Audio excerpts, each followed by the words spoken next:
Yahweh's the power. Yeah. Who's the power? Yahweh Bashim, Yahweh.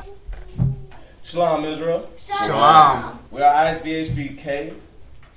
We are here on another Sabbath day. Right? We have school locations out in Norfolk, Virginia, Rochester, and San Antonio.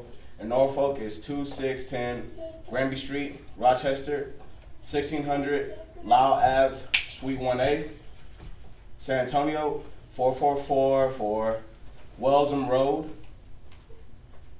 We have multiple outlets for you to get this truth. We have the Blog Talk Radio by Mashaba. We have the Israelite. We have the 5 Minutes of Wisdom, Hand Truth Bible Show, Israelite Media Corps. We also have kids class on Sundays at 2. I would definitely recommend that you sit your kids down, let them watch that instead of the Cocoa Melons and the Baby Sharks and stuff like that. It'll be very good for them and their spiritual growth. We have Israel Wear, which you see the brothers up here rocking, Mike rocking. We have Israel Wear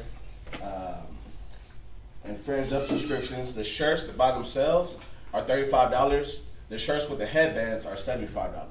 So I definitely recommend that you get an order of that in. We have Hebrew Academy, and Rochester is every Monday, and Houston is every Tuesday, and VA is every Wednesday. Hebrew Academy is very important because it gets brothers ready for street speaking and be able to answer questions about the Bible, getting you prepared to be in that field. If you need to contact the priest, the number should be on the video, but we got Priest Kazakia, which is 757-300-4047, and you got Quadazat, 303-557-8979. We ask that you text only during class, but after that, just be respectful when you're contacting the priest. We also have Sweet Ambiance, that if anybody's ever been around the camp, you know brothers and sisters be smelling real good. That's where we get it from, Sweet Ambiance. If it's on your heart, on your spirit, to send any donations in, we highly recommend that. Books, pens, apocryphers, anything that can just help forward this momentum and forward the truth. We would greatly appreciate that. That's it. Alrighty. Alright, let's go ahead and set up for the morning Shabbat prayers. Everybody, I Madim Waponya, Yerash Shalom. Let's rise and face the east.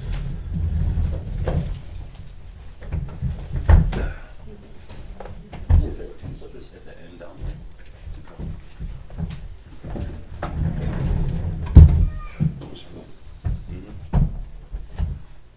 Rakata Yahweh. Rakata Yahweh. Hashem Yahushai. Hashem Yahushai. Ahawa Adonawa. Award. Zayawam. Kawada. Aman. Let's bless you, Yahweh, and name Yahweh Shai that gives to us a light this day. Thanks, so be it. Matthew chapter 5, verse 16 says, "Let your light shine before men, that they may see your good works and glorify your Father which is in heaven." The light represents the wisdom, knowledge, and understanding we obtain through the scriptures. Rakata Yahweh. Rakata Yahweh. Hashem Yahushai. Hashem Yahushai. Ahawa Adonawa. Rayach. Neachacha. Kawada. Aman. Let's bless you, Yahweh, in the name of Yahweh Shai that gives to us a sweet savor. Thanks, so be it. The frankincense and myrrh represents our prayers going up to the Most High as a sweet savor.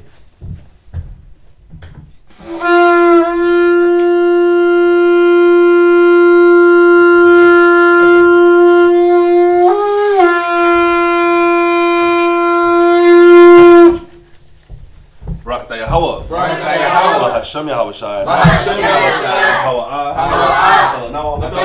Shabbat. Shalom. Kawada. Amen. Let's bless you, Yahweh, in the name of Yahweh Shai that gives to us the Sabbath and the peace. Thanks, so be it. This is Psalms chapter 121. Anashai. Yam Yam Yah. Ahaharim. Ayah. Yahuwah. Zarya. Yahweh. Aisha. Shemayim. Wa'aratazah. La'ah. Yonathan. Lamawat. Regalia. Yala'a. Yala'a. Nawam. Nawam. Yashalamar. Yashalamar. Yashara'ala. Yashara'ala. Yahweh. Yahweh. Shamaria. Shamaria. Yahweh. Yahweh. Tazoya. Tazoya. Ayel. Ayel. Yanyad. Yanyad. Yad. Hashemash. Hashemash. Yala'a. Yala'a. Hakaya. Hakaya. Hayawam. Hayawam. Salakia.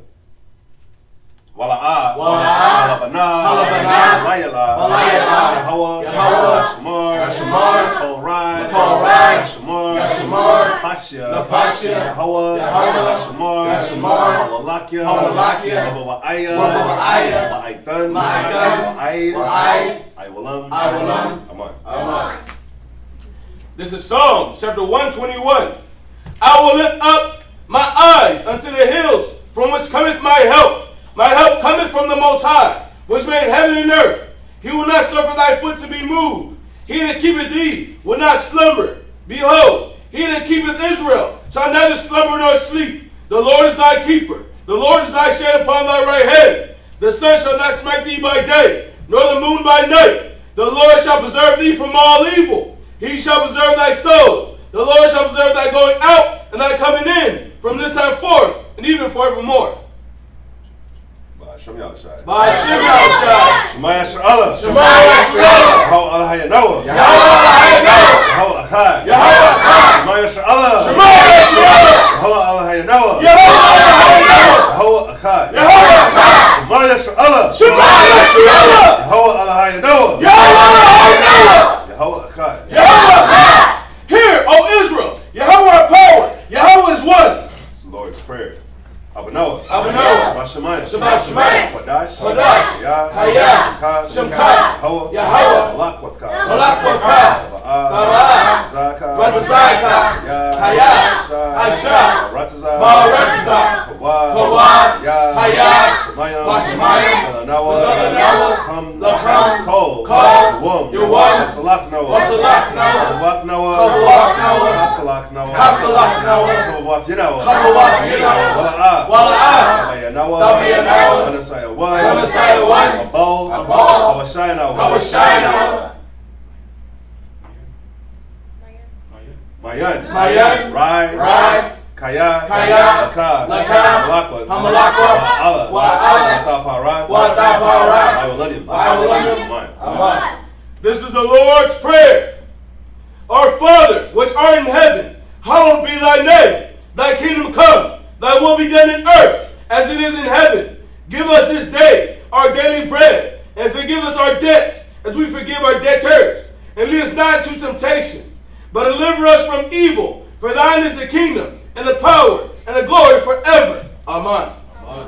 Ha'ishra. Ha'ishra. Matazawa. Matazawa. The Ten Commandments. La'ah. La'ah. Yahaya. Yahaya. Lakad. Lakad. Alahayim. Alahayim. Achorim. Achorim. Alpanyah. Alpanyah. Thou shalt have no other powers before me. La'ah. La'ah. La'isha. La'isha. Lakad. Lakad. Basol. Basol. La'ah. La'ah. Ibadam. The Ibadam. Thou shalt not make unto thee any graven image. La'ah. La'ah. Dalakwak'at. Dalakwak'at. Sham. Sham. Yahweh. Yahweh. Bashawah. Bashawah. Thou shalt not take Yahweh's name in vain. Zakar. Zakar. Hayawam. Hayawam. Hashabat. Hashabat. Lakodashwa. Lakodashwa. Remember the Sabbath day to keep it holy. Kabad. Kabad. Abaka. Abaka. Wa'amaka. Wa'amaka.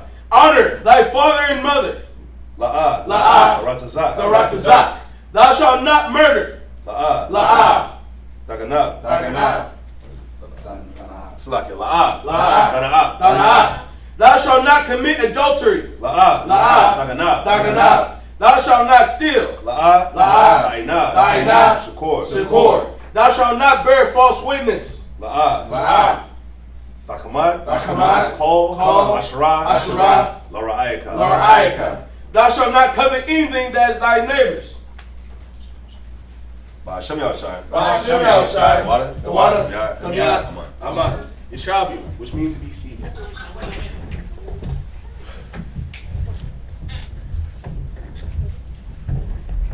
Alrighty.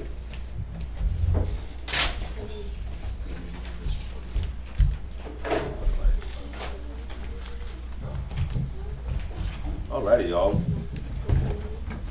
Shalom, shalom, shalom. Of course, welcome to another class here. with us here in Houston. We'd like to give a big shout out to the brothers in San Antonio, the brothers in New York, the brothers in Rochester, New York, doing their thing on the Sabbath as well. A lot for everybody for joining us. Let's get into the reading. We start in Deuteronomy Chapter 1, verse 1 today. We'll be doing Deuteronomy. After Deuteronomy, BA will be taking over online. So I got one more month of this on the Sabbath before BA takes over. All right, so once again, almost done with the Torah, so it's moving, huh? So let's salute up the first reader. Come on. You'll be reading from Deuteronomy 1 verse 1 to 1 and verse 27.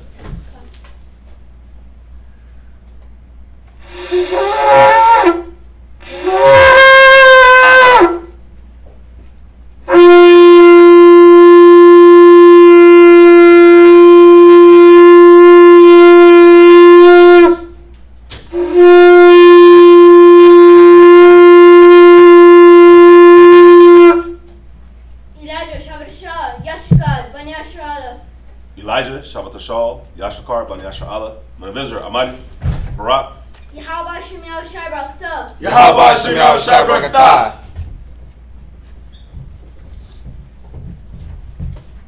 Alrighty.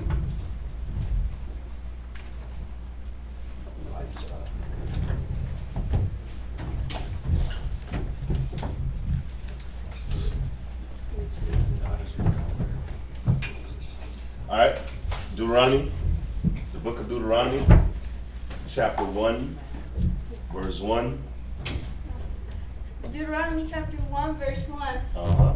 These be the words which Moses spake unto all Israel. Unto all who? Israel. So, you know what's dope about this is how we start the curse breakdown. It says that Moses spake these words to all Israel. So I want y'all to just consider, I want y'all to think about this. Everything that we read about from the time that we were delivered from Egypt, the majority of the people there was Israelites, and you had, of course, other nations that was joined onto us.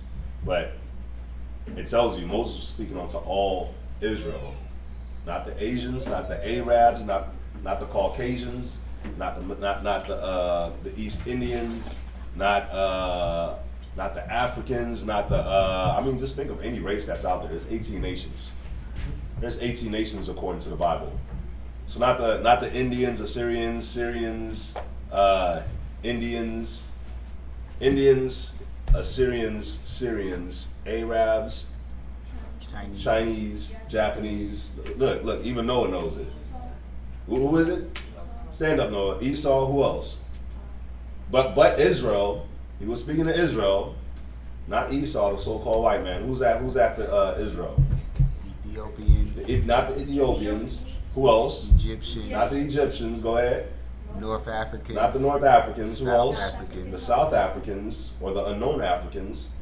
Okay, there's 6 left. Who? Yep. Not the French.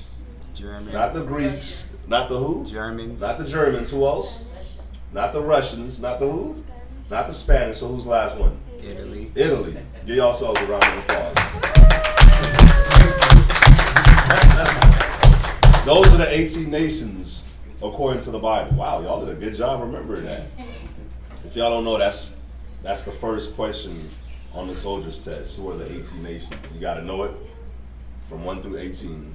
Of course, in order. We went in order for the most part, except for the last 6. I'm not sure how we did on the last 6. We did go in order on the last 6? Look at that. And then, so you go in order on the 18 nations, and then you write it in Hebrew. So, but back to the point. Read verse 1 from the top. Deuteronomy chapter 1, verse 1. Uh-huh. These be the words which Moses spake unto all Israel. So, 17 out of those 18 nations that we referred to, the Most High was not speaking to them. So when Moses came down with the 10 Commandments, that was for you. When the Red Sea parted, that was for you. You see what I'm saying? All the 10 plagues that hit Egypt, it hit Egypt for you. For you to see and see the power of the Most High. Quails and manna Manna didn't rain from heaven for the whole world. It rained from heaven for you, for the Israelites. And that's why this is so dope. Because when everybody's talking about, oh yeah, it's for everybody, no the hell it's not. It's for the Israelites. We're the ones that made the covenant with the Most High. We're the ones that passed under the rod and joined onto the covenant with the Most High. That's why we feel the blessings and the curses. It was us. It was our ancestors that went through that. Y'all see that? So these be the words that Moses spake unto all Israel. Go ahead. On this side of Jordan, in the wilderness. And this is how you break down the curses. Whenever we do the curse breakdown, this is how you break it down, because these are the words that Moses spake unto all Israel, nobody else. So then when you jump to like Deuteronomy 7 and 6, and it tells you that you are a special people unto the Lord thy God, then that don't mean everybody that pick up the book is a special people. It's talking about the people from Deuteronomy 1 and 1, the Israelites. Then when you jump to verse 28 and 1, and it tells you, if you listen to the Most High's commandments, you're gonna be blessed. That again, talking about Israelites. Then you jump to verse 15, these curses gonna come on you. Again, talking to Israelites. Everything that we're about to read in Deuteronomy, it starts off saying these are the words that Moses spake unto all of us. So Moses spake the whole book of Deuteronomy to all the Israelites. The blessings and the curses. You see that? So, go ahead. In the plain over against the Red Sea, between Paran and Tophel, Go ahead. and Laban and Hazeroth and Dizahab, there are 11 days' journey from Harab by the way of Mount Seir unto Kadesh Barnea. And it came to pass in the 40th year, in the 11th month, on the first day of the month, that Moses spake unto the children of Israel according unto all that the Lord had given him in commandment unto them. Go ahead. After he had slain Sihon the king of the Amorites, which dwelt in Heshbon, and all the king of Bashan, which dwelt at Ashtaroth and Edrei, on this side Jordan, in the land of Moab, began Moses to declare this law, saying, The Lord our God spake unto us in Horeb, saying, Ye have dwelt long enough in this mount. Turn you and take your journey, and go to the mount of the Amorites, and unto all the places lie thereunto, in the plain, in the hills, and in the vale, and in the south, and by the seaside, to the land of the Canaanites, and unto Lebanon, unto the great river, the river Euphrates. Behold, I have set the land before you, go in and possess the land which the Lord sware unto your fathers, Abraham, Isaac, and Jacob, to give unto them and to their seed after them. And I spake unto you at that time, saying, I am not able to bear you myself alone. So real quick, so what Moses is gonna do real quick, Moses is kind of just giving a quick recap of everything that we've read since the time that we left out of Egypt.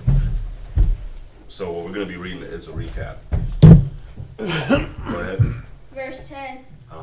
The Lord your God hath multiplied you, and behold, ye are this day as the stars of heaven for multitude. The Lord God of your fathers make you you 1,000 times so many more as ye are, and bless you as he has promised you. How can I myself alone bear your cumbrance and your burden and your strife? You see that? Read verse 12 again. Verse 12. Uh-huh. How can I myself alone bear your cumbrance and your burden and your strife? So if you ever wonder why there's multiple camps, why there's a lot of different camps, the Most High, he said it that way. Because you can't just have one man over all the Israelites. If Moses is saying right here he couldn't do it by himself, then what makes you think that one camp headed by one man is gonna deliver like all the Israelites, wake up all the Israelites, be under that one man? It doesn't make any sense.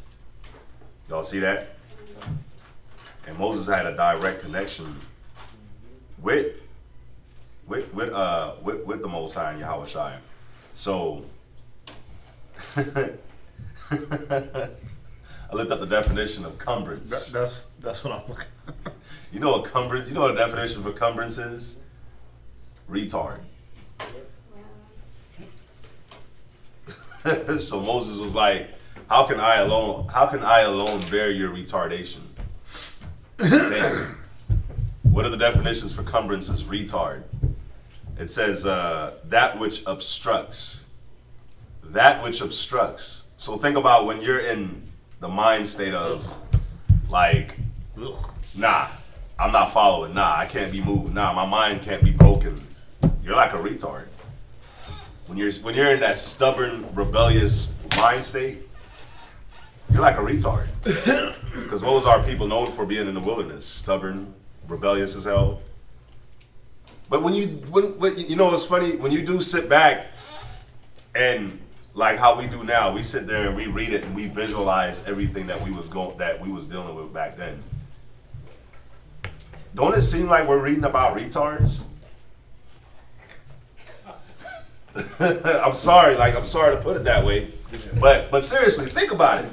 Don't it sound like we're reading about retards? You're telling me you was a slave, working a 10-day work shift, work period, I guess, 10-day work period, right? You're in a hot-ass Egyptian sun, building up pyramids, building up their society, right?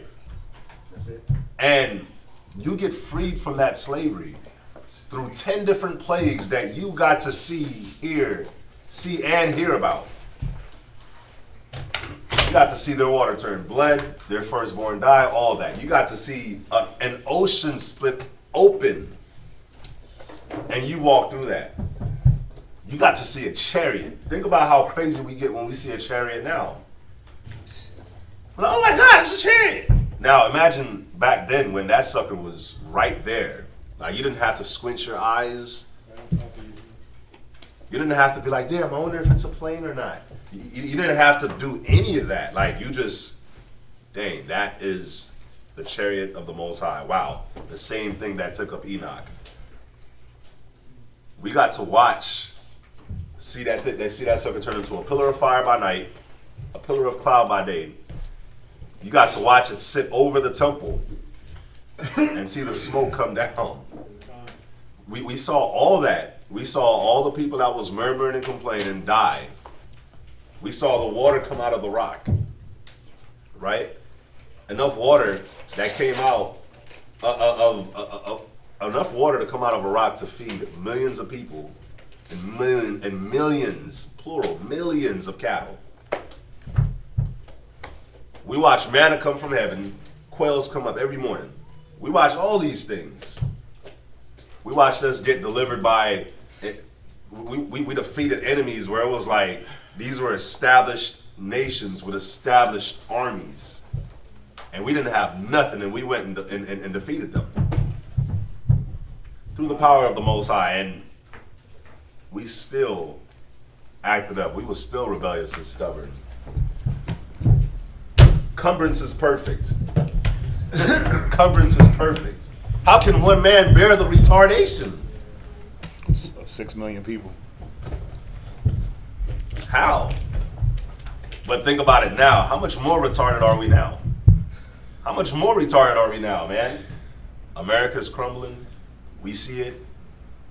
Monkeypox just exploded. It literally says retards in 1828 dictionary. Literally.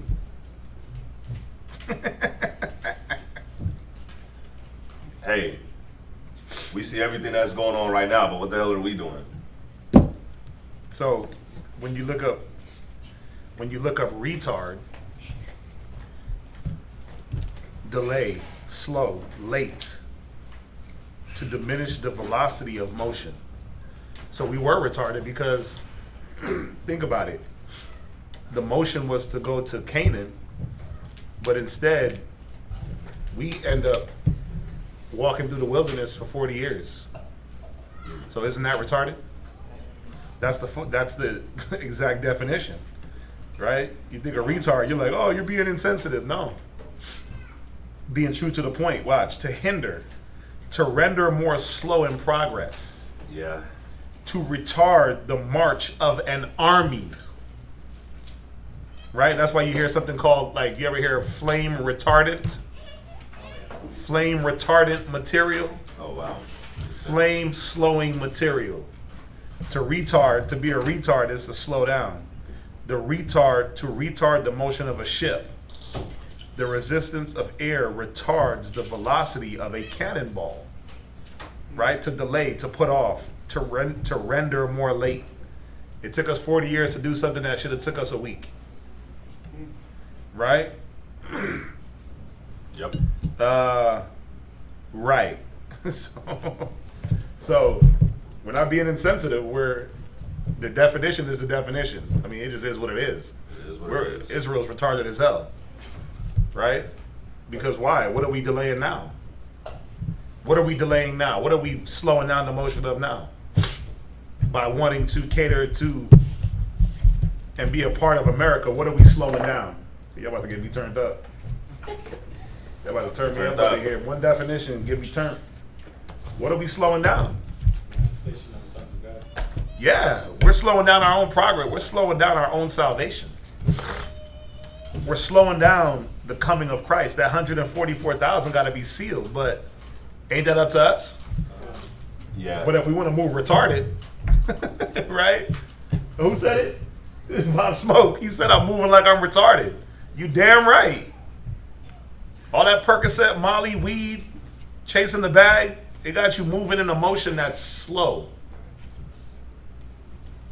You moving in circles. That hamster wheel of retardation, ooh, a lot of us are caught up in that. So we got to see, are we a retarded nation or not? Dang. Since in Con school, they say you're tardy to class when you're slower late. Tardy. Tardy. Tardy. It's all the root word, right? It all comes from the same root. Yeah. You see how it all comes together? I love it when a plan comes together. Right? A lot the retardation of our nation is contingent on us. Each man, each woman, each child saying, listen, I understand my circumstance, let me change it. Let me stop being a retard. I'm going to use that word real loosely now. Now that we all understand that retard is not derogatory, right? Yeah. It's not demeaning. It's not being insensitive. It literally speaks to how we move. Right? It literally speaks to how we move. But this is why the Most High asks us in Ecclesiasticus. Watch this. Go to Ecclesiasticus 50. I ain't going to take long. I ain't going to take long. Where is it at? Where he said,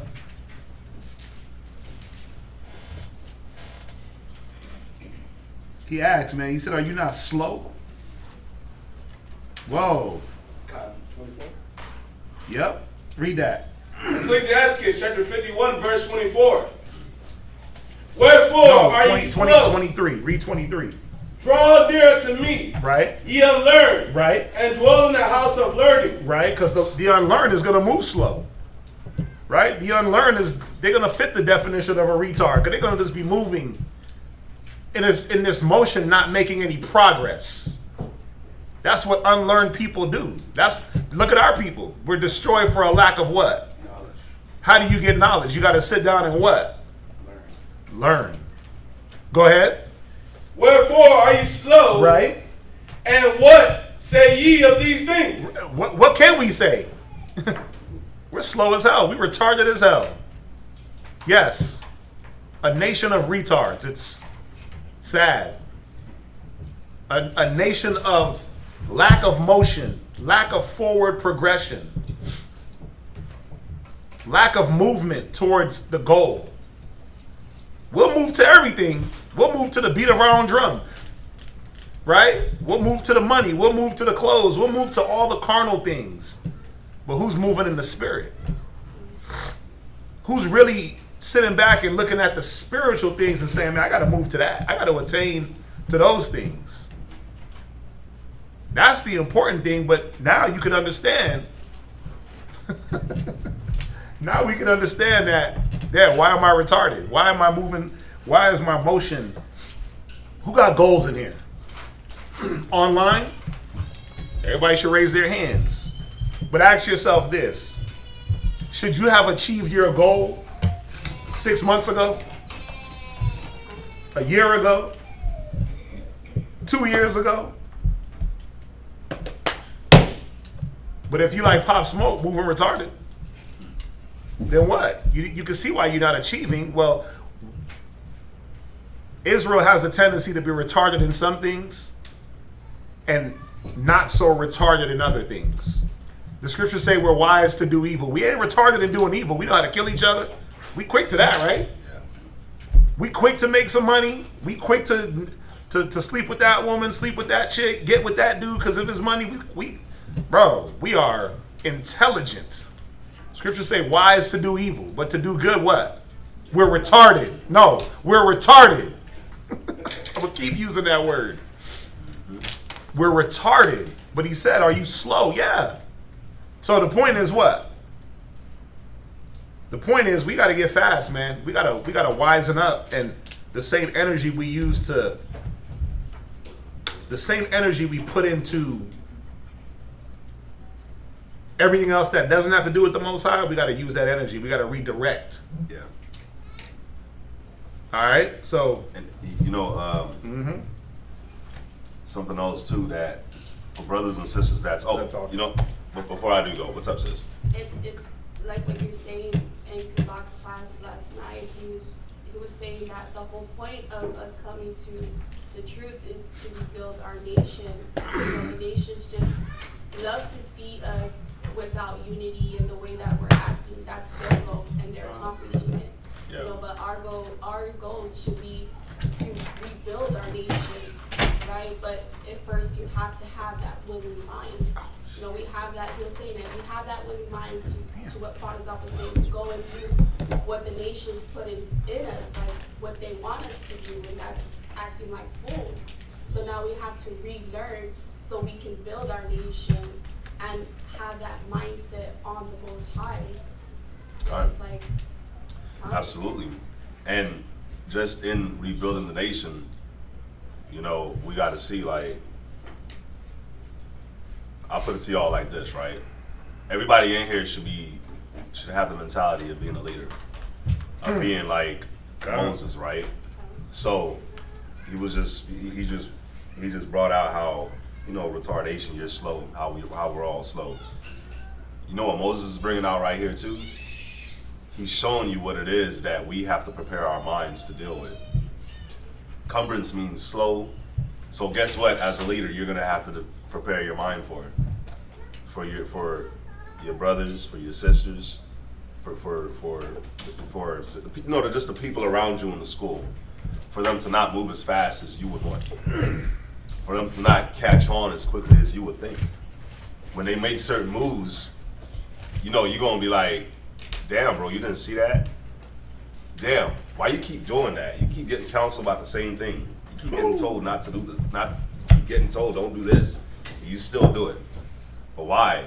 It's because our people, we have cumbrance. We're slow. It takes others time to get it. You know what I'm saying? And it's funny, man. I can just look back when I was young and all the brothers and sisters that was around when I was young. You know what I'm saying? And I look at it now that I've came up and I'm like, damn, like He said something. like damn, like people really had to put up with my slowness as a young man. But I don't think I was that bad compared to the ones that was around. And this brother put up with it. Dawan put up with it. Kazak put up with it.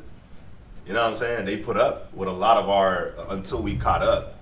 And all these classes that we would get geared towards the things that we was dealing with, all the counsels, all the talkings, it's like, it's weird how one day, for some of us, one day it just switched.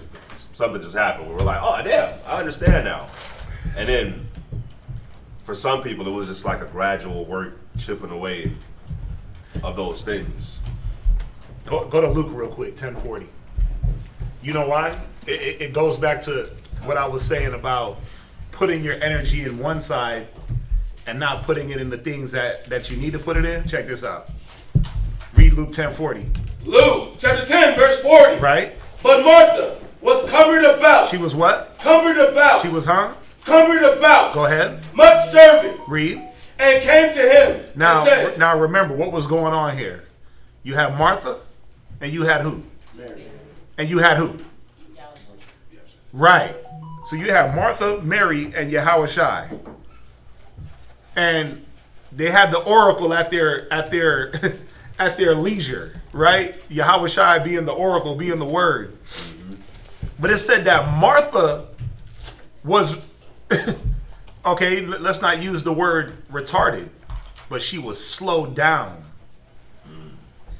She was slowed down by much serving. What was she slowed down from? What was Mary doing? What? She was learning what Yahushua was saying. She was sitting at his feet learning. Yeah. Martha was slowed down on one aspect, thinking that, oh no, I'm gonna do this. I'm gonna be slowed down with much serving. But she slowed down her progress of learning because she didn't take the time to sit and learn. She was cumbered about much serving. So she made herself a retard in learning in that moment. She retarded herself. She slowed herself down. She held herself back from forward motion. Go ahead.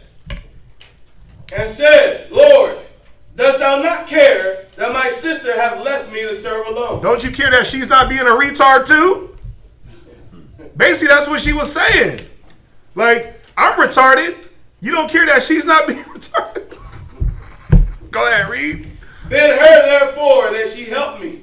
Yeah, tell her to be a retard with me. Slow her down. Slow her down and make her come and be caught up in what I'm caught up in. Read. And Yahushua answered and said unto her. And that's how brothers be thinking, man. It's like your agenda supersedes what the spirit wants. And it's like, well, I want y'all to slow it down for me. Whoa, wait a minute. How much more slow do we got to get? We taking baby steps. A, B, C, D.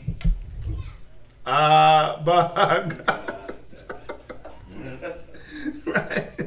We take baby steps. We slow it down. But it's like, how much more slower can we get? How much more slow motion do we have to go? How you can't make what we do any more plain is what I'm trying to say. You can't water it down any more than it's already been, because then we'll just be in church. We might as well all turn our names into bishop, put a TD at the end, and a Jakes, right? All get Versace suits, Versace tunics, Fendi, and stand up here, sweat to death, preaching prosperity doctrine. We might as well, that's what we might as well do. If we water it down anymore, if we get any more slow in this, we might as well be looking for the kingdom for the next 10,000 years. We might as well say, you know what? We're gonna be in slavery for the next 30 generations. If we allow the cumbrance of Israel and what they want to be cumbered about with to supersede what the Spirit and the will of the Most High says, then what are we doing? We might as well go to church. Right? Ain't that what church did to us? It made us retarded. Religion, retarded. Your mama, retarded. Grandma. They cumbered your spirit about with all these other things, and none of it gave you forward momentum. School didn't give you forward momentum. You still stuck. Wondering, damn, why'd I waste my time in school? Why'd I waste my time? Huh? I got all this debt. Now I got debt. Now I got loss of time. I even got loss of wage. I think about just school in general. I don't remember nothing from school. I don't remember why I went to school, high school for 4 years. Do y'all remember what y'all learned in high school? You know what I'm saying? But yeah. Just think about the things that have cumbered about your spirit and made you slow. Now, just think about it. Think about everything that's being pushed out there. Check this out. I'm going to show y'all something. Remember yesterday I was talking about, who was here in class? I was talking about the James something telescope they built to see 1,000 billion trillion light years into the past. So check what this dude did. This Italian cat. He took a photo, right? And he put it out there. He's like, oh yeah, this is one of the stars that the telescope, it's like the James something telescope, found 1.3 billion light years away. He throws it on the internet. And everybody's like, oh my God, it's so miraculous. It's so freaking beautiful.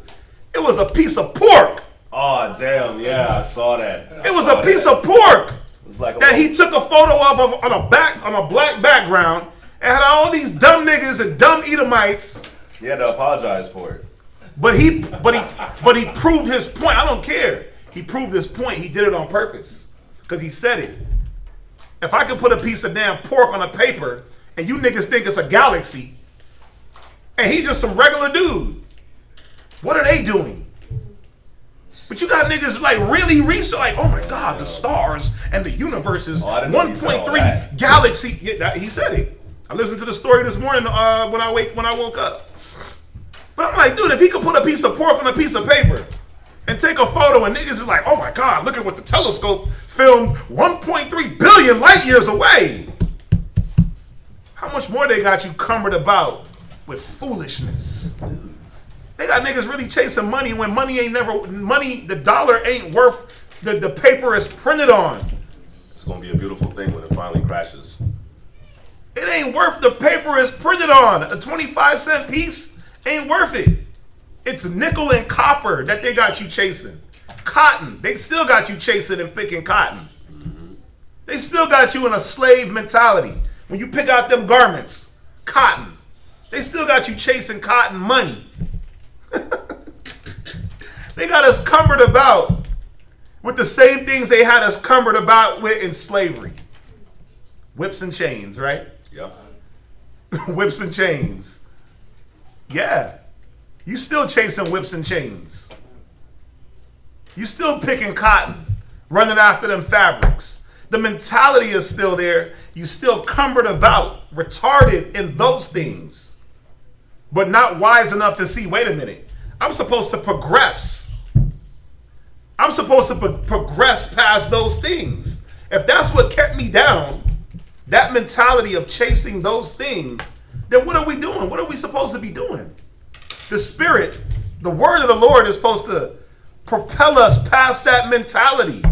Doesn't it not say wisdom lift up the head of a retard? Yeah. See, I just added that in.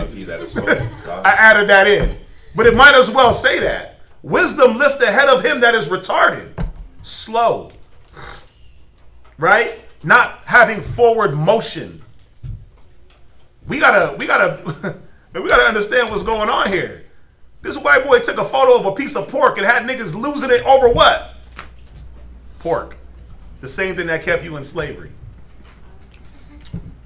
Bro, it's so ironic, ain't it?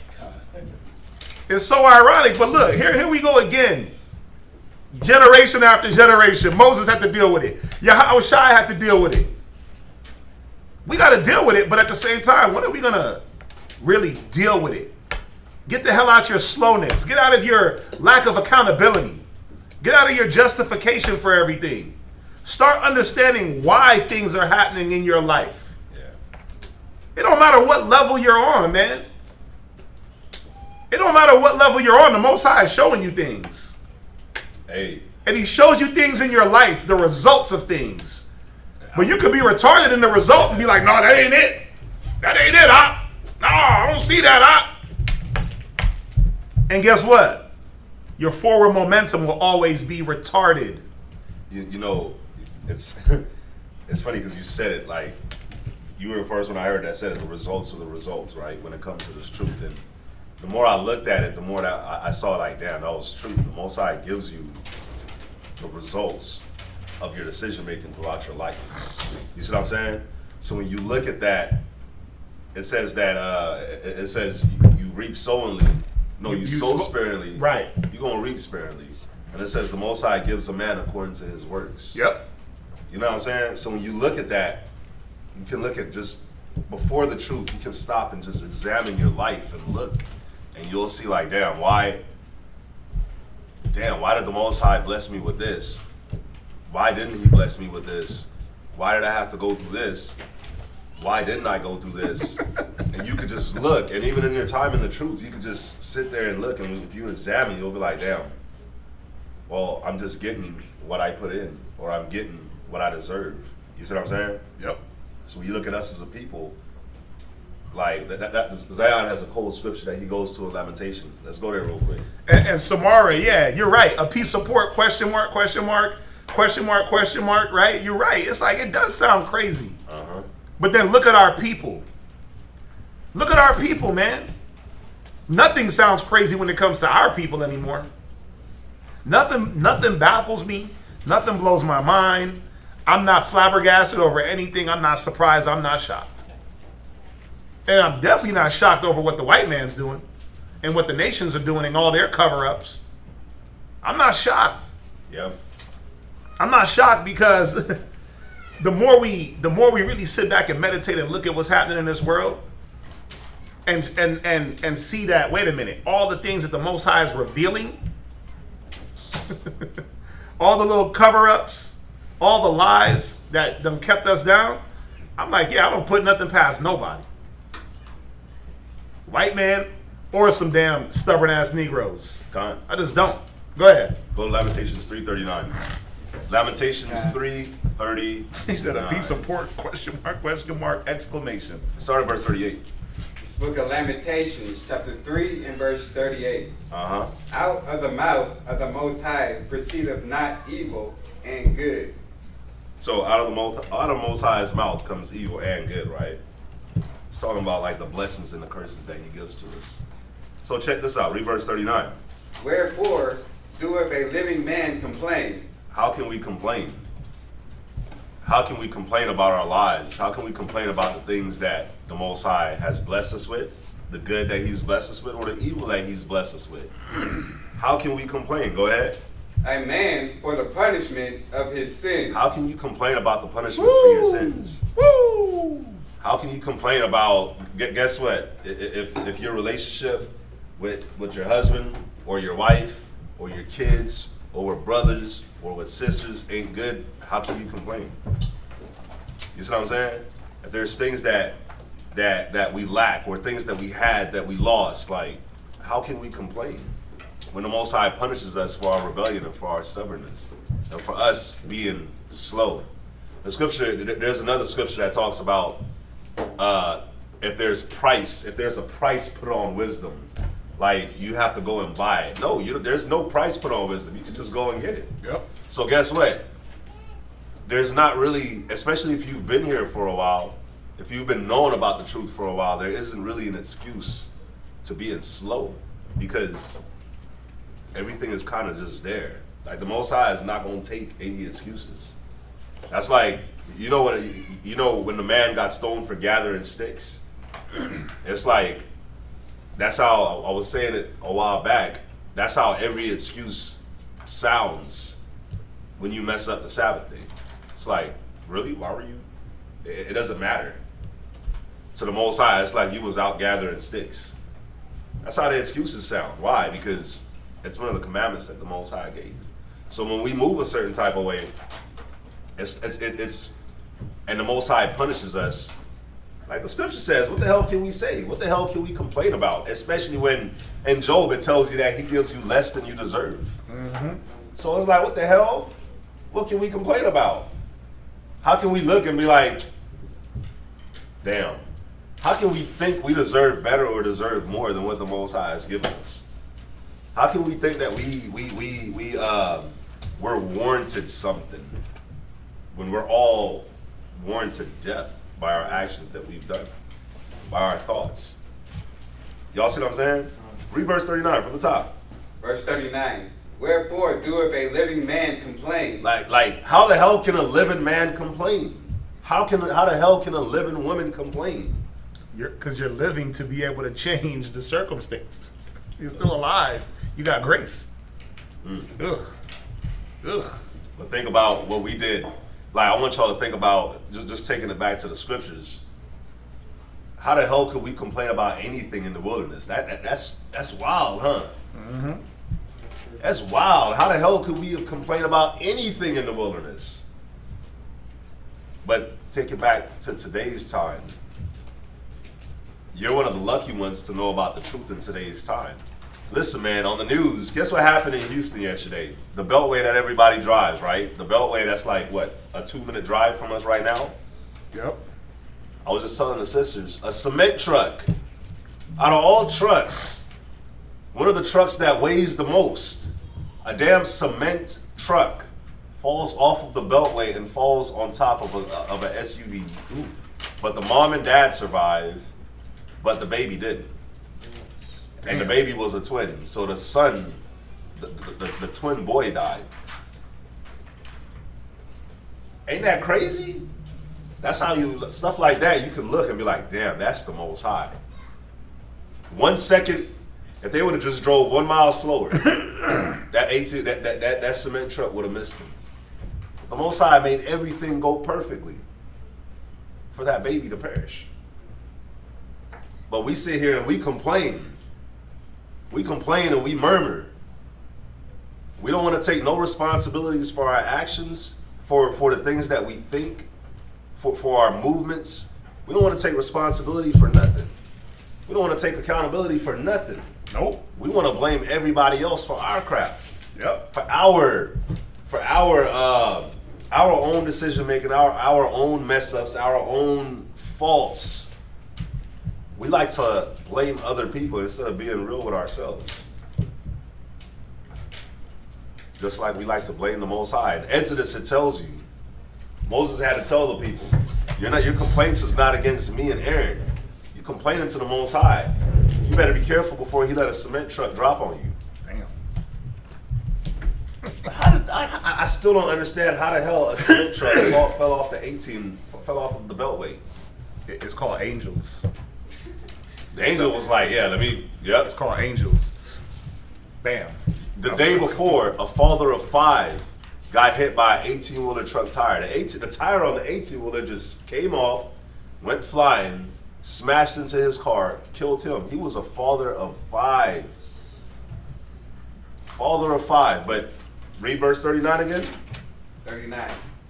Wherefore doeth a living man complain? But we want to complain in these times. We want to complain in these times when we see everything that's going on right now. It's real until it actually hits you. You know what I'm saying? It's real until it's at your door. I don't want things to hit my door. I don't want to test the Most High's power. I've tried it enough when I was younger. I don't want to go through. I understand that I do have to go through some things in this truth, trials and tribulations, but I don't want to go through no trial and tribulation that I brought upon myself because I'm a complainer, because I have no accountability, because I don't want to accept my responsibility as a brother in this truth, as a man that the Most High gave his wisdom to. You see what I'm saying? I don't want no piece of that. I don't want no piece of that. Because guess what? Judas knew. And look how Judas moved. So I don't want to move like Judas at all. If I know, and I know that I'm moving with the keys to the kingdom, the keys to life, like Peter said, then I don't want to make a move like how Judas did. I don't want to walk in Judas's footstep and screw myself. I don't want to walk in Korah and Dathan's footsteps. Like when they walked with Moses, I don't want to do that and put myself in a situation. I don't want to walk in Achan, was that his name? Achan? Yeah. Achan. I don't want to walk in Achan's footstep and got me and my family killed because I want to disobey the Most High over he did it over some Babylonian garments. I don't want to do that and disobey the Most High over anything America has to offer and get me and my family killed. So, again, how can we complain about our sins, the punishment that the Most High lays on us? The first thing you better remember is he gave you less than you deserve. Always. A lot of the times, man, you probably didn't even get punished for what you did. Because you simply just, you know what, man, I messed up. Let me come back harder. And before the Most High was about to whoop me, but he was like, you know what, you repented, so I'm not. You see what I'm saying? Straight up. How the hell can we complain? How? How can we talk mess? How? How can we belittle brothers and sisters that's trying to help us be stronger? How can we, the brother or the sister that's giving you counsel, hey, telling you what to do, how to think, don't move like that, giving you some correction. How can we look at them in a negative light when they're looking out for your best interests? When they're trying to warn you before you walk off the ditch. You see what I'm saying? But let's go back to this Deuteronomy real quick. Go back to where you was at. Read that scripture again about the slowness. Deuteronomy chapter 1, verse 12. Uh-huh.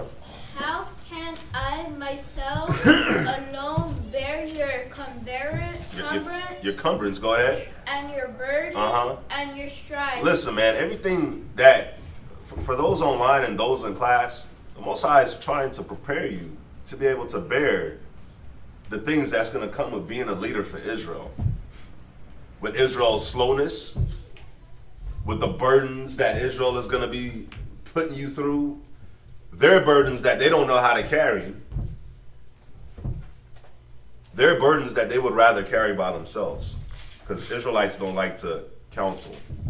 So they would rather carry their burdens by themselves and get weighed down until they just get crushed. And it says there's strife. Israel loves the strife, the contentions, the arguments. We love all that. We love to be at odds with a brother or a sister. And the cold part is a lot of times that brother wouldn't even know that you have something against him.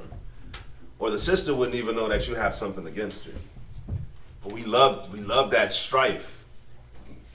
But guess what? Moses, he said that he alone couldn't even bear all that we brought.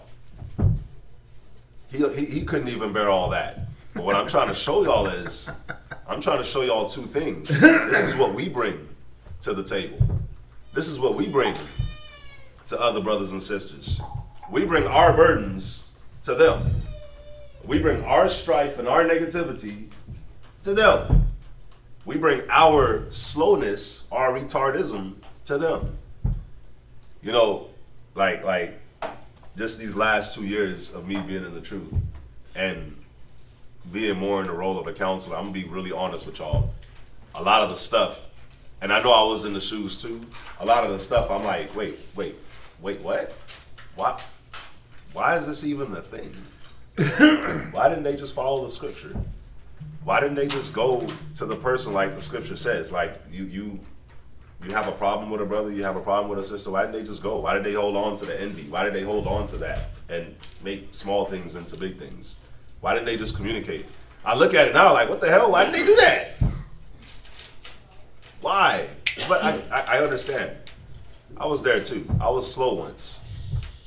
But it's that slowness that I'm seeing now, like, damn, I was there. So now it's my turn to bear. So when you come into this truth, you got to see, like, this is what the Most High wants. The Most High wants us to be able to bear one another's burdens, for you to be able to bear the strife, for you to be able to bear the contention, for you to be able to bear the cumbrance. That's what it is. Until that brother or that sister gets strong enough, and then guess what? Let's go bear some more. Like Marcy was saying about Kazak's class yesterday, it's about building the nation. Well, this is the nation. This is how we build the nation. We got to bear one another. Yeah, because some men think you build one way. Another man has another opinion on how you build. Mm-hmm. Another has another opinion on how you build. But what do I always say? The result of how you build is going to be the result. When that fire start burning down your damn house, and them flames engulf, and when you look and it's just ash, what the hell can you say? What can you say about the result? Yeah. Or when that fire comes and them flames kick up and you look and you're like, oh, no. Flame retarded. Right? His flame retarded. Right? He built the right way. His foundation didn't crumble. His windows didn't cave in. His walls didn't melt. Oh, when the rain comes, oh, wow, we still dry up in here. But if you build and you look and you knee deep in water, you got to reassess things, right? Or no? No. See, some men are stubborn. That's what Moses had to deal with, the Korahs and Dathans. The stubborn ones that said, nah, we're going to do it the way we want. But how could they stop the earth from swallowing them? Because that's what tends to happen. Your problems swallow you. You're cumbered about and overburdened, and like another definition tells you you're pulled down with what? The burden, the issues, the problems, the trials, the tribulation. Everything you go through ain't got to be a trial or a tribulation. You know that, right? Some things is this, hey, don't do that or do this. Let me follow that, and then guess what? Most High make it easy, just because you listened. But it's like cats got to go through the damn trial. They got to go through all the heavy lifting, the heavy burdens. Just for what? Just to prove that you can go through something? To prove what? That the flames ain't that hot? It ain't that bad? But see, even that thinking is retarded. Let me hop in the fire just to make sure. I'm not hopping in the fire on purpose just to make sure. I'm not tempting the Lord. As soon as you get close to fire, you see that it's hot. Yeah, but some cats are retarded. Some people are retarded. And they think that they're flame retarded, but they're not. And it's burning up around them and they're not getting, oh, wait a minute. I'm on fire right now. I just hopped into the frying pan, with my whole drawers gasolined. Hey, don't pour the gasoline on yourself. Hey, brother, don't jump into the pan. Hey, brother, don't stand there. No, I'm good, I got this. Damn. I can smell you. We can smell you burning, bro. You don't smell that? Oh no, they barbecuing down there. Oh no, they do. No, that ain't me. No, I ain't burning. No, that's just my cologne. Every justification and every reason to not admit what the hell's going on in you. It's a retarded mentality. I'm sorry, but it is. It's a slow mentality. There's a disconnect somewhere. This is what Moses dealt with. This is what we all got to deal with at some form or fashion in our lives, right? That's why he said it. Who could have compassion on the ignorant and them that are out of the way, them that are slow, them that are retarded, them that don't see it, them that don't get it, them that don't want to see it. It's our job to sit back and wait. So I guess, God, we're going to be here for another 10,000 years. Where we at? We're going to be here worrying about monkeypox. No, not me. Well, I'm not sleeping with men's. I'm not talking about like sleeping with men. Like, what I mean by that is like, Can I get some tissue? you see somebody and you like, damn, I'm not sure if I want you to touch me, homie. That's how it is now. when you're like, damn, I don't know, I don't want to give you no dap. I don't even want to give you a fist bump. That's how it is now. Like, kind of just stay. Everybody, they tell you, don't contact people anymore. We delivered to this Edomite's house the other day, and she was like, first thing she said is, "Don't touch me. You're not feeling bad, are you?" And I'm like, I'm just high. I'm like, yeah, it's 1,000 degrees outside and we're sweating. Just chill. She's like, okay. Like, have you had any COVID recently or anything like that? Oh, wow. Like, first of all, that's offensive. Don't ask me that. That's like asking my political affiliation. That's like asking who I voted for. Don't ask that, right? Yeah. We didn't vote for nobody, but you know how the world is. Like, who'd you vote for? Oh my God! How dare you? Especially in these times. Hell yeah. How dare you ask me who I voted for? That's a personal question. Yeah, I think I seen a cat catching an outbreak the other day. A homosexual. I was at Bar Louie, me and Shathat. We were enjoying some adult, gentleman's amount of liquor, right? And the dude across from us looked like he was dying. He started passing out at the bar. And his boy had to hold his head up like this. Damn. And hold him from passing out. And when I looked over, I was like, oh, whoa. And he just looked like he was dead. He looked like he died for 3 minutes. He looked pale. He was like, his arms were glistening from sweat. The ambulance came. He didn't want them to check him out. And they were like, cool. They walked up. You want to? Nope. They just turned around. It was gone. He's like, I'll go to my doctor tomorrow. It's like, bro, you might not make it till tomorrow. But I'm thinking like, yo, those might be the first little symptoms because it is a virus. And how do viruses attack you? They turn you up. They make you sweat, right? You get pale, you get flush. But he was like literally like, and the dude had to hold his head. Like I thought they were at the bar being little homos and singing to him. I thought he was holding them and singing into him. That's what I thought. And I looked over like, yo, is he good? He was like, no, we need help. I was like, oh, hell no. Nah. Did you call the ambulance? No. Okay, awesome. I didn't do that. The bartender, I was like, hey, this guy needs help over here. He might be having issues. I thought he maybe went to the bathroom and popped something because he was there sitting. It was good. They ordered their drinks. He got up, went to the bathroom, and it's funny because the dude is one of our customers from the mall. I was like, hey, you bought some oils? He was like, yeah. I was like, oh yeah, you like it? He's like, oh yeah, I love it. Anyway, the dude came back, and when he came back is when he started losing it. And I'm like, I wonder if he went in there and pop some pills or something, trying to get ready for the night. They pop pills too. So Yeah, they definitely do. but I was thinking like, damn. I looked at Shathat, we looked at, and I instantly just went and washed my hands just for good measure, because you just never know. Listen. You think masks? You're gonna have to walk around with gloves on at some point, because you don't know who got what, right? And think about what you touch. Think about it. Every doorknob, every door handle, every sink. You wash your hands, you touch the sink, hands is dirty. It's the paper towel dispenser. Everything you touch, somebody else done fingered.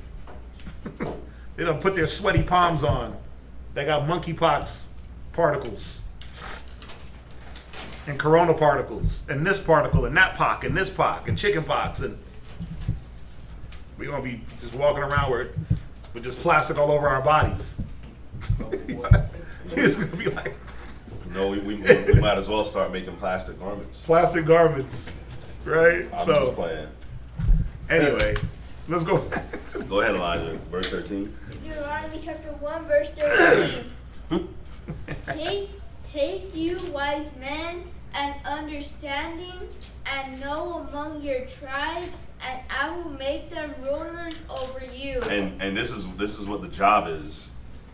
This is what the job is, and the truth is we're trying to build brothers and sisters up into being wise men and women, understanding men and women, and that way they can be an example. Like when it says known among your tribes, and I will make them rulers over you. You're just trying to get brothers and sisters to step up to the plate, to be wise and understanding brothers and sisters, good examples You see what I'm saying? So when people come in, or just people in the world in general, you'll be known just by your example and the way that you carry yourself. You'll be known in your family as, damn, this person carries himself in a good way. You see what I'm saying? You won't be known for the Right. You won't be known for the weed smoke. You won't be known for the argument. You won't be known for no negativity. You'll just be known like, damn, this is the wise and understanding person at your job, the wise and understanding person at in just any situation. You see what I'm saying? Go to that brother because he got the wisdom, he got the knowledge, he has the scriptures, he has the balance. Go to him because he'll direct you. But a lot of times it's like, nah, don't. No, you can't sit with her because she just gonna add demons on you. Don't sit with him because that brother's confused. We gotta be.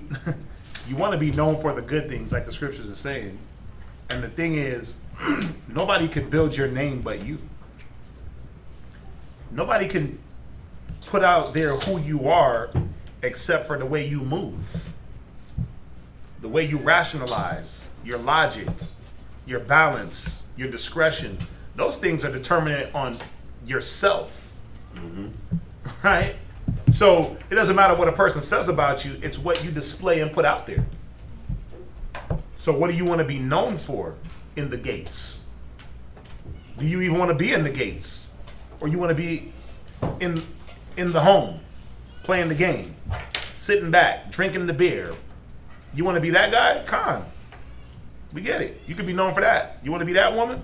Or you could be the ones that's known, hey, I'm going to put my spirit on him, because he already got something that he's working with, and he's trying to improve. So let me add to him. Yeah. You know, I wanted to just touch on this understanding too. Or her, right? You know, understanding in this truth is very, very important. You can sit here and read all the books. You can read the Bible a million times, the Apocrypha a million times.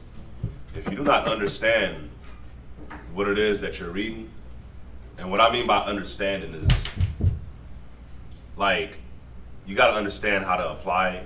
You got to understand the situations that you're in. That's what this is for. You got to understand and see what it is that you're dealing with. I'm gonna give you all some synonyms for understand. Let's check this out. It says grasp. When you grasp something, it's like I just grasped this. I'm holding it. You see what I'm saying? You got to be able to grasp this truth. You got to be able to grasp the Most High and his wisdom. So what does that mean? You got to be able to touch it. That means you're going to be taking part in a lot of the things that you read as a form of a way for you to understand. Everything you read. So the Most High has to put you into certain predicaments and certain situations for you to get a complete grasp of what it is that you're doing. Another way for grasp is for you to control. You see what I'm saying? A lot of us we don't have that control over our lives and the controls of the things that's happening around us. Can you control everything? Of course you can. But there is some things that you should be able to control. Like your own spirit. You see what I'm saying? And we're lacking that. So the understanding aspect, one of the synonyms is grasp. Another one is comprehend. For you to comprehend something, you can read it. Like a lot of us are sitting, I'll be honest with y'all. We just read Deuteronomy 1, verse 2. You know what it says, verse 2? These are the 11 days' journey from Horeb by the way of Mount Seir unto Kadesh Barnea. I didn't comprehend that. You know why? Because I don't know where Horeb and Kadesh Barnea to Seir is. Do you see what I'm saying? So I'll tell you. Horeb, Kadesh Barnea, Mount Seir. So it went boom, boom, down. So you went from, I'm sure you went to Egypt, you came out of Egypt, you went up, and then you took the trip down. Seir is Edom. You see why, you see how he comprehends it? How many of y'all comprehended it? I had to comprehend it by looking at a map. So just reading it, you're like, oh, but then I had to go and get a visual aid. And that's what I was going to go into. Sometimes in these instances, in certain situations, you're not just going to get it by reading it. You're not just going to get it by somebody telling you either. You're going to have to go out there and find it for yourself. And I don't mean like, oh, I'm gonna lay the truth and go find. That's not what I mean. What I mean is you're gonna have to put forth some effort too. Because anybody's Bible have a map in it? Not every Bible has a map. And if your Bible has a map, well, guess what? You're gonna have to go there and Kadesh Barnea, okay to Horeb. All right, now I understand. Now I comprehend it. You see what I'm saying? So, I mean, the synonyms go on. I'm not going to hit every synonym, but realize is one. A lot of times, why do we keep going through things? Because we don't realize what's going on. We don't see. See is another one. Get it is another synonym. We don't get it. If you don't get something, that's why you keep repeating it. Interpret, recognize, aware, conscious. All these things is understand. I mean, I can keep going. Make out, discern. Keep going on understanding. And that's one of the biggest things in understanding is discernment and discretion. Discernment, yep. Because you could be in Foresight. Foresight, foreseeing. You could be in a situation and apply one scripture, but then what about all the other scriptures that go to that same situation? Balance. Yeah. Right? Balance, discretion, all these different things. You see that? So, So yeah, so it says wise men and understanding. So these you weren't just wise, but you understood. You understood different things. You understood how to actually, apply the scriptures and just apply different things in life. Use the right application. Because there's times when I just had a talk with Marcy, right before class started. I was like, man, Marcy, your kids, they really, when you speak, they like really, because it's true, Marcy's kids, when she speaks, they're like, they understand that ass whooping. and I'm like, so I asked her, I was like, do you whoop them a lot? She was like, no, but I don't play with them. But I whoop them if I have to, but I don't play with them. And at the same time, I understand that they're kids. So what does that mean? Does every situation require an ass whooping? Does every situation require a timeout? Talking to? No, but the scriptures say the rod and reproof. But the scriptures say the rod and the reproof. So I got to beat them every time. Every time? The scriptures say cocking out thy child. So that means that I can't enjoy my child at all. See where it can go? If you don't have the proper understanding, you'll take one idea, base it off of your thinking, and run with that logic only. Understanding is about balance. Yep. What do the other scriptures say about rearing a child? Right? It says the rod and reproof. It says don't vex your child. You don't abuse your children. You don't go too far. Like all these different things. You got to talk to your kids. You got to train them up. You got to talk to them. It ain't just whooping them every single time. You see that? But if you go off of one scripture and formulate your mind off of that one thing, you'll lack understanding. Okay. Because understanding is about situation also. In what situation does that scripture apply? One scripture will apply, and it's not a mask for every situation. Don't y'all get that? Do we get that? Okay. I get that. You can't take one scripture and apply it to every situation to say, well, the Bible says that. You're right, it does say that. But what else does it say? Because doesn't the Bible say a false balance? Right. So the Bible gives us two parts. It's up to us to understand through experience and situations where that applies. Yeah. Done. But yeah, let's go back. Deuteronomy Chapter 1, verse 14. Uh-huh. And he answered me and said, the thing which thou hast spoken is good for us to do. So I took the chief of your tribes, wise men, and known, and made them heads over you, captains over thousands, and captains over hundreds, and captains over fifties, and captains over tens, and officers among your tribes. Now, just on this scripture, this verse 15. You know when you find, because you'll find them out there, brothers and sisters, that I ain't dealing with no camp. I ain't dealing with no rank. But he's a high chief. But he knows everything. He's the high chief. He's the bishop. Listen, that's retarded. He's the elder. That is retarded, and that is a just say. Listen, I went to this school, and this school, you know, that one didn't really agree with my spirit. But you have a lot of brothers and sisters that's out there that talk that they like to talk crap about camps. But do they talk crap about the jobs that they go work for? That has managers and supervisors and area managers and bosses and leads. Nope, team Like- leads, key holders. Like just brothers and sisters, let's please use logic here. There's even different levels in a government. You have the president, you have the vice president, you have the whatever Nancy Pelosi is, House Speaker, the cabinet leaders, House Speaker. Like you have all that. leader of foreign policy. You got, yeah. You have all that. shut It's up. structured. Yep. It's structured.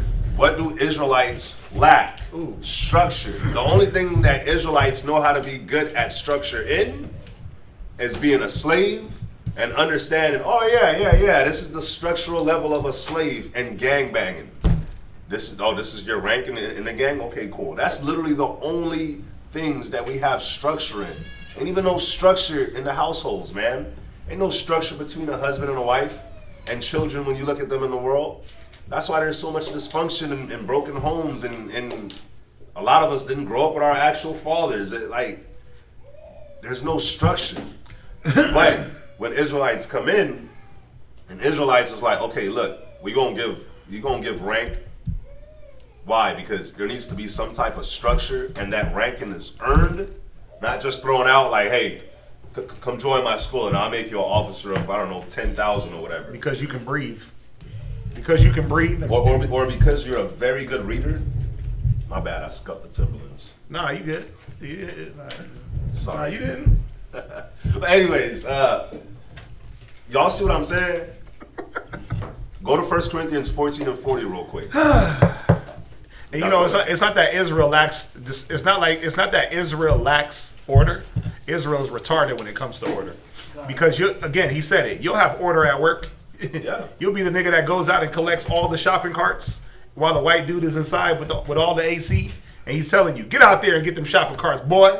Bag their groceries. Not in that language, but he might as well say it like that, right? But because a paycheck's involved, you'll lower yourself down on the ranking polls, right? You'll stay there. Is Israel a servant? Yes, because that's a rank. Niggas love to be servants. You'll love that rank of a slave, of a servant, because you're getting paid for it. But when we say, hey, come be a servant of Christ, but you ain't gotta be in a slave mentality. Come level yourself up, officer, soldier, right? Come put that work in, sis. Oh, you ain't God. Listen, man, there's ranks amongst the angels. You ain't Jesus. The Most High is about ranking and structure and order. You got ranking angels. I'm gonna show y'all something. I know y'all ain't think about this. Name anything. Name anything that's created. Just name something that the Most High created or something that a person created. Just name it. Animals. Animals have ranks. Yep. They got social class. They got food chain, and there's one at the top, and there's somebody at the bottom getting ate. Done. And the bottom cat ain't eating the top cat. This just don't happen. Lion, king of the beasts. What really is gonna go out there and fight a lion? Just like, heads up, let me go get you. Nothing in his right mind is gonna say, yo, let me go holler at this lion real quick and take him off his throne. Right? You go to the ocean, there's ranking animals, sharks, great whites, this, that, they rank. Who's gonna really go attack a great white? Who's gonna attack a killer whale? Killer whale. The orca. Who's going out to get those? The seal? So a seal is like, nah, nigga, I don't believe in ranks. No, his ass is running to the nearest island when that killer whale comes. Why? Because that's the ranking animal. You wanna know what's funny, y'all? You wanna know what's funny? Like, when you look at like the nations on earth, damn near every nation has had a time to rule on the earth. And they were the ones in power. They were the ones that had rank. So when you look at our lives now, Esau is the one in power. Esau is the one that has rank. Yep. It don't matter what no Israelite says. Yep. You're under an Edomite, and you Yep. follow them. Yep. You have to. For you to live, when you pull your money out, that's an Edomite's face. Ooh. When you go to your bank, that's an Edomite's name on that bank. The car that you drive is either a Nah, Edomite or I don't the use gas cash. that you buy. No, I don't use cash. The food. No, I gotta be in devil's. that, I don't that use credit cash. card. You know what I'm saying? That damn Zelle. No, I just use Tap Pay. That Zelle, that Apple card. Elon Musk. That Tesla. He's an alien, Steve bro. Jobs. Elon Musk is an alien. He got an alien in his body. There's rank. But I'm gonna show y'all something. God. I'm gonna show y'all something. Even your own body has a rank. Ooh. Even in your own body has a rank. Damn. There's things that you don't really have to protect, but then there's things on your body that your spirit naturally protects. When you're about to fall, your hand automatically. Why? Because your head ranks higher. So naturally, your hands, yes, they're important, but your head is more important than your hands. So your hands, that's gonna take the blow to kind of stable off your head from taking that blow. Yeah, nobody falls head first. Think about when your mom was going. Think about when your mom was going to whoop you. She was going to whoop you, and she's aiming for that back, and it's tender and it's soft. At that moment, that back had more rank. It had more importance. So what did you do? Put your hand You'll down. take it on your head. Yeah, you'll take that on the and head. even that, it hurts. So you catch it on the head. You try to shake it off real quick. You know, when you about to get it on the butt, you put your hand, you go like this. Yep. So Them hands be. there's you messed up, but like for us as Israelites, like that's how you know an Israelite is retarded. When they tell you that that there's no rank. Oh, I don't want to deal with camps because they do this and they do that, and they what's the word they like to use? They treat people special because they have rank. They have men in admiration. They're men pleasers. Like, what are you talking about?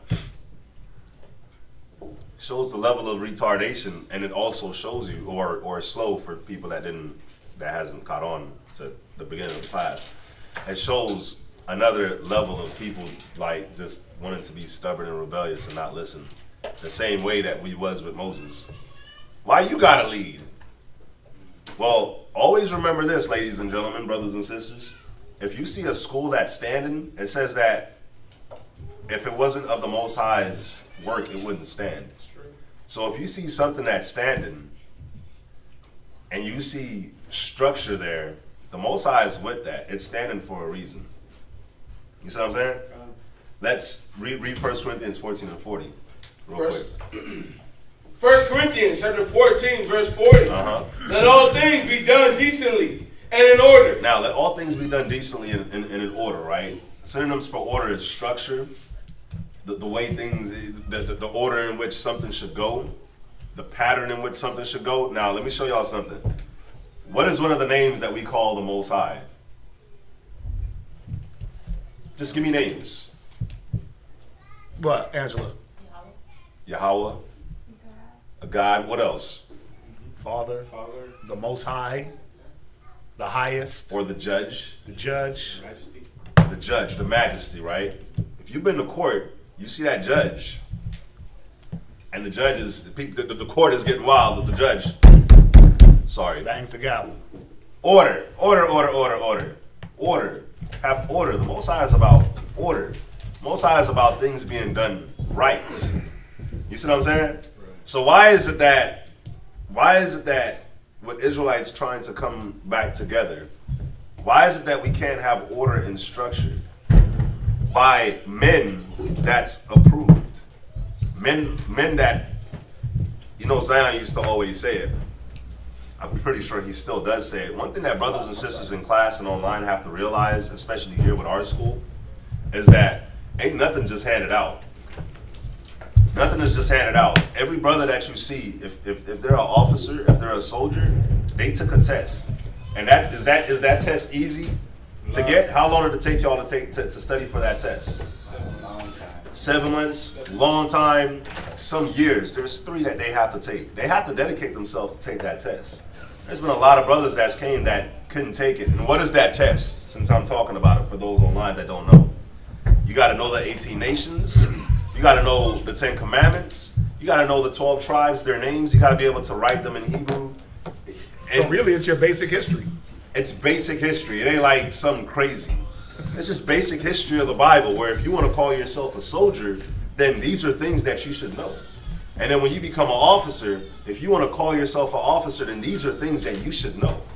But then at the same time, you don't get that rank if you don't move a certain type of way. If your spirit, if your personality, if your characteristics don't line up with the Bible, then we don't even allow you to take the test.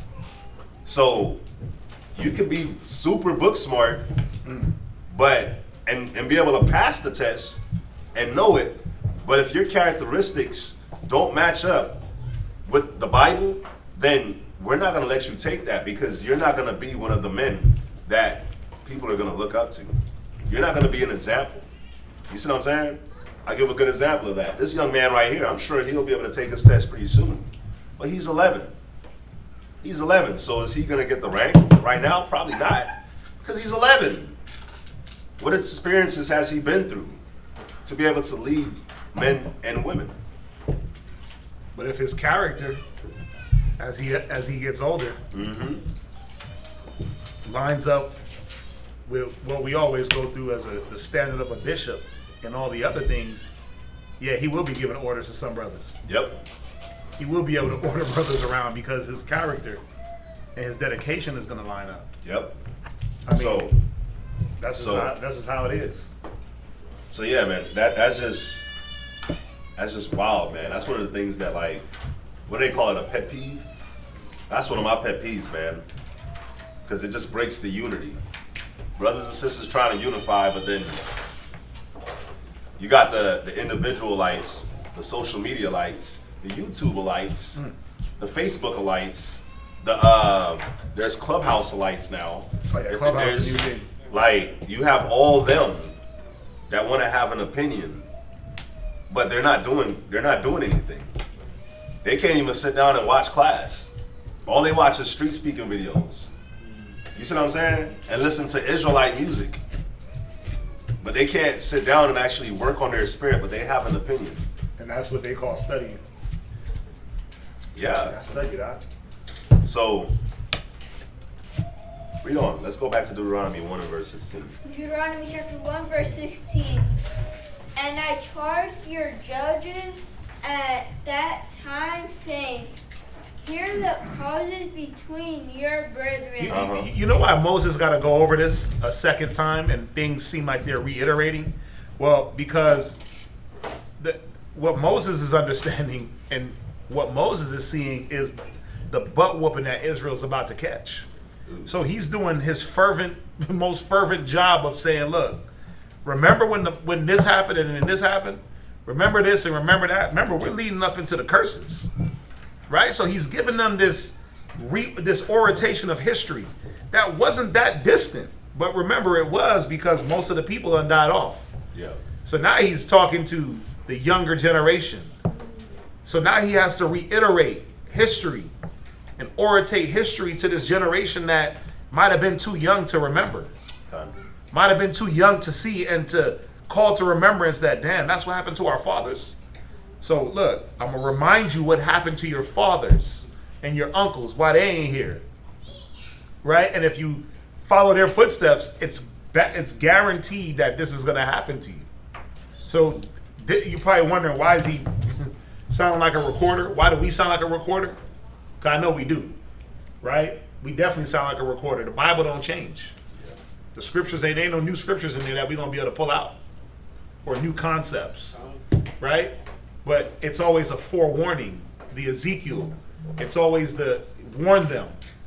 Right? Warn them, warn their children. As our children get older, they got to be warned. He got to be warned. My son, y'all's kids, got to be warned as they become more conscious of their surroundings. You know, now Noah's asking me about dead Israelite men getting killed by cops. George Floyd and this person and that. He's like, man, I remember their names. I'm like, yeah, go research and look into it. You know what I mean? Like, he's more conscious of social. He asked me, we were watching the news yesterday, and before the news story came on, he just seen Taiwan and China. He's like, so is China going to go to war with Taiwan? Or America? He was asking, I forgot what he was asking me, and I'm kind of schooling him like, well, look, this is what's going on with China, Taiwan. But the point is, they become more socially conscious. Wars, rumors of war. Ain't that the point? To make them aware also, not just us. So we got to reiterate these things, just like Moses. Go ahead. And judge righteously between every man and his brother and the stranger that is with him. Ye shall not respect persons in judgment, but ye shall hear the small as well as the great. Ye shall not be afraid of the face of man, for the judgment is God's. And the cause that is too hard for you, bring it unto me, and I will hear it. And I will command you at the time all the things which ye should do. And when we departed from Haran, we went through all that great and terrible wilderness which ye saw by the way of the mountain of the Amorites, as the Lord our God commanded us. And we came to Kadesh Barnea, and I said unto you, Ye are come unto the mountain of the Amorites, which the Lord our God doeth give unto us. Behold, the Lord thy God has set the land before thee. Go up and possess it. And the Lord God of thy fathers has said unto thee, Fear not, neither be discouraged. And ye came near unto me, every one of you, and said, We will send men before us, and they shall search us out the land, and bring us word again by what way we must go up, and into what city we shall come. And the saying pleased me well, and I took 12 men of you, one of a tribe, and they turned and went up into the mountain, and came unto the valley of Eshcol, and searched it out. And they took of the fruit of the land in their hands, and brought it down unto us, and brought us word again, and said, It is a good land which the Lord our God doeth give us. Notwithstanding, ye would not go up, but rebelled against the commandment of the Lord your God. And ye murmured in your tents, and said, Because the Lord hated us, he hath brought us forth out of the land of Egypt, to deliver us into the hand of the Amorites to destroy us. All right. What verse was that? That was verse 27. Right.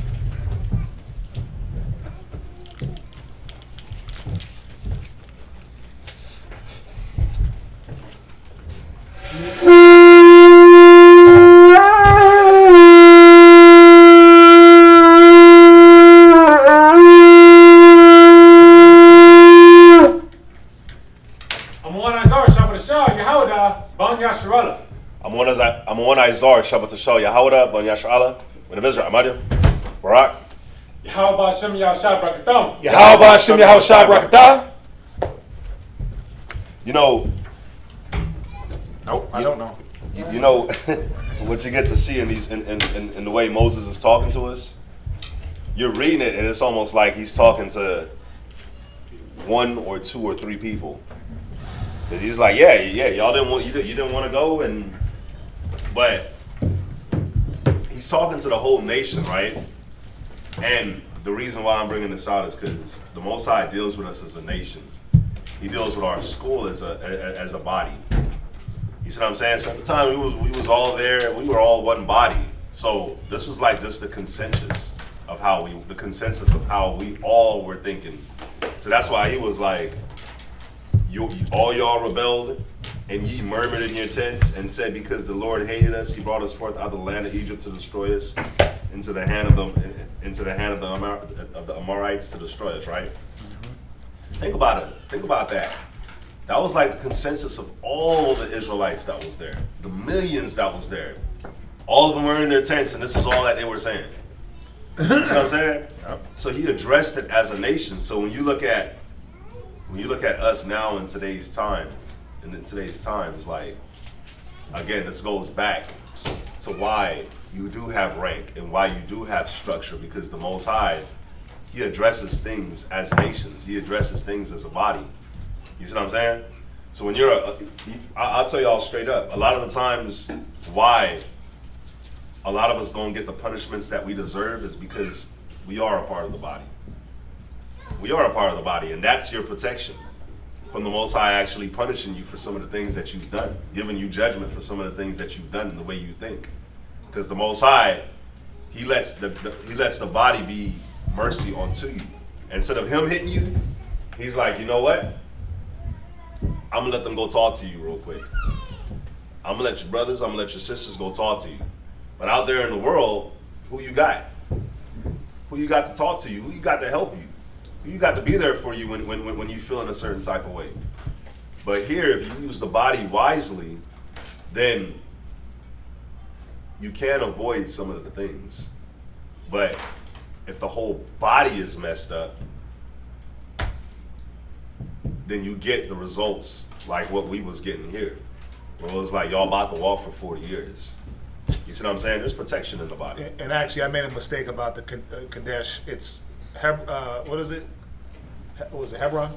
Yes. Hebron, Kadesh Barnea, and then Mount Seir. What was it? So we were Horeb, Kadesh Barnea, Mount Seir. So we basically came from Egypt and then went under. Remember Ammon, Moab, Edom. Mm-hmm. We wanted to pass through Ammon. They said no. They wanted to pass through Edom. Remember Mount Seir is in Edom, but we went this way and went up. It wasn't this way. We were trying to get up here. Gotcha. He didn't want to bring us this way. Why? Because of the wars. So he brought us underneath. So Horeb, Kadesh Barnea, Mount Seir, Edom, Moab, Ammon, Canaan. Got it. Right. Sorry about that. Yeah, you got it. Deuteronomy Chapter 1, verse 28. Whither shall we go up? Our brethren have discouraged our hearts, saying, the people is greater and taller than we. The cities are great and walled up to heaven. Yeah, those Canaanites, the sons of the Anak, they could have been anywhere, 9 feet tall, 30-foot walls. But that's not what we were supposed to be looking at. We were supposed to look at the Most High, that he was going to guide us, the things that he already got us past, the Egyptians, the Red Sea, the 10 plagues. We were supposed to be remembering those things and not looking at the future hurdles as impossible. Go ahead. And moreover, we have seen the sons of the Anakims, right? Anakims. Right, or Anak. Anakims, there. Then said I unto you, dread not, neither be afraid of them. Right. The Lord your God, which goeth before you, he shall fight for you. See that? That's what we forgot. This is kind of what we forget today. Most High is always fighting for us. He's always setting the stage for the battle. And really, he just wants to see, are you going to prep mentally if you had to fight, if you had to go through it? Most High said, I fight for you. I'm going to fight for you. Think about that. Just think about, I'm going to fight for you. The battle is mine. But I just want you to prep as if the battle was yours. And that's really all you got to do, is get dressed. That's what he wants us to do. Remember, girt your loins. Remember the shield of faith, the helmet of salvation. Remember all those things? He wants you to just get dressed for the battle. He'll fight, but he wants you to dress rehearsal. And a lot of times, that's where we mess up at. We don't come prepared. We got the shield, but no sword. You got the helmet, but you ain't got no shoes on. You forgot the girdle, so you're getting stabbed. Right? Go ahead. According to all that he did for you in Egypt before your eyes. Who lifted a finger in Egypt is the question. What man caused the plagues? It's true. Nobody. All Moses could do was pray and deal with talk to the Most High, but the Most High caused the water to turn to blood. Aaron's rod to bud. Moses' staff to swallow up the other staffs. The Most High caused that. It wasn't nothing that Moses did. He didn't cause flies to come. He didn't cause any of those things. The Nile, he didn't cause any of those things. He wasn't the cause. It was the Most High that was literally fighting a battle for us. Think about it. But, and I always use these concepts. I always say it. Every one of us got a spiritual Noah's Ark. Every one of us got a spiritual Ark of the Covenant. It's something that you're building. We all got, we're this spiritual tabernacle that we got to build, right? But think about it. Your life is like a spiritual exodus, but not really. It's like a real exodus, because what are you running from? Captivity. And what is the Most High constantly doing? Okay, I'm going to turn the water into blood. I'm going to stop them from drinking. I'm going to give them flies, frogs, pestilence. He causes all these things to happen in your life for you against your enemy. Right? And what do? You get to the Red Sea and you're like, nah, I ain't crossing that. I'm good. You get to the precipice, you get to the tip of the mountain, and you look and you're like, I can't get down that. But wait a minute, you forgot the journey up. The journey up was more strenuous than going down. You get to the tip top pinnacle, and you look down and get nervous and scared and say, nah, I can't do it. But he got you up there. And guess what? Look at your clothes, look at your feet, look at your hands. They ain't cut up, they ain't bruised, they ain't chipped nails, none of that's going on. You ascended up to this mountain without even lifting a finger. How you think he gonna get down? He gonna carry you down.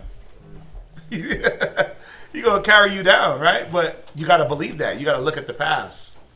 This is why Moses was constantly reminding us. You have to look at the past and understand there was not one thing you did in your life that got you through your life.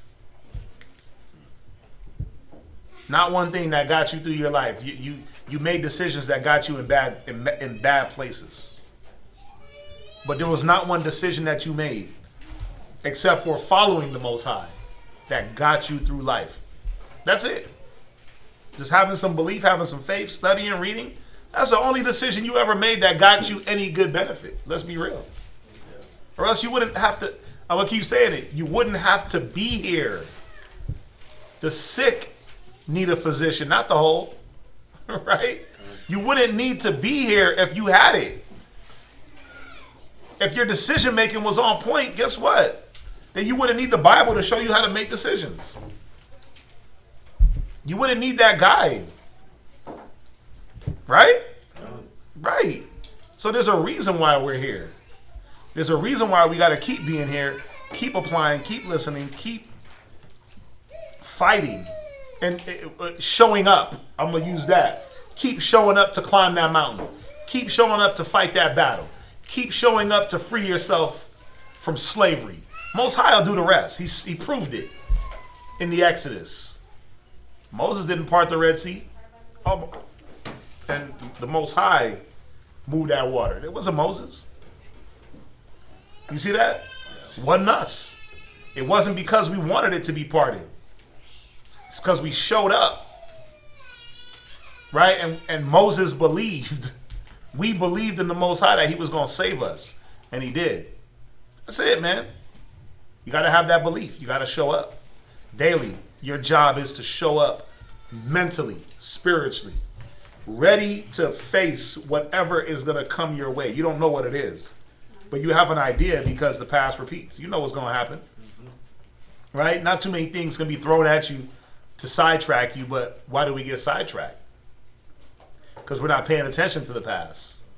We're not paying attention to the curveballs that's being thrown at us. You're not paying attention to anything that's being thrown.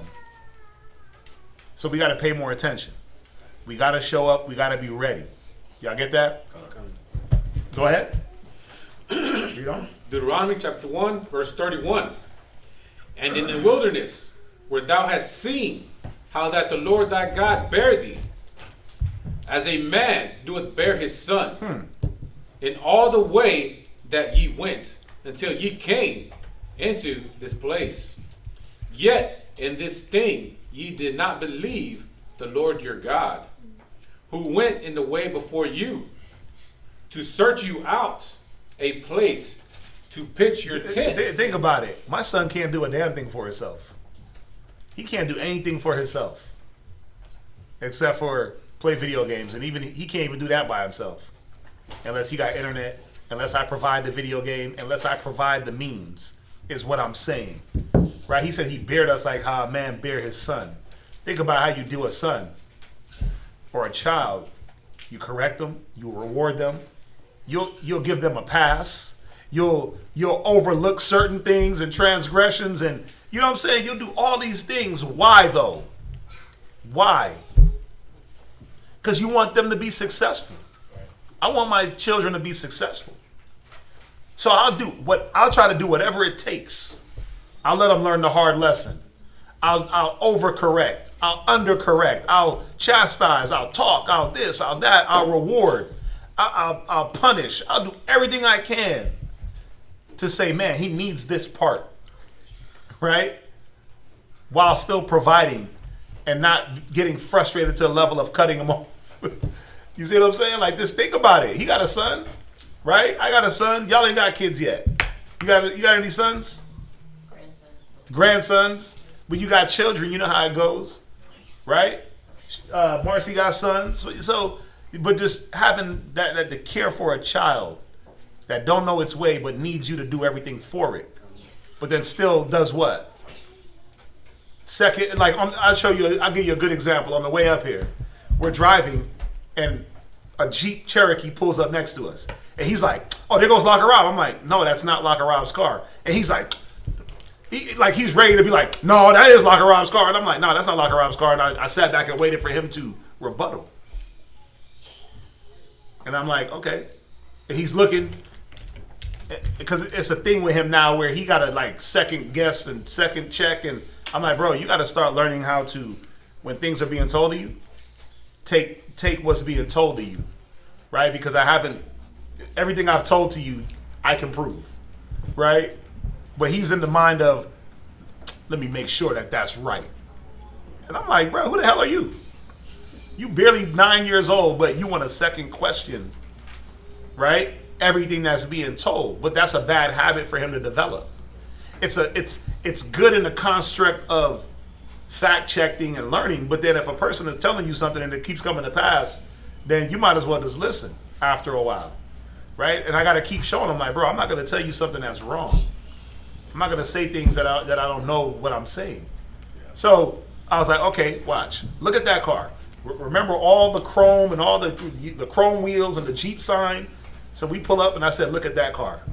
And he looked and he was like, I get it, Dad. Why are you? And I'm like, no, look at every detail of that car compared to the other car. That wasn't Locker Rob. Because he does that. But I got to keep showing him that you think you know more than me. That's how we were in the wilderness. We think we knew better. Think about having to deal with that spirit. And not just one person, but millions. We know better. Let's go back to Egypt. You're not doing things that's for our benefit, Lord. You brought us out here to die and our children to be a prey. Ain't that what we said? Yeah. The Most High's mind is like, bro, I'm bringing you out of destruction. I'm bringing you out of slavery, and y'all think I'm trying to bring you in? But think about having to bear that and still keep a good conscience towards the people. It's easy to write a person off when they get into that mind of second questioning you, especially when you know you have never steered them wrong. So when it said the Most High beared us like a son, think about all the things a parent has to put up with raising children. It's a lot. And we were infants coming out of Egypt, man. Infants that couldn't even crawl. Y'all see that? Go ahead. Question. Yeah, what's that? Is this the reason why, one of the reasons why, that Israel, the first generation had to be destroyed because their minds were so engraved of slavery? It's the exact reason. Think about it. He said, I'm gonna make you walk through the wilderness because when I try to bring you to a good land, you put an evil report on the land. Okay. And you put that in everybody else's head. So yeah, that whole generation had to be wiped out because you can't kill an idea. Once that's been out there, that's gonna be there. Okay. Right? If I put a stain on your name, even if it's not true, you're always gonna have that in the back of your head. Okay. Right? So to wipe that out, you got to get rid of those people that have that in their mind. You see that? I understand. Right. That way it doesn't affect the other people. Okay. So, yeah. So the same thing, like what's going on right now. Our mindsets. They're terrible. Right. That's what I'm trying to get. Yeah, at. our mindsets are terrible. You're doing the same thing right now, technically, and you got people like right now in class that are trying to fight that mindset. But Right. I'm saying, but majority of people out here in the world, that's what goes with the 2/3. Right. They're still stuck in this mindset of being the way the first generation was, because their minds can't. They're seared with the hot iron. Yep. Some people are, yeah, and some people will turn to the truth. Right. Some people that believe now won't believe later. Okay. It's this revolving door that keeps opening, and everyone has the fair chance until Yahweh Shai comes to get their mind right. You see what I'm saying? That's why he's not going through and wiping out millions of us at a time like he did, or 100,000 of us in one swipe. 14,000 in one swipe. He's given us that mercy and that grace to try to get our minds geared towards his will. Okay. Yeah. Yes, sir. Deuteronomy Chapter 1 to the top of 33. And went in the way before you to search you out a place to pitch your tent in fire by night, to show you by what way ye should go, and in a cloud by day. And the Lord heard the voice of your words, and was wroth, and sware, saying, surely there shall not one of these men of this evil generation see that good land, which I swear to give unto your fathers. Save Caleb, the son of Zephaniah, he shall see it, and to him will I give the land that he hath trodden upon, and to his children, because he hath wholly followed the Lord. Also the Lord was angry with me for your sakes, saying, thou also shalt not go in thither. But Joshua, the son of Nun, which standeth before thee, he shall go in thither. Encourage him, for he shall cause Israel to inherit it. Moreover, your little ones, which ye should be a prey, and your children, which in that day had no knowledge between good and evil, they shall go in thither, and unto them will I give it, and they shall possess it. But as for you, turn you, and take your journey into the wilderness by the way of the Red Sea. Then ye answered and said unto me, we have sinned against the Lord. We will go up and fight, according to all that the Lord our God commanded us. And when ye had girded on every man his weapons of war, ye were ready to go up into the hill. And the Lord said unto me, say unto them, go not up, neither fight, for I am not among you, lest ye be smitten before your enemies. So I spake unto you, and ye would not hear, but rebelled against the commandment of the Lord, and went presumptuously up into the hill. And the Amorites, which dwelt in that mountain, came out against you, and chased you, as bees do, and destroyed you in Seir, even unto Hormah. Verse 45, and ye returned and wept before the Lord, but the Lord would not hearken to your voice, nor give ear unto you. So ye abode in Kadesh many days, according unto the days that ye abode there. chapter 2 and verse 1. Any questions in 1? No. Shouldn't be. Should be easy. Go ahead. Chapter 2 and verse 1. Then we turned and took our journey into the wilderness by the way of the Red Sea, as the Lord spake unto me. And we compassed Mount Seir many days. And the Lord spake unto me, saying, Ye have compassed this mountain long enough. Turn you northward. And commanded thou the people, saying, Ye are to pass through the coast of your brethren, the children of Esau, which dwell in Seir, and they shall be afraid of you. Take ye good heed unto yourselves therefore. Meddle not with them, for I will not give you of their land. No, not so much as a footbreadth, because I have given Mount Seir unto Esau for a possession. Ye shall buy meat of them for money, that ye may eat, and ye shall also buy water of them for money, that ye may drink. For the Lord thy God hath blessed thee in all the works of thy hand. He knoweth thy walking through this great wilderness. These 40 years the Lord thy God has been with thee. Thou hast lacked nothing. See that? And that's how this is going to be. We're not going to lack anything. And even now in the truth, when you look at it, there isn't really anything that you lack. But our minds will play with us and make us feel like we lack things. Go ahead. Verse 8. And when we passed by from our brethren, the children of Esau, which dwelt in Seir, through the way of the plain of Elath, and from Ezoin-Geber, we turned and passed by the way of the wilderness of Moab. All right, next brother. What verse was that? That was the end of verse 8.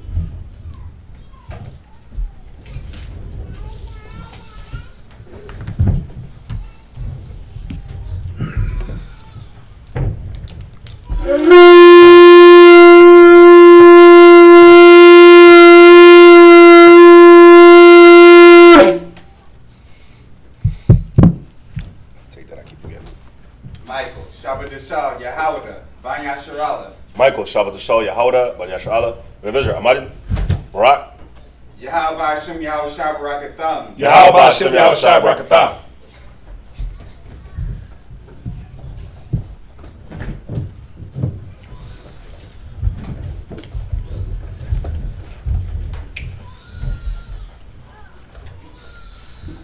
You gonna wake up?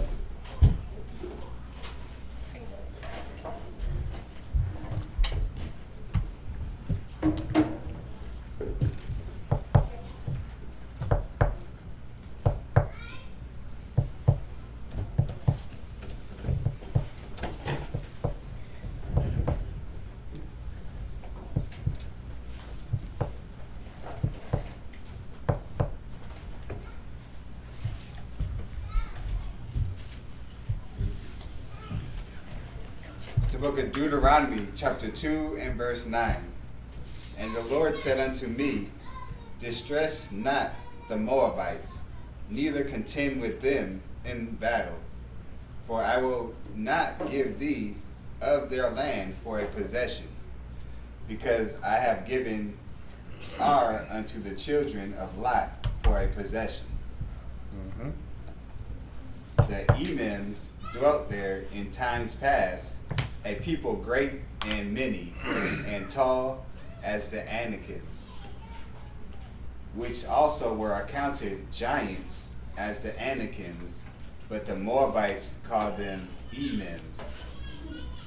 The Hormims also dwelt in Seir before time, but the children of Esau succeeded them when they had destroyed them from before them, and dwelt in their stead, as Israel did unto the land of his possession, which the Lord gave unto them. Now rise up, said I, and get you over the brook Zered. And we went over the brook Zered. And the space in which we came from Kadesh Barnea until we were come over the brook Zered was 38 years, until all the generation of the men of war were wasted out from among the hosts, as the Lord sware unto them. For indeed the hand of the Lord was against them, to destroy them from among the hosts until they were consumed. So it came to pass, when all the men of war were consumed and dead from among the people, the Lord spake unto me, saying, Thou art to pass over through Ar, the coast of Moab, this day. And when thou comest nigh over against the children of Ammon, distress them not, nor meddle with them, for I will not give thee of the land of the children of Ammon any possession, because I have given it unto the children of Lot for a possession. So you see that he's telling us all we were to do was just pass through Moab and Ammon. We weren't supposed to try to take their land, go to war. We weren't supposed to do anything like that, and we didn't intend to. Yeah. We didn't intend to. We wanted to pass by, but what happened? They came out with sword. They came out ready to fight. So what happened? Moses and the people ran them out the land, wiped them out, and we ended up taking parts of those lands. Go ahead. Verse 20.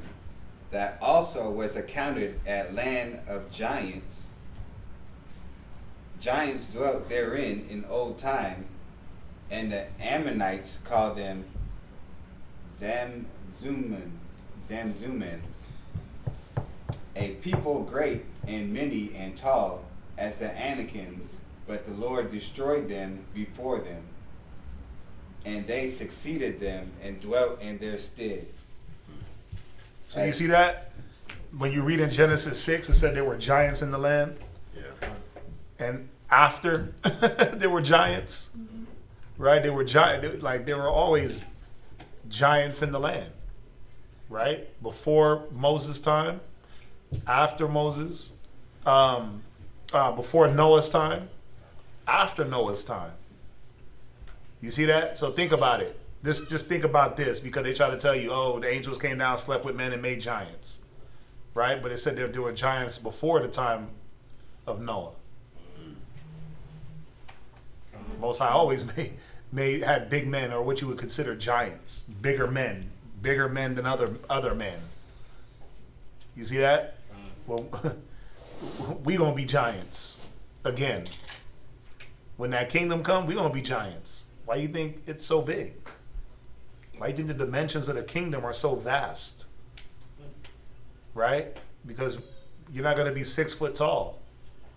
You're gonna be a big man. Christ is gonna be huge. He's not gonna be 5'3", 150 soaking wet. Nah, bro. He's gonna be a giant. Yeah. So when he comes, every face on the earth is gonna see him at once.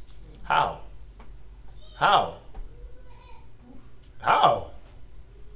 He's gonna be huge. The angels are gonna be huge when you read in Revelation. Right? What did it say the angel was? 220 feet? Tall? So this giant concept is nothing foreign if you really understand the scriptures and understand how the Most High built us, you know, how we were. It's just that we weren't as big as the inhabitants of those lands. You see that? And we looked at their physical stature because they were bigger. We looked at that as an issue. Yeah. You know, I was gonna say too, man. You know how you know that angels didn't sleep with men and made giants? Because just think, we just read about how Esau took over these giants' land, and how Ammon took over these giants' land, right? So think about it. If they're giants and if giants are half angels, because they came from angels, like they say, right? Then you really think that you as a regular human, or them as regular humans, is gonna go up against Half half angels. man, half angel. You really think you're gonna go not just one, but a whole nation of them Yeah, that had a land? it don't make sense. That don't make no sense. What you think? If the angels did sleep with men and brought forth kids, don't you think that those kids is gonna be damn near like Samson? They would be damn near like the strength and what Samson was able to do. Those men would damn near be like that, and they're bigger and taller, Faster, stronger. faster. So you're telling me that regular people, the Ammonites, went and destroyed them? The Ammonites couldn't even destroy us. Yep. And we weren't an established nation yet, coming out of Egypt with weapons and Nope. and we weren't established. We went into their land and took it. Think about it. We went into their walls and took their land. And not on one occasion, but on a few occasions, we went Ammon, Moab. Like, just think about that concept. Where these nations are more developed. Yes, the Egyptians more developed. Right, they're already established as a land, as a people. They're established as a land. We're looking for a land.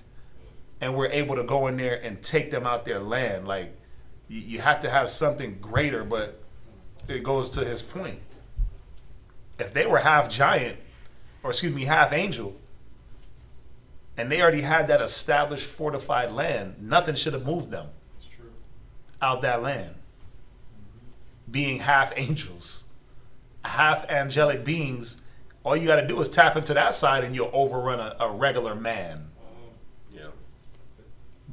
Also, where you're speaking, they would also fortify their defenses also Yeah, for invaders, so they wouldn't be penetrated. everything would have been fortified and impenetrable, and we'd still be walking through the wilderness. Go ahead. Verse 22. As he did to the children of Esau, which dwelt in Seir, when he destroyed the Horims from before them, and they succeeded them, and dwelt in their stead until this day. Right. So you had Esau, Moab, Ammon, taking out giants. Come on, Esau. Bro, come on. Let's be real. The cave dwellers, nah. Especially at this time. Especially at this, yeah, like they had their power. They were, they had their blessing. The sword was their thing, but who were they? Even the Most High said they were gonna fear us. He said it earlier. He said Esau was gonna fear us. So think about that. But they running out giants. They're running out giants, but they fear us. So how powerful are these giants really? How angelic were they really?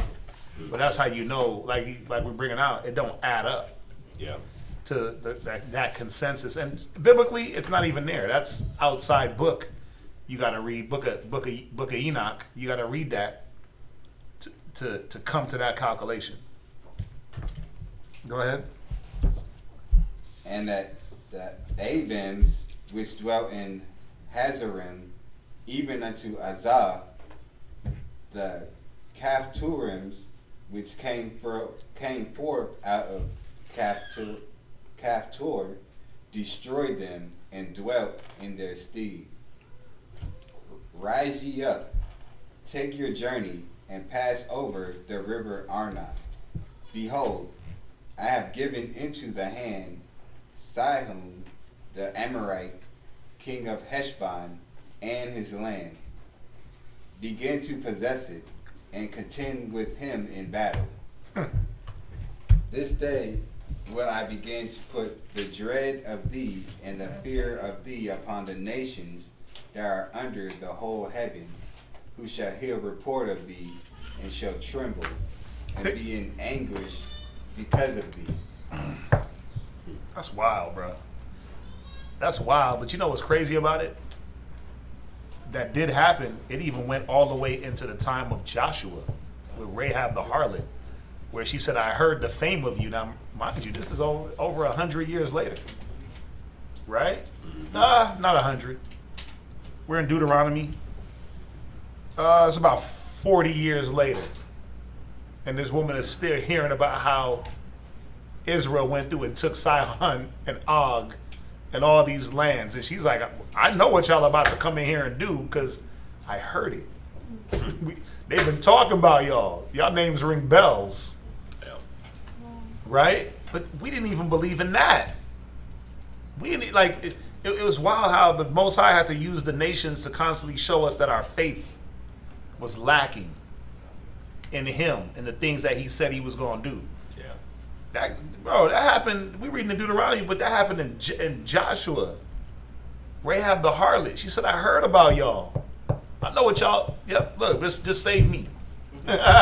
Save me and my family. Because I know it's about, I know when y'all come up in here, it's a wrap. But we didn't even believe.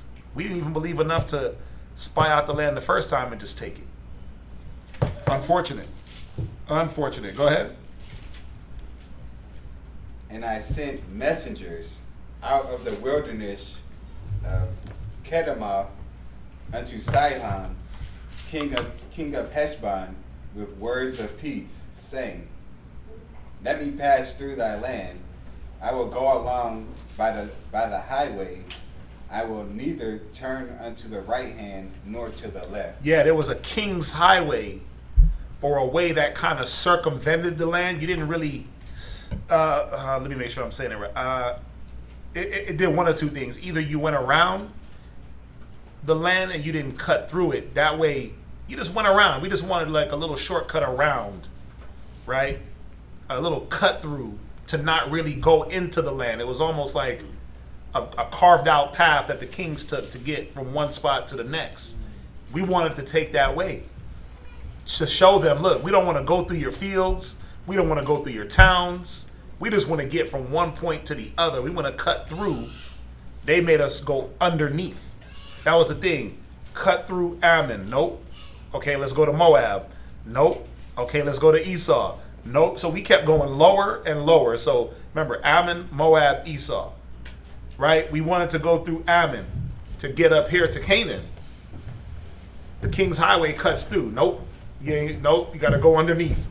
But then now we got to go to Moab. Let's go to there. Nope. You got to go underneath.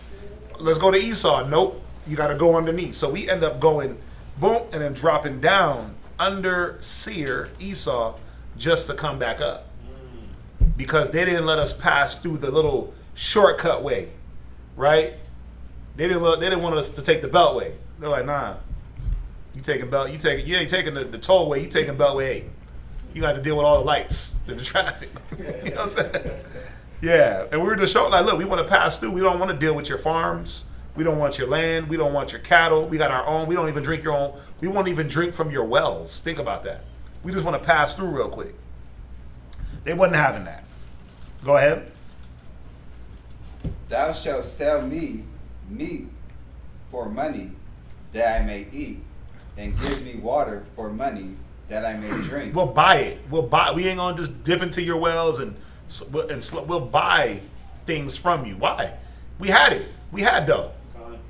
We had the dough, right? We done spoiled the Egyptians. We had things to trade, right? So we was ready. Go ahead. Only I will pass through on my feet, as the children of Esau, which dwell in Seir, and the Moabites which dwell in Ar, did unto me, until I shall pass over Jordan into the land which the Lord our God giveth us. But Sihon, king of Heshbon, would not let us pass by. Nope. He wasn't with it. Questions? Yep. Could this have been, if the Lord controls all things, then could this have been the Most High made these nations do that? These leaders, these nations not let us pass through so he can actually keep us inside the wilderness? Or was No, it just no. Remember, one thing happened and then another happened. Go to the land of Canaan and spy it out. We got there. Right? We came back with the report, evil. The check was, you're going to walk through the wilderness. Now we're walking and moving, and then we come to the point where now Can we pass through? No, you can't. Go down. Can you pass through? No, you can't. Go, drop down. So one thing happened and then another. The wilderness wasn't because of Moab and Ammon. Okay. It was because of us. Okay. Right? That was the check. That was the punishment for the evil report. And then we try to pass, and they wouldn't let us pass. Mm-hmm.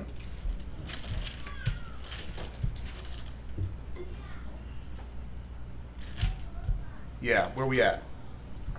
Deuteronomy chapter 2 and verse 30. For the Lord thy God hardened his spirit and made his heart obstinate. Abstinent. Ob- Obstinate. obstinate. Obstinate means stubborn. Not abstinent, that's a different word. Abstinent means to abstain or to withhold things from yourself, but obstinate means stubborn. Like it says in the Ecclesiasticus, an obstinate heart shall be laden with sorrows, a stubborn mind shall be filled with sorrow. So where you at? What verse? Verse 30. Right, go ahead. That he might deliver him into thy hand, as appeareth this day. And the Lord said unto me, Behold, I have begun to give Sihon and his land before thee. Begin to possess, that thou mayest inherit his land. Then Sihon came out against us, he and all his people, to fight at Jahaz. And the Lord our God delivered him before us. So, because remember, Sihon, Og, they all heard about what happened in Egypt. So when it says the Most High hardened their heart, what was that? Did the Most High tempt them with evil? No, they got prideful. Just like Pharaoh, he was prideful, right? So in that pride, the Most High knew, okay, he's going to destroy himself. Pride goeth before destruction, a haughty spirit before a fall. See that? So the Most High knew, okay, you're going to get prideful, and my people are going to destroy you anyway. And they're going to get the land. Because why? They did not want to hearken to, remember when he said, whenever you go out to battle, or whenever you come up on a city, send the priests, declare peace. Well, we come peacefully. We just want to pass by. They came out with sword. That's a sign of, or an action of war. So what are we supposed to do? Not fight? We fought, right? And we were better. Go ahead. And the Lord our God delivered him before us, and we smote him and his sons and all his people. And we took all the cities at that time, and utterly destroyed the men and the women and the little ones of every city. We left none to remain. Only the cattle we took for a prey unto ourselves, and the spoil of the cities which we took. That's it.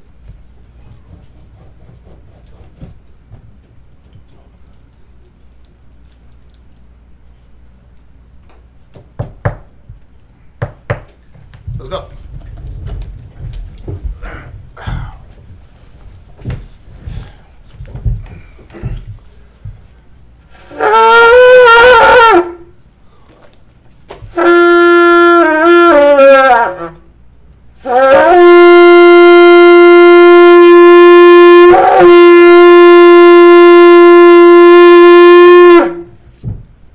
Noah, Shabbat, Benjamin, Banyamya, Banyashrala.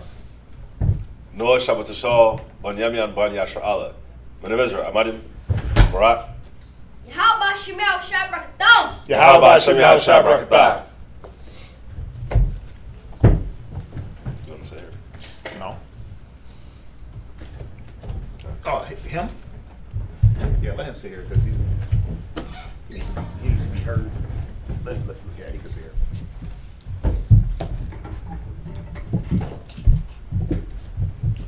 Where we at? We are at verse 36. So yeah, Deuteronomy 2 and 36.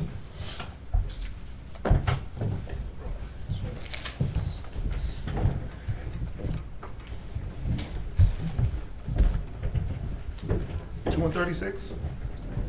Right. This is the book of Deuteronomy 2 and 36. For arrow from arrow, A roar. a word which is by the brink of the river of Arnon, and from the city that is by the river, even unto Gilead, there was not one city too strong for us. The Lord your God delivered all unto us. Only unto the land of the children of Ammon thou camest not, nor unto thy nor any place of the river Jabbok, nor unto the cities in the mountains, nor unto whatsoever the Lord our God forbade us. Right. Any questions in chapter 2? All right. Let's go to Deuteronomy chapter 3 and 1. Where's he reading to? Verse 22. Okay. Go ahead. Then we turned and went up the way to Bashan, and Og the king of Bashan came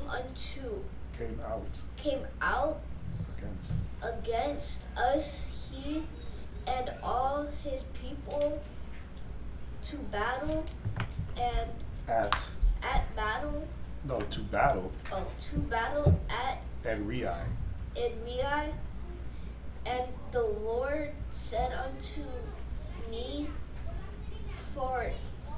fear him not, for I will deliver him and all his people and his land unto thy hand, and thou shalt do unto him as thou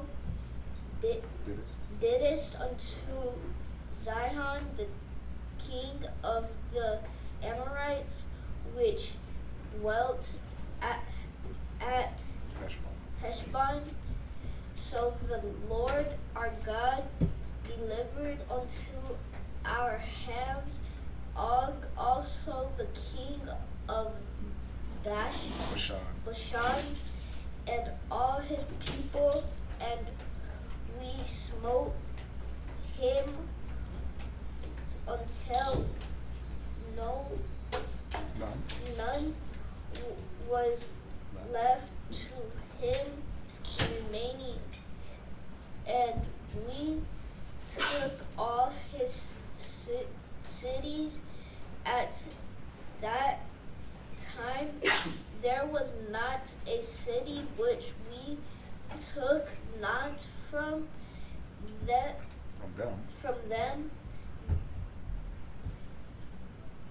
Three score. Three scores. All the remain. No. 3 score cities. 3 score cities. All the region of Argob, the kingdom of Og in Bashan. Right. So again, you gotta just look at a map. I'm gonna send this real quick. I'm gonna send this to you real fast so you can put it up. This is a real good map. I have this Bible atlas on my phone. I have it on, somebody shared with me some books way back. I was in the mall. He shared it with me on a Google Drive, and it has like basically it goes through the whole timeline of Moses and all of that. Let me see, but you can get an idea. Damn, I forgot to work my phone. Marcy, do I send it to you? Okay. Boom. So that's Marcy. Right. Boom. Boom. Boom. And you'll be able to see Bashan, Ammon, Moab, Edom. You'll be able to see what it's talking about.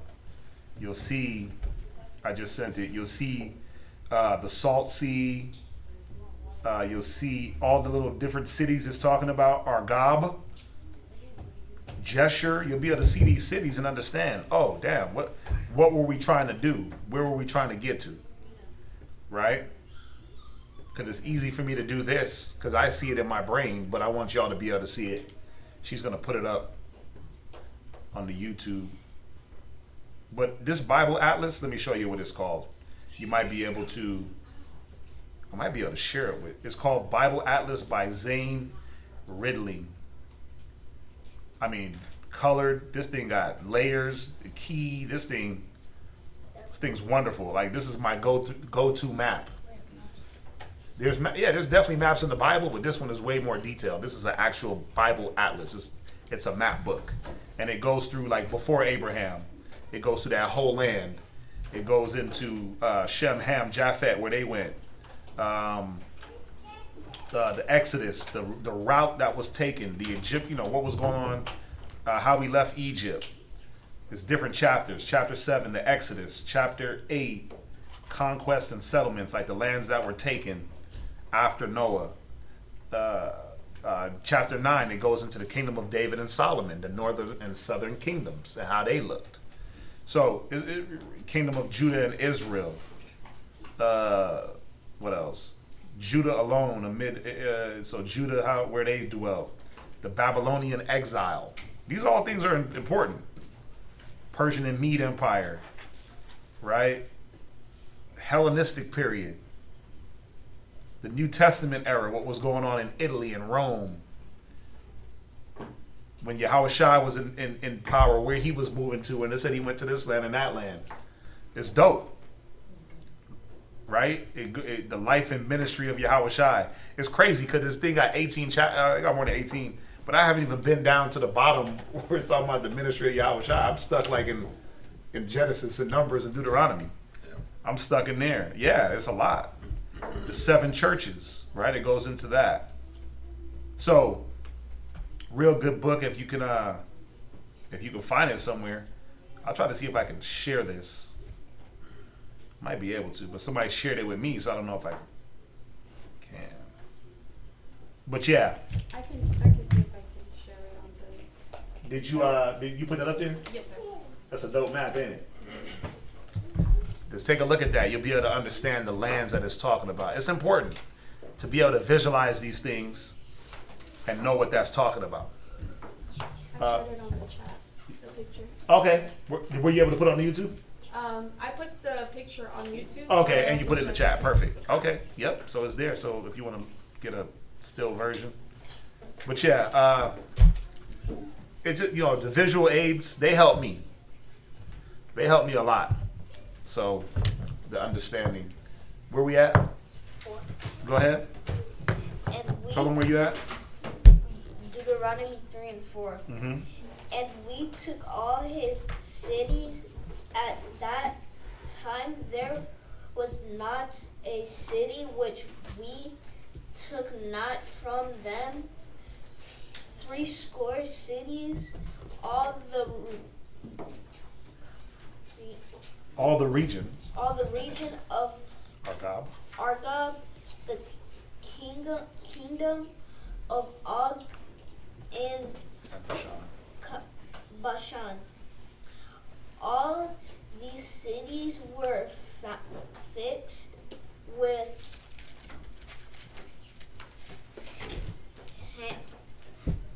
All these cities were fenced. Walls. With high walls. Gates. And bars. Beside. Unwalled towns. A great many. And we utterly destroyed them as we did unto Sihon, king of Heshbon, utterly destroying the men, woman, and child of every city. Children of every city, but all the cattle and the spoil of the cities we took for a prey to ourselves, and we took at that time out of the hand of the two kings of the Amorites, the land that was on this side Jordan, from the river of Arnon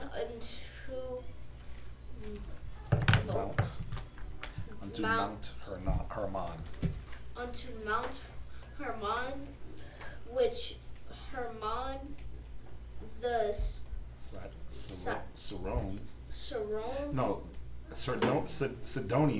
Sidonians call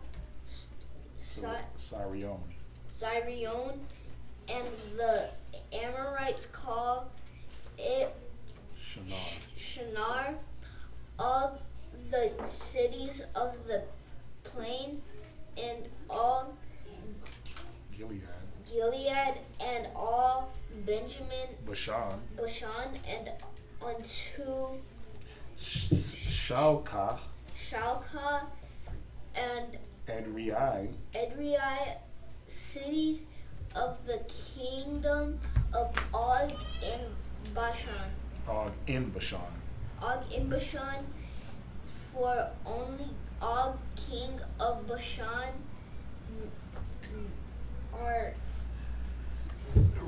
remained for of the remnant of giants. See that? So it says, for only Og, king of Bashan, remained of the remnant of giants. So think about that. They were giants. Yeah. Og, remember he said nations bigger and more powerful than us we were going to take out. They were giants. It was like giants fighting giants, and then here comes little old Israel. Here comes the midgets. Right? Here comes the midgets trying to fight giants, but we took them out. Think about that. But that was the point, to strike fear in the other nations, that the Most High was riding. When the Most High is riding with us, that's it. No matter how big you are, how tall your walls, he got us. Go ahead, where you at? 12. Nope. You gotta finish, start at verse 11 again. Yeah, verse 11. For only Og, king of Bashan, remained of the remnant of giants. Behold, his bedstead was a bedstead of iron. Right. He slept on an iron bed. Right. Go ahead. Is it not in Rabath or of the children of Ammon? In 9 cubits was the length through thereof, and 4 cubits the breadth of it. Right. So 9 cubits was what? Huh? 18 feet. You had an 18-foot long bed. 4 cubits was what? 8 feet. He had an 18 by 8 bed. Think about that. That's how big this man was. And then usually, you hop in your bed, it's not going to be that much bigger than you unless you Shaq. Right? You remember Shaq's bed? Shaq got this huge round bed that, Yeah, no, way bigger. He has a custom bed. His bed is big enough at that time that his whole family was able to sleep. His kids, his wife. It was huge. Yeah, this big circular bed that, because his problem was at 7'3", when you laid on the bed, he was hanging off by the knees, right? So imagine an 18-foot long bed. This man had to be, about 16 feet long. I got the perfect thing for it. What? So this right here is 8 feet. 8 feet? What Here is? to here, that's 8 feet. Right. Oh, from the back of the podium, but they can't see that. But from here to here, how long is this? This is 16 feet. This is right. So think about his bed being as long as this podium, or bit excuse me, longer. him being as tall as this podium. Now y'all online can't see how long the podium is, but it's pretty long. Okay, watch, do this. I'm gonna stand here.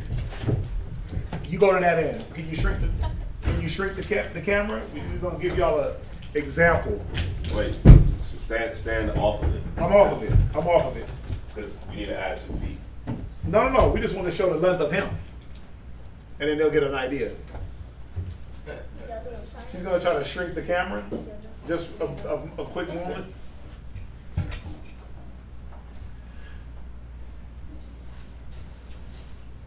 You can't even see Locker Rob yet. Right. Put your hand out.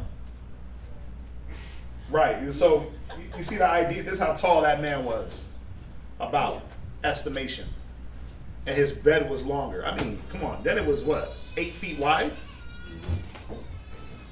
These are what wide? About 2.5. I think so.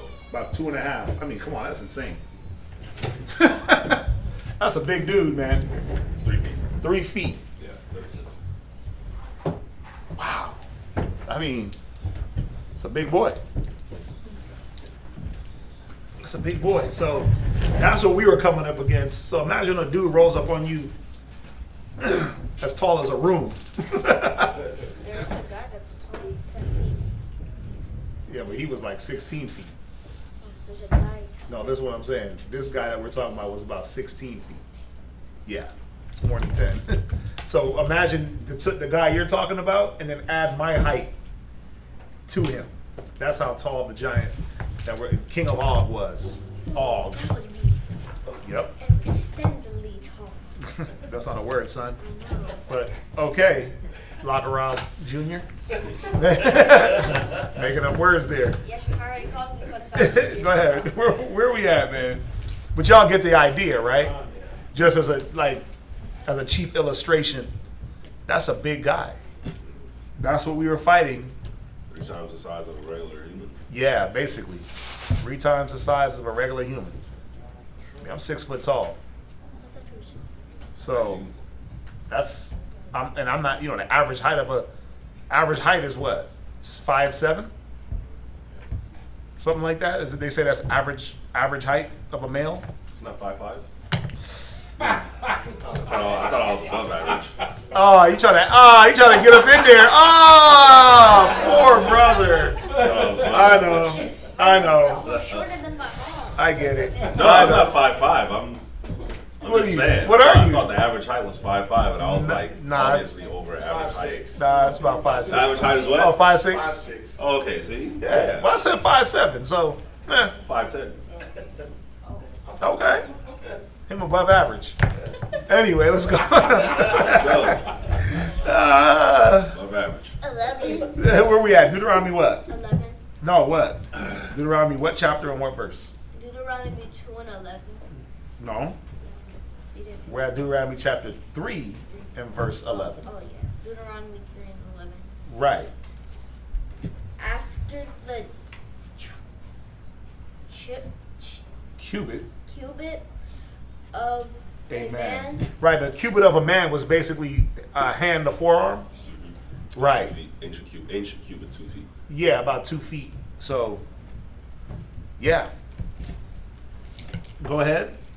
And this land which we possessed that at that time from A rear.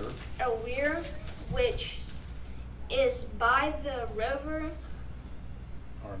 Arnon, and half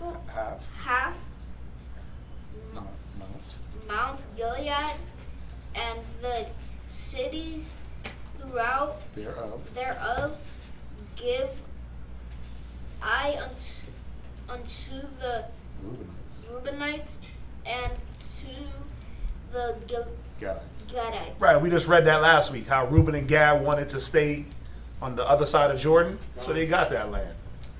Right? Go 13, read. And the rest of Gilead and all Bashan being the kingdom of Og, give I unto the half tribe of Manasseh, all the region of Argod, with all Bashan, which was called the land of giants. So that was known as the land of the giants. Go ahead.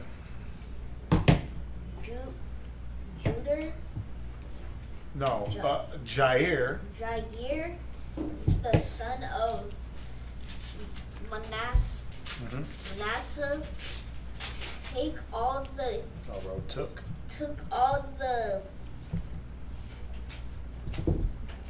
country of our God unto the coast of Gilead. No, Geshurai And Ma'achathai, and called them after his own name, Bashan, Habath, Jair unto this day. And I give Gilead unto Machir, and unto the Reubenites, and unto the Gadites. I give from Gad, even unto the river Arnon, half the valley, and the border, even unto the river Jabbok, which is the border of the children of Ammon, the plain also, and Jordan, and the coast thereof from Chinnereth even unto the sea of the plain, even the saddle sea, salt under the salt, even the salt sea, under Ashdod Pisgah, eastward. Ashdod Pisgah. Yeah, and that map that she put up, that all these lands are there. Jabbok, they're all they're all here. It shows that it even shows Reuben. It shows where Gad is. Yeah, it's pretty dope. Manasseh, it shows where they went, what they had. Aurora. I'm saying that wrong. Right? What else? It shows Jazeer, Jabbok, the river Jabbok. It shows that. So it's in there. Yeah, it's in there. Mount Pisgah is there. Heshbon. Yep. Go ahead. Where verse you at? 18. 18? Yeah. Go ahead. And I commanded you at that time, saying, the Lord your God hath given you this land to possess it. Ye shall pass over armed before your brethren, the children of Israel, that are meant for the war. All that are meat. All that are meat for the war. Right. Go ahead.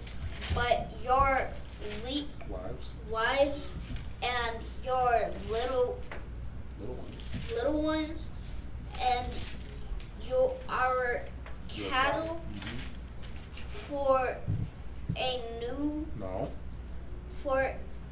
I know that ye have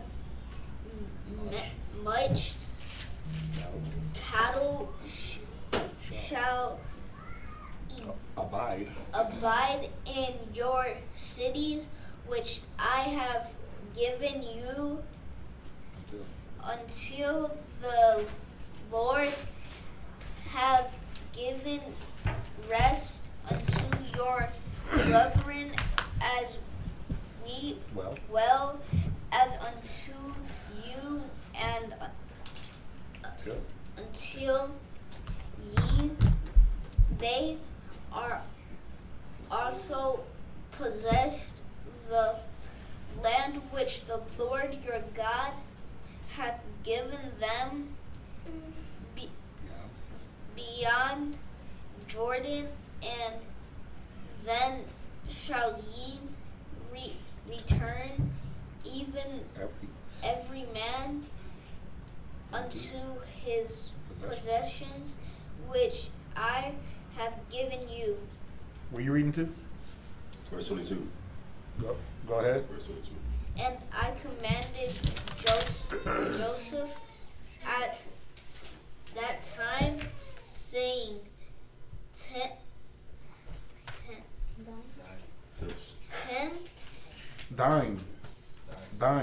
thine eyes have seen all that the Lord your God hath done unto these two kings of so shall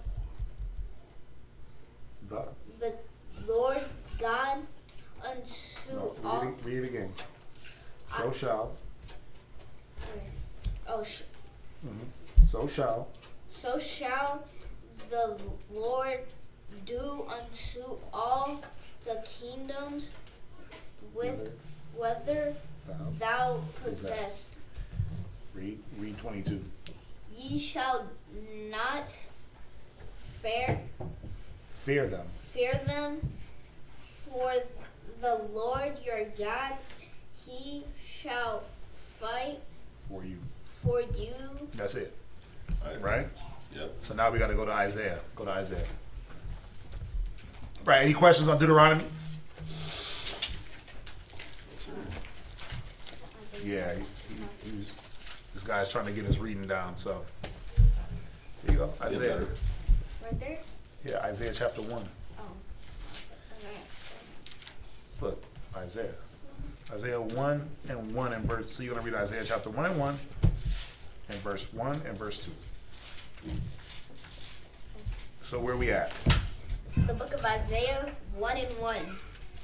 The vision of Israel. Isaiah, the son of Amos, which he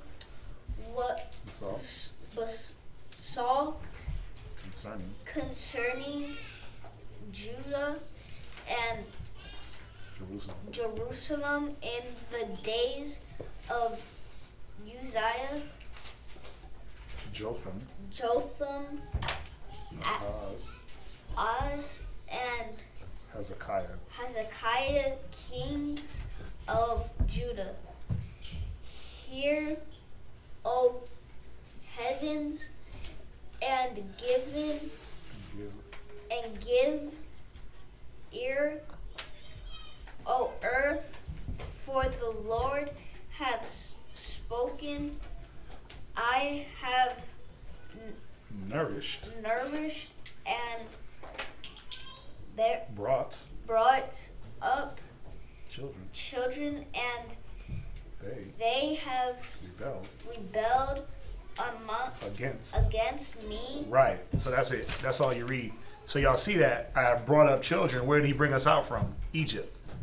He called us children, and he said we rebelled.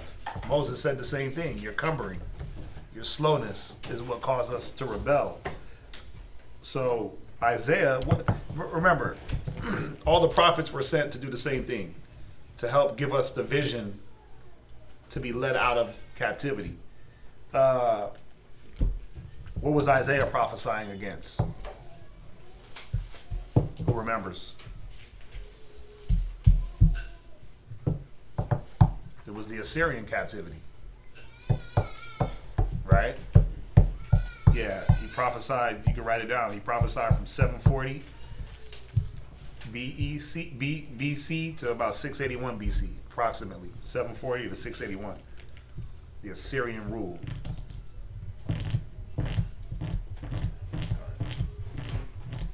It's important to know. You had different prophets that prophesied different things. Some prophesied the same things at the same time.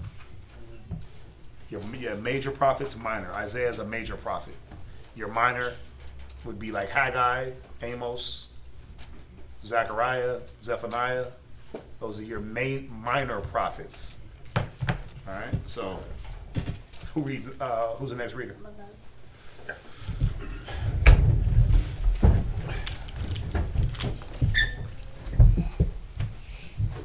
Don't get hype. I'm old, like you.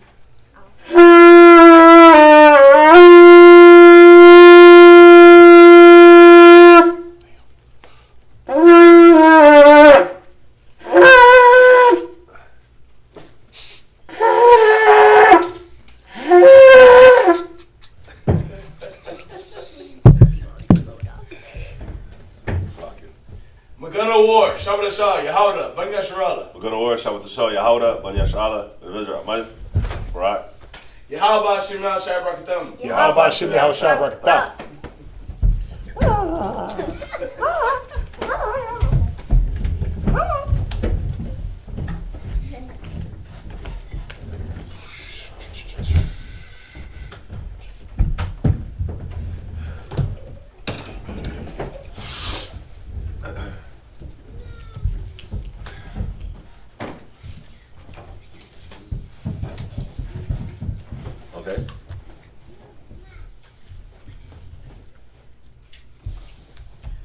Isaiah chapter 1, verse 3.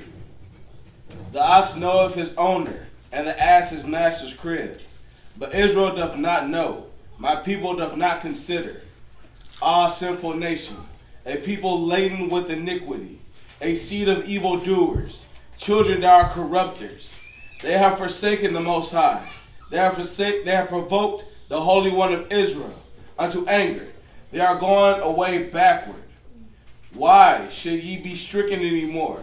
Ye will revolt more and more. The whole head is sick, and the whole heart faint. From the sole of the foot even unto the head there is no soundness in it, but wounds and bruises and petrifying sores. Isn't that the state of our people now? Just look at it. It's sad that every time I read this, I'm like, damn. Isaiah must have been looking in a crystal ball. But no, he wasn't. All it was history repeats itself. Right. That's it.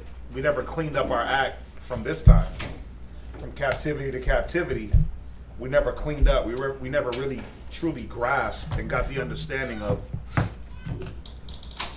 how to stay out of the grips of the nations, how to stay out of captivity. We never grasped the concept of unity and brotherhood and community and nationhood.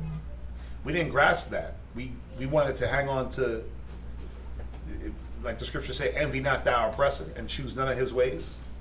We wanted to choose the ways of the oppressor more than the ways of the Most High. We wanted riches and wealth and those things over community and brotherhood and the law, the things that were going to govern our lives for real. So when I read this, and I'm like, dang, this what Isaiah was dealing with? That's what we deal with. That's what we deal with now. Everything that he's saying, putrefying sores, the whole head, from the head to the toe is sick. Think about our heads, or the leaders of the leaders that represent Israel.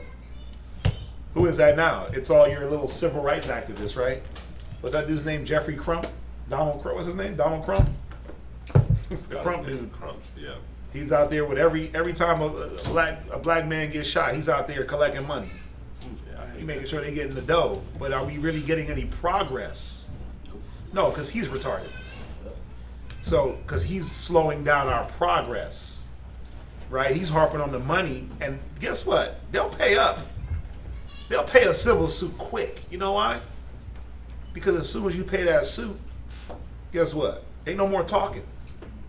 Ain't no more protests. Ain't no more inequality in our minds. Right? Oh, they paid the civil suit. We good with that. But think about it. Why does it keep happening? Why does it? I was listening to a story yesterday of a boy. I think it happened before. It happened before George Floyd. The dude, he was maybe in high school or going into college. I didn't catch the whole story, man. Black male, police custody, ends up dying. There was another one that happened just recently. The girl, they knew that she had mental illnesses.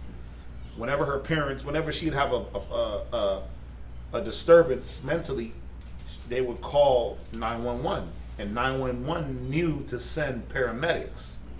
This time they send the cops. The cops are accusing her of being drunk. She's having a damn mental episode. They put her in the car, handcuff her. They pull off somehow. The car door opens. She lands on her head. Boom, coma, 8 days, dies.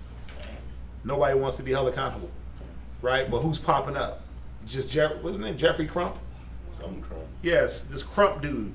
He's like the Jesse Jackson of this era. He's like the Al Sharpton, but all he's about is the money. Yeah. He's not really bringing nothing spiritual to our people and showing our people why does this keep happening to you, how to prevent it. So he's sick as hell, right? Then everything under him is going to be sick. I'm not saying that he's like an actual leader, but he is. He's the one that they put out there, right? Your celebrities. They'll stand up 1 minute, and then as soon as they get a little backlash, what they do?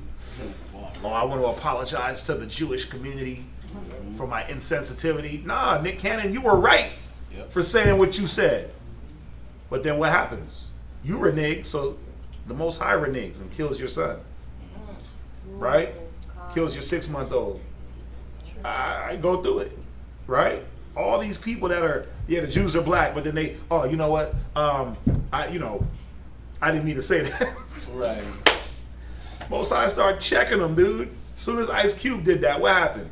People start coming out talking about how Ice Cube was robbing them and not paying them and doing bad deals when it came to these movies. All that dirt starts coming out because the Most High is going to reveal you. He's going to reveal you. When you don't stand up for his justice, he ain't going to stand for you. Right. So all these men, all these celebrities, the whole head, whatever we feel that represents us, they don't represent me, right? Yahweh Shai represents me. That's right. And I represent Yahweh Shai. Your celebrities, the billionaires, they don't represent me and what my sentiment on things. They just don't. They might represent other black folks and Hispanic folks, right? And that's fine. That's fine because that's what they believe. But think about the sicknesses that they're not helping to fix. Think about it. Jay-Z will sit there and pay for Meek Mills to get out of jail and pay for this lawyer and pay for this and pay for that. But is he training people on how to stay out of jail? No. Is he remedying the issue, or is he just pacifying? See, we try to remedy through the Bible. The putrefying sores. Got some sores that are pussing and oozing sickness and disease. There's only one way to fix that. A Band-Aid ain't gonna do it. A Band-Aid is just gonna cover it, bring more heat and more infection, and bubble it up and turn it white. You pull that off, you're like, ugh, it's green now. Right? What do you gotta do to those sores? You gotta dress them. You gotta scrape out the infection. Right? But what was the Most High doing in the wilderness? He was wiping out the infection in us. You gotta scrape away that infection. You gotta clean that up. It hurts. It's painful.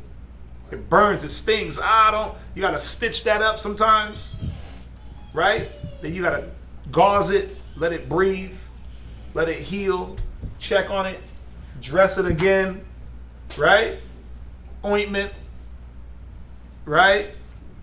For it to heal up. And then what? You could say it's healed.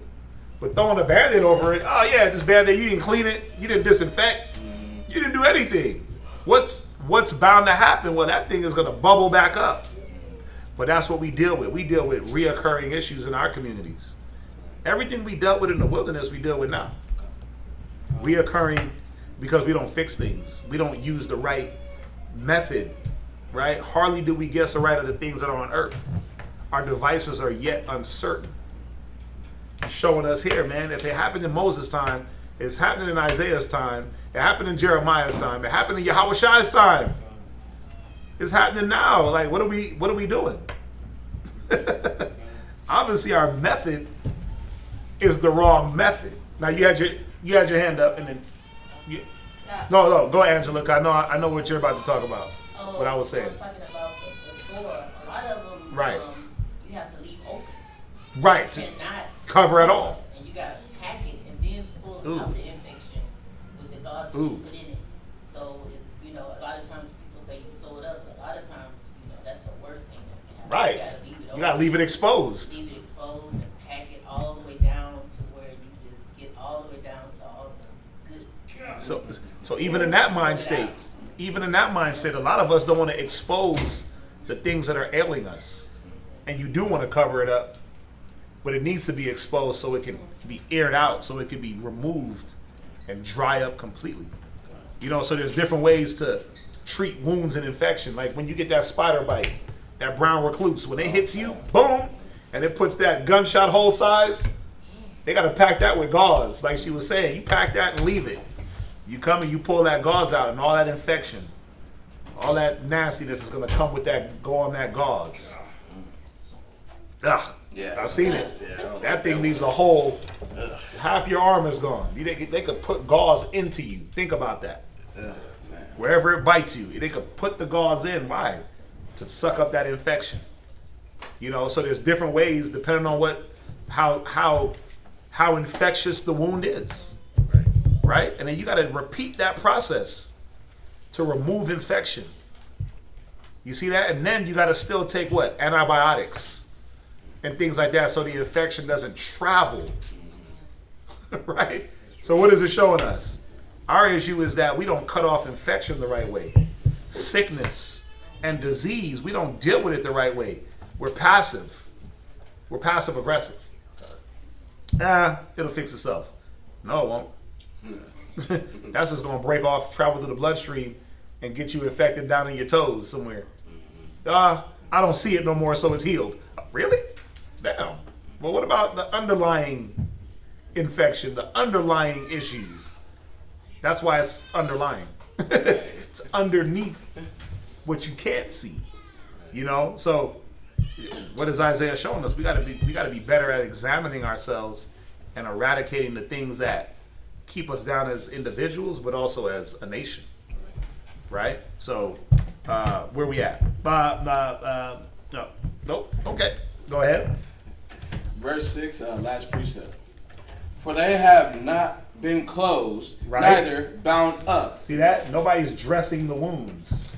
No one's addressing the hurt, the pain. I had a conversation with my cousin the other day. I don't know how we got on this topic. We were talking about like our children, and we get into this topic of molestation. And mind you, this is my cousin. His dad and my dad are brothers. So he was saying, we were talking about family in Jamaica, and he said, yeah, he just found out that one of his uncles, so this is an uncle on his mom's side, he found out that his uncle was a child molester. Damn. But he said he was highly, highly upset. Here's why. Because just like Isaiah is telling us, the wounds haven't been dressed, closed, or healed. You had this man that everyone knew. His dad, my cousin's dad, knew. And other family members on that side knew about what he was doing, but he was molesting the girls. So nobody thought like, oh yeah, that's a spirit that will take advantage of anything weaker than it. So because it was just the girls, they felt comfortable sending the boys. Damn. So my cousin was like, yeah, I was pissed because my dad would send me there for summers to spend with them. This is the kicker. He said he would send his kids. Damn. And I'm like, that's the issue. We don't expose things until it's too late. And I was like, so nothing happened, right? He's like, as far as I remember, nothing happened. I talked to my kids, nothing happened. But he said it's messed up that my dad knew and never told me until later. When they're already sending me and I'm sending my kids. So think about 2 generations infected with the same disease. And then we wonder how things just, why we're so easy to brush things under the table. But look how easily that could have just affected 2 generations. In the current generation, his daughters and his son and daughter, they're like 11 and 13. They're young. Think about it. My cousin's, he's a little bit older than me. He's about 45. We in the same age, 40 group, right? But just think about that spirit, how it infiltrates that quick. That quick. But why? Because nobody wanted to talk about it and deal with it. Man, they finally went. They reported him, and even the cops didn't even do nothing. They're like, bruh, that was so long ago. We can't do nothing with that. And in Jamaica, they definitely ain't doing nothing with that. They're going to pass that over like it never even happened. You know what I mean? But just think about it. In our communities, we tend to not want to deal with certain things. Oh, that's a white people thing. Molestation is a white people thing, and that's a everybody thing. If you let it, and I think it happens more in our community than in any community. I believe that. I think that is just more covered up in our community than in any community. That's the problem. We cover it up the most and act like, oh no, we don't do that type of stuff. Listen, we're the ones that's in the curses. So that stuff is happening to us the most. More than the white man. Ain't the white man running around molesting his children and pedophiles and all that? It's the drunken Israelite uncle, the drunken Issachar uncle, Issachar dad that just get drunk and he tired of his wife and he want something young and tender. But what is he looking at? His own daughter, his own nieces. But we cover it up. We don't heal it. What's that? That's like my mom had it happen to her when she was a kid, and instead of addressing it, she just never talked about it, and then let it happen to our generation, but then wants the grandbabies too, and it's like. And that's the point. That's what Isaiah is showing us. Why there is that sickness, because the sicknesses aren't being addressed. But if the head is sick, and the head dictates to the arm and the eyes and the leg, then guess what? There's not going to be any real cohesive thinking on how do we get better. This is not that bad. Just a little child molestation. I didn't do nothing bad. I just touched her butt. Right? Think about it. It's a justification now on how to keep doing these negatives. A lot of the generation that we're dealing with now, they call them Generation X, right? Your Generation X? What generation are you? Z. Gen Zers. That's the new one? Yeah. That's like. What's Generation X? X is like That's 30 baby boomers. Oh, so what's Ivy's generation? She's in her 20s. Millennials. Oh, you're a millennials. So millennials, and Gen Z, right? Yeah. You know what? You know how y'all know that there was a big problem? Because look at those two generations. There's more homosexuality and transgenderism in those two generations than in any generations. Look at it. Look who's walking through the malls holding hands. It's 13-year-olds. Remember we were in the mall? And the two little girls, they walked up, and you could assume that they were a little bit older. And when she asked the age, they were like, oh yeah, we're 12 and 11. And I'm sitting in the chair like, I looked at Ivy, I looked at them, I'm like, where the hell are their parents at? Little Edomite just holding hands with Judah, just swinging through the mall and not holding hands like, oh, this is my friend, let on that lesbian, right? And then they walk by, then another set walk by. I'm like, yo, what the hell's going on right now? But that's the generation that's going to manifest and be the open, the uncovering of what my generation tried to cover up. You're what? What generation are you? You don't know. Generation. He's a millennium. He's wide, but these last two generations are the manifestation of what I'm gonna use age from 20, maybe 30 and up tried to cover up in themselves. You see that? Because the 30-year-olds are having the children, the 40-year-olds are having these age children, but they're the manifestation of what we had to deal with. The product, they're the fruit of the things that we dealt with. So when they are running around talking about at 5, I ain't got no gender, or I'm a gender neutral, or I'm a they, him, her, she pronoun, they, him. I'm a double him, I'm a double they. Gender fluid. Or I'm gender fluid, or I'm pansexual. Yo, it bugs me out, but it don't, because I'm like, what were we trying to cover up in ourselves?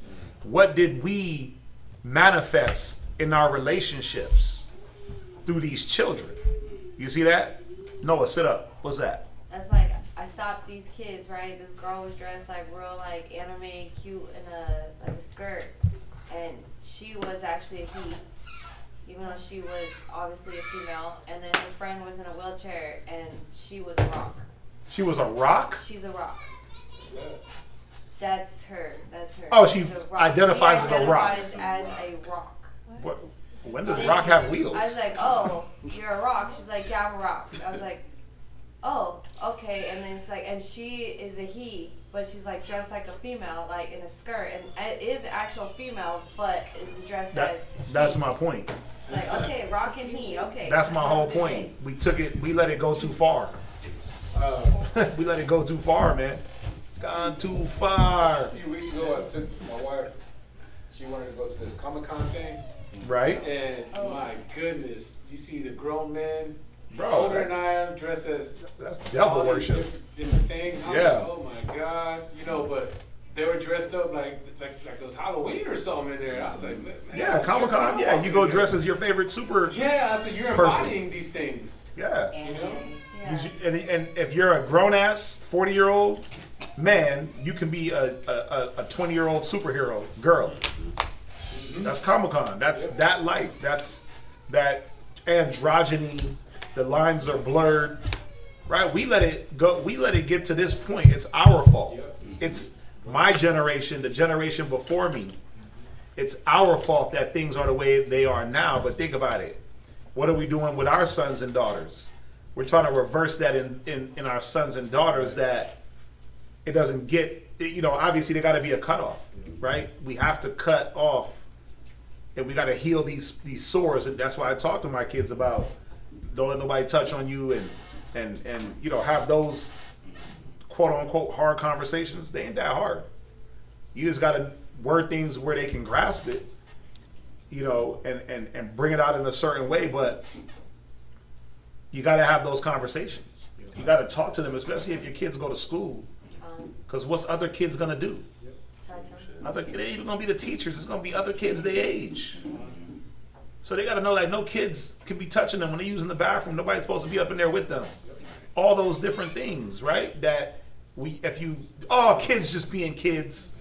Hell nah, that kid is being what daddy did to him. Right. And what grandma did to him and grandpa did to him. That's what he's acting out.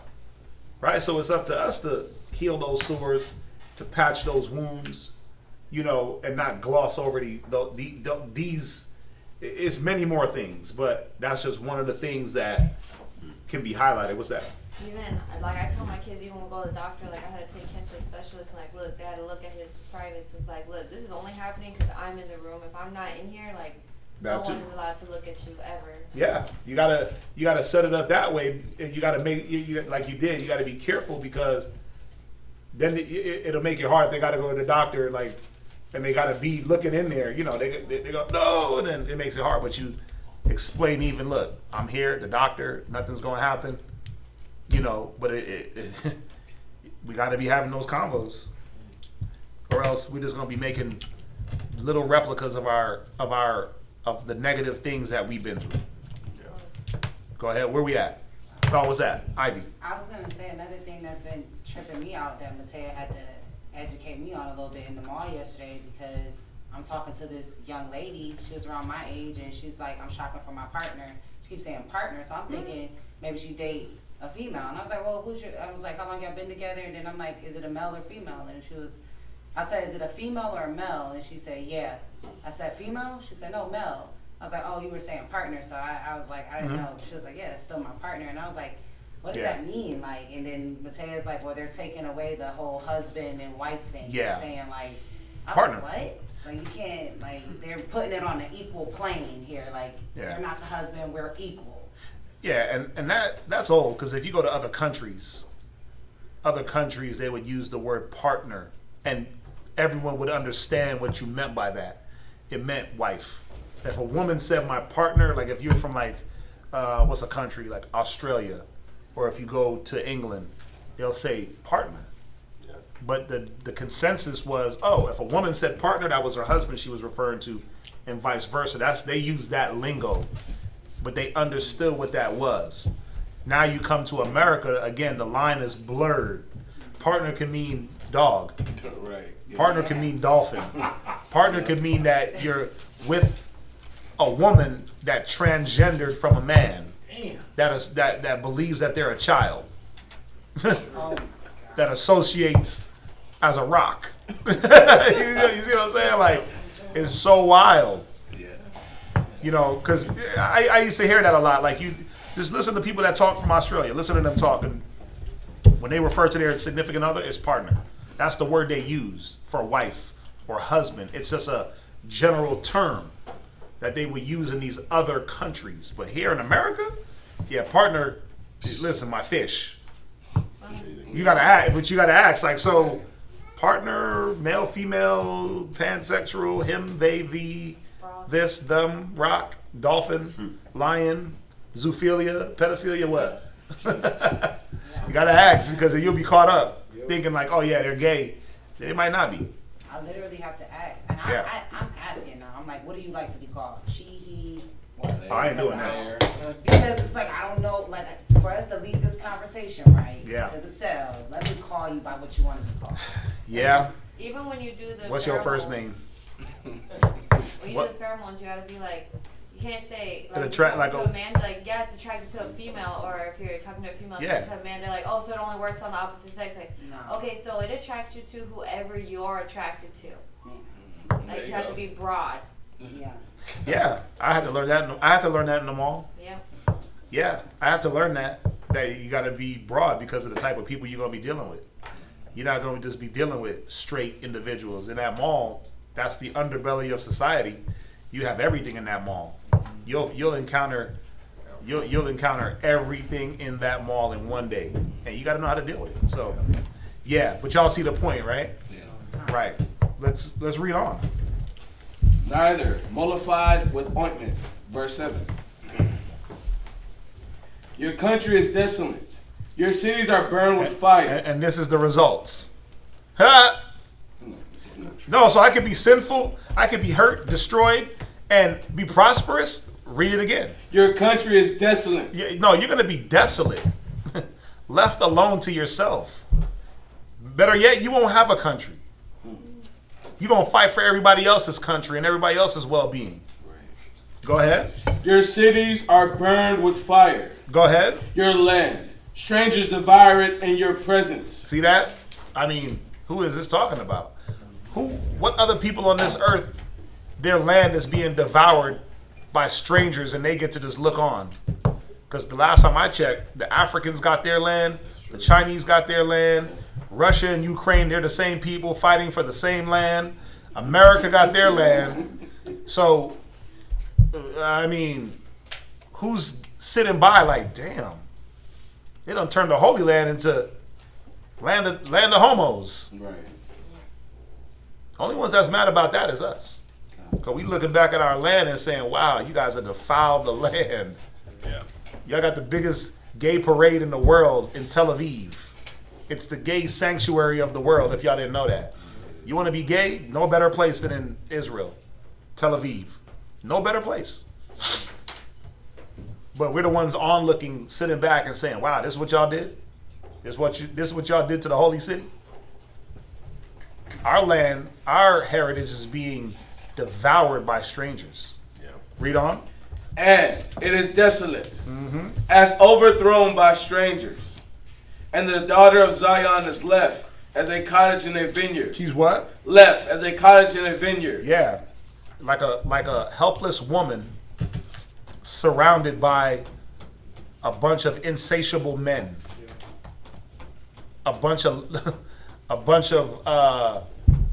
uncontrollable men. Imagine. It's like, you know what this is saying? It's like throwing a woman inside of a jail. Throwing a woman in a jail with a bunch of men that have been locked up for 20, 30 years. What are they going to do to that woman? What's going to happen to her? Well, we know what. Remember what was that? Benjamin? Yep. Oh yeah. Remember what Benjamin did to that woman? Yeah. They raped her to death. They raped that woman to death, right? The Most High is equating, because of the things that we've been through, that we've brought upon ourselves, the self-inflicted wounds.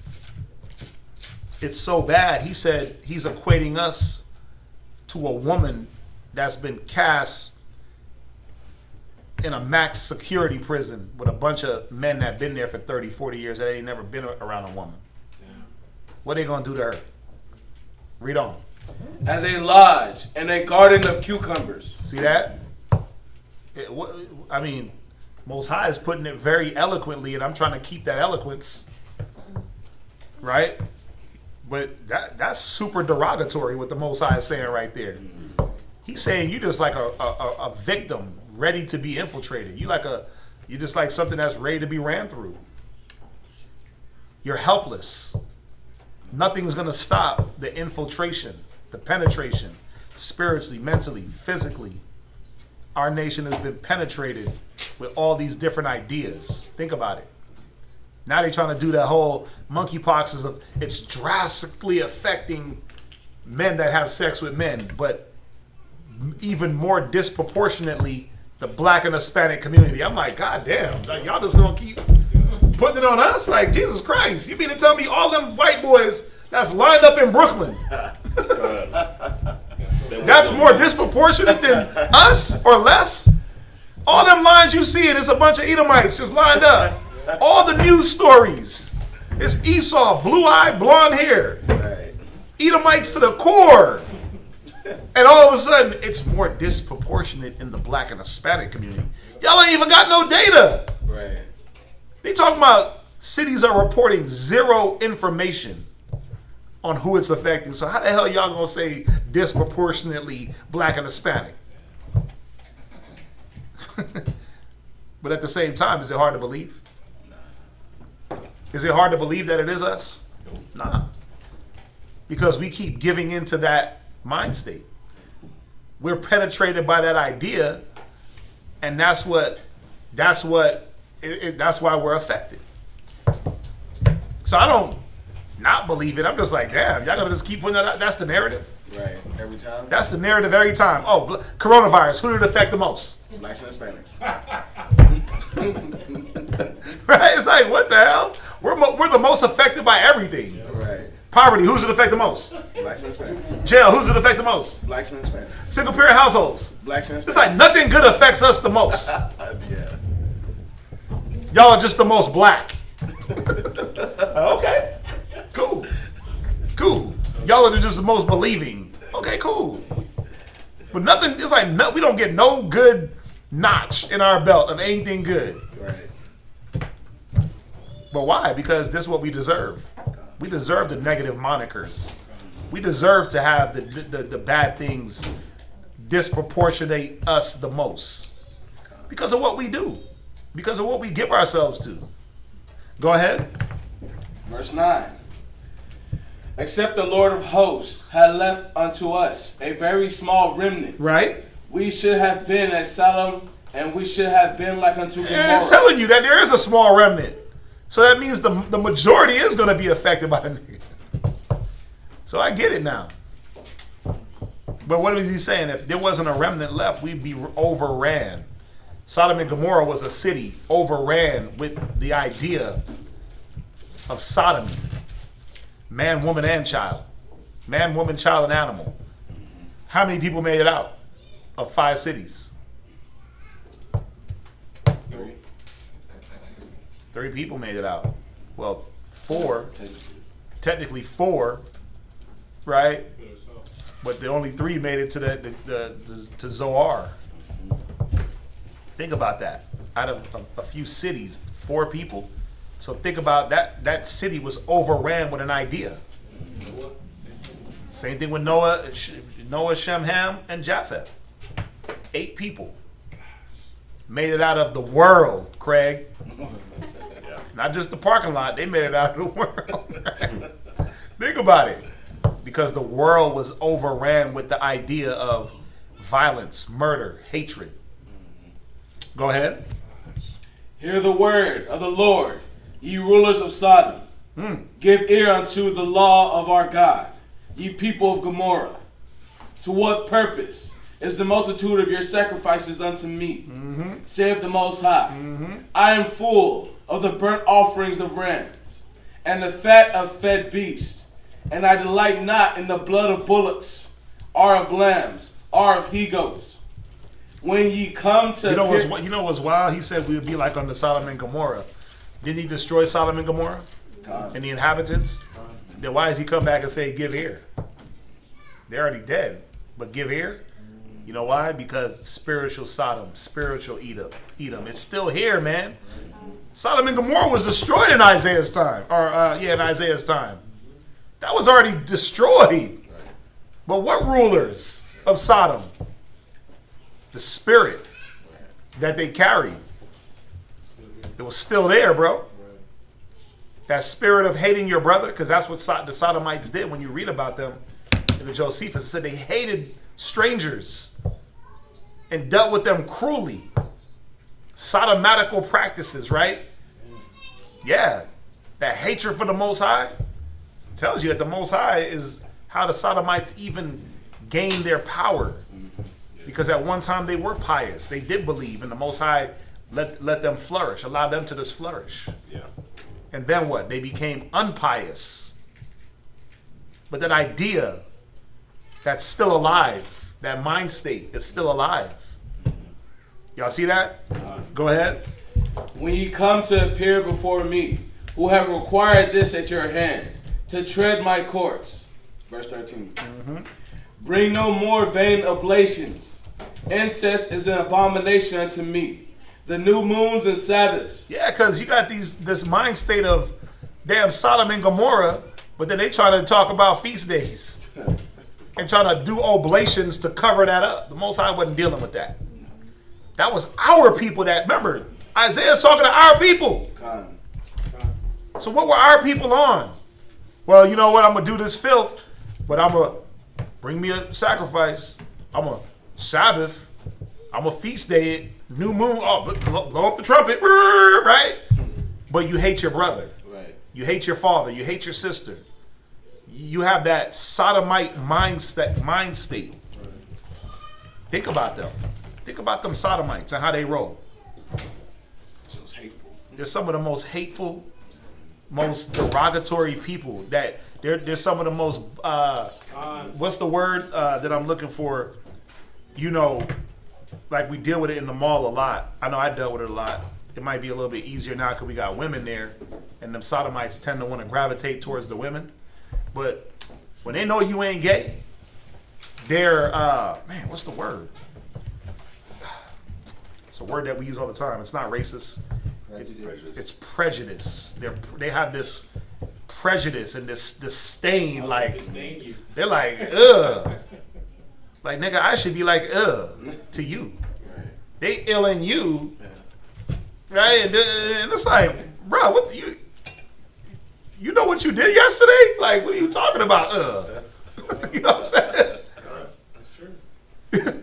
You do what you do, and I do what I do, but you me and prejudice against me, because that's what they do. They got this prejudice where they don't even want to deal with you because you ain't dealing what they dealing. It's a spirit. It's a high demon, high pride demon, high opinion of themselves, right? But they got that nerve, man. But they'll try to cover up what they do with, I love the Lord, and I'm gonna create my own Bible, and I'm gonna do this, and I'm gonna do that. Just think about it. But remember, who was Isaiah talking to? The Sodomites? Because if I'm not mistaken, he was talking to Israel, right? Where's it at? The ox, right? I mean, he's going into Israel. This whole thing, it's about Israel and showing them what they've taken on, mingled amongst the heathen and learned their works. We picked up their filth. Go ahead, read. The calling of assemblies I cannot away with. It is iniquity, even the solemn meetings. So Dan, the Most High said we like a woman that's about to just be infiltrated, but we're also like a sodomite. And we're dumber than oxes and asses. And we're just like a sick AIDS patient that nobody wants to heal up. I mean, wow, bro. It's been going in the Sabbath. What are we dealing with? Well, Most High showed us that we're dealing with every ailment on earth. That's the problem with us. We're engrafted into every idea except for Him. The idea of the law, righteousness, brotherhood. We're not on those ideas. You see that? Go ahead. Your new moons and your appointed feasts, my soul hated. And then we'll cover up with the feast days. The Sabbath. Pentecost. Day of Atonement. I'm a fast. Right. Hell nah. He don't care about that. He's not looking at those things because is your mind changing? No. Go ahead. They are a trouble unto me. Read. I am weary to bear them. And when ye spread forth your hands, I will hide my eyes from you. Yea. Your prayers. I'm not listening. I'm not seeing you. I'm not listening to your prayers, man. Go ahead. When you make many prayers, I will not hear. Your hands are full of blood. Wash you, make you clean. Right. Put away the evil of your doings from before my eyes. Right. Cease to do evil. Learn to do well. Seek judgment. Relieve the oppressed. Judge the fatherless. Plead for the widow. Come now, and let us reason together, saith the Most High. But how do we reason with the Most High? The Most High's reasoning is in wisdom. So we would have to come back. He's saying come back to wisdom. Right? We've been reasoning. The scriptures say a man's trial is in his reason. Yes. We've been reasoning the wrong way. We reason through weed, through drugs, through alcohol. We reason through each other. It's not working. The result is the results. The results show you that your reasoning is wrong. The trial that you've been going through is showing you that your reasoning is wrong. And if we go through the reasoning of the Bible and let the Bible and the logic of the Most High guide us, the trial won't be so hard. It's fiery, but it won't be so turned up. It's not meant to destroy you. It's meant to build you. A lot of us are being destroyed through the trials. Because our logic and our reason reigns more supreme than the Most High's reasoning. All you gotta do is just look at the result. Go ahead. Though your sins be as scarlet, they shall be as white as snow. Though they be red like crimson, they shall be as wool. If ye be willing and obedient, ye shall eat the good of the land. But if ye refuse and rebel, Hey, can you go get locker out? Somebody tell them that you got to read. Go ahead. ye shall be devoured with the sword. For the mouth of the Lord has spoken it. Where verse you at? 21. Yeah. Go ahead. How is the faithful city become a harlot? What? How is the faithful city become a harlot? Yeah. Remember, a harlot, she'll give herself to anything, to any man. There's no restraint. How has the faithful city just given herself away to anything? Go ahead. It was full of judgment. Right. Righteousness lodged in it. Right, because when we were a baby coming out of Egypt, there was a time after that we held faithful to the Most High's law and to the word. There was judgment. There was righteousness. Go ahead. But now, murderers. Now what? Murderers. See that? Murder.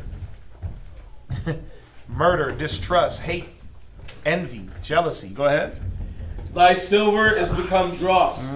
Thy wine mixed with water. Ooh. You ever drank wine mixed water down? You ever had too much ice in your cognac? And you like, damn. What do you got to go do? You either add more cognac or pour that out. Pour it out. I have more cognac. I ain't wasting this. I ain't wasting this yak. But the point is, you're not going to drink it watered down. It's not going to have the effect, the desired effect. Right. Or taste that you're used to. Yeah. Watered down wine, nobody dealing with that. No. Just drink water. Go ahead. Verse 23. It takes away the purpose is what I'm saying. Go ahead. Thy princes are rebellious and companions of thieves. Oof. Damn. Everyone loveth gifts and followeth after rewards. They judge not the fatherless, neither doth the cause of the widow come unto them. Therefore saith the Most High, therefore saith the Lord of hosts, the mighty one of Israel, I will ease me of mine adversaries, and avenge me of my enemies. He's talking about us. He said, I'm going to ease myself of you rebellious. Go ahead. And I will turn my hand upon thee, and purely purge away thy dross, and take away all thy tin. And I will restore thy judges as at the first, and thy counselors as at the beginning. Afterward thou shalt be called the city of righteousness, the faithful city. Zion shall be redeemed with judgment, and her converts with righteousness. Now we're going to go to Matthew chapter 24, verse 1. It's wild that some people don't get this. That this right here, when he's talking about purging and getting rid of the dross, that takes work. It takes work and effort, and if we don't want to put the work in to do it ourselves, the Most High is just going to put us through the ringer, man.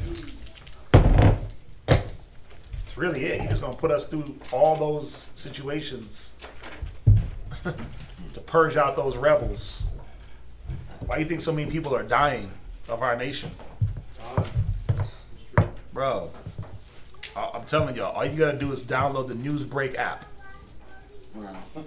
Yeah. You'll download it and then you'll uninstall it maybe a few days later because you'll get tired of seeing death, murder. 2 people shot inside. Like somebody got shot yesterday.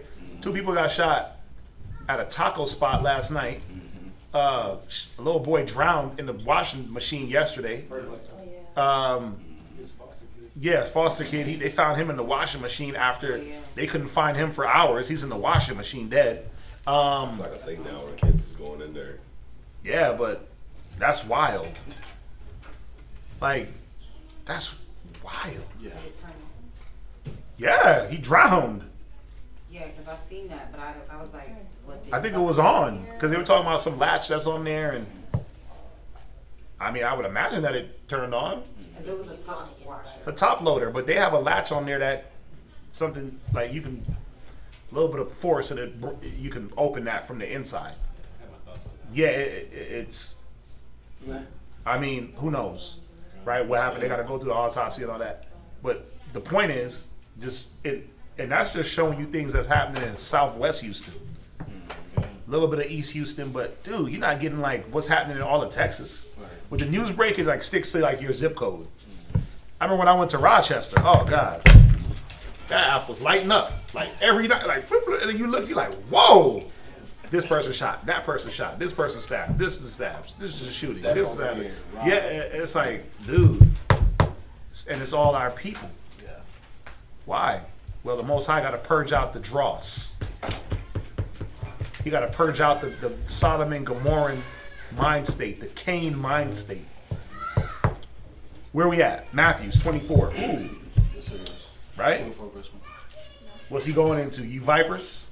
You generation of vipers? You snakes? Is that 24? Yes, it is. Yeah. You Sodom and Gomorrans? You Cainites? You Cainites. Right, go ahead, read. Matthew chapter 24, verse 1. And Yahushua went out and departed from the temple, and his disciples came to him for to show him the building of the temple. That's it? Verse 2. Verse 2. And Yahushua said unto them, See ye not all these things? Verily I say unto you, there shall not be left here one stone upon another that shall not be thrown down. Yahushua prophesying the destruction of Jerusalem in 70 AD, that the city would be flattened. And it was. There was not one there was not one building standing when it was over. Temple flattened, everything gone. Go ahead. Verse 3. And as he sat down, and as he sat upon the Mount of Olives, the disciples came unto him privately, saying, Tell us, when shall these things be? And what shall be the signs of thy coming, and of the end of the world? And Yahushua answered and said unto them, Take heed that no man deceive you. For many shall come in my name, saying, I am Christ, and shall deceive many. And ye shall hear of wars and rumors of wars. See that ye be not troubled. For all these things must come to pass, but the end is not yet. For nation shall rise against nation, and kingdom against kingdom. And there shall be famines and pestilence. And if y'all don't know what's going on with China and Taiwan, it's about to pop. They shooting missiles. They busting their gun. China, they are wilding out over there. They're doing what they've been doing that to Taiwan, but they amped it up now because Nancy retard, she went over there and revved the Chinese up. Yep. She got them revved up, man. They are literally firing missiles over Taiwan's. You know, Taiwan's is an island, but they're doing all these military exercises, but they're doing it more brazen than they ever did. You know, back a few months ago, they'd fly a few jets over Taiwan, they'd go into their airspace, turn back around. Now they shooting missiles and chilling over there like, okay, we ready. America's retarded because Taiwan is very close to China. By the time America would even react to what China would do to Taiwan, Taiwan would be sunk in the damn sea. They can't react fast enough unless they have military ships in that Gulf, which they don't anymore, I don't think. Do they? Do they have them? I know Clinton had sent some through. I know Bush had sent some through. I think even Obama had sent some at a time. I don't think there's any military ships in that area. So whatever China wants to do, man, they flatten that island. Taiwan ain't that powerful. But America's really on this democracy, freedom for Taiwan, and they're gonna bite off more than they can chew. But we need it to happen. We need it to happen. We need China to get involved so Russia can get involved more and more things can happen and these prophecies can keep unfolding. Go ahead. Verse 7.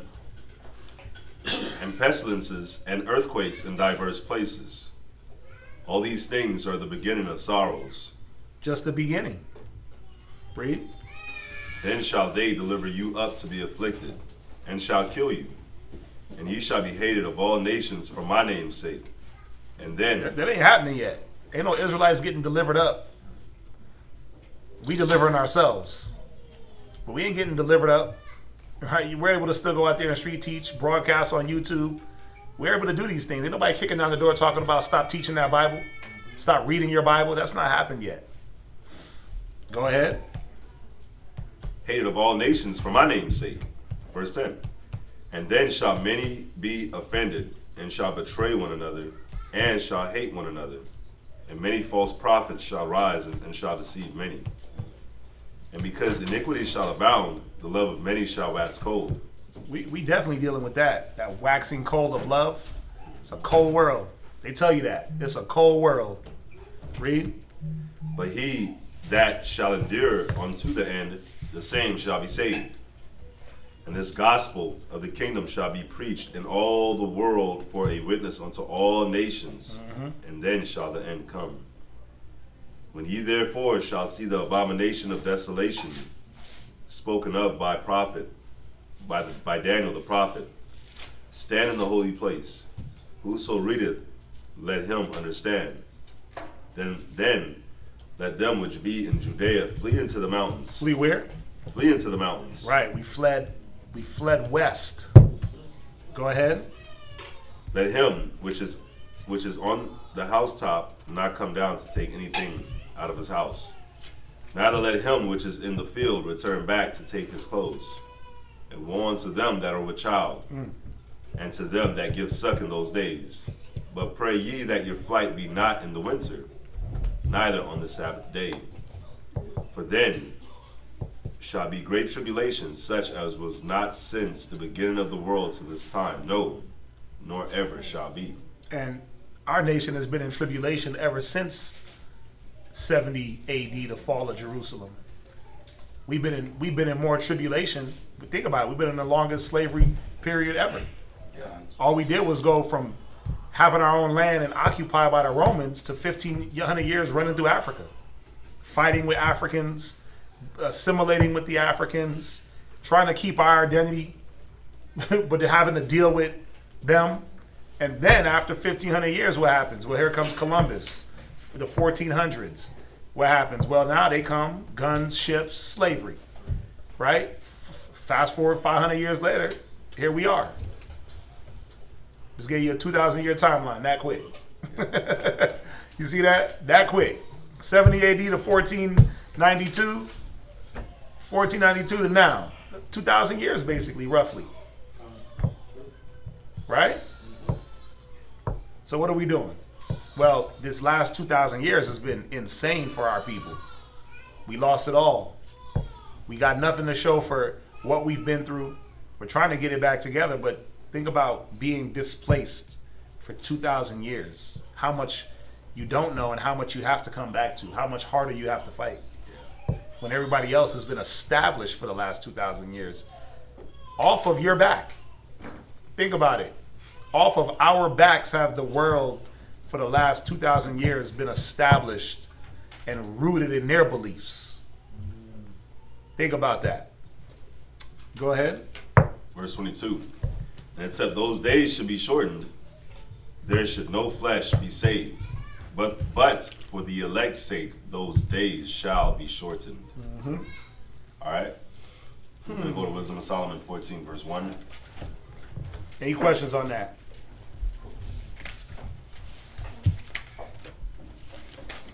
Was it? Was it what? No. Oh, okay. Right. So we're going to go into Wisdom of Solomon 14. Verse 1. Yep. This is Wisdom of Solomon, chapter 14, verse 1.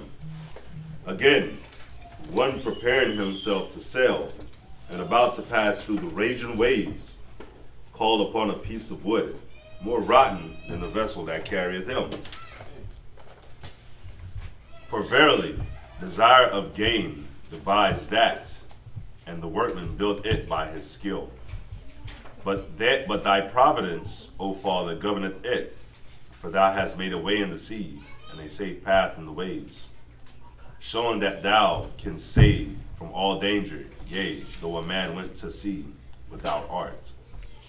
Nevertheless, thou wouldest not that the works of thy wisdom should be idle, and therefore do men commit their lives to a small piece of wood, and passing the rough sea in a weak vessel are saved. Me?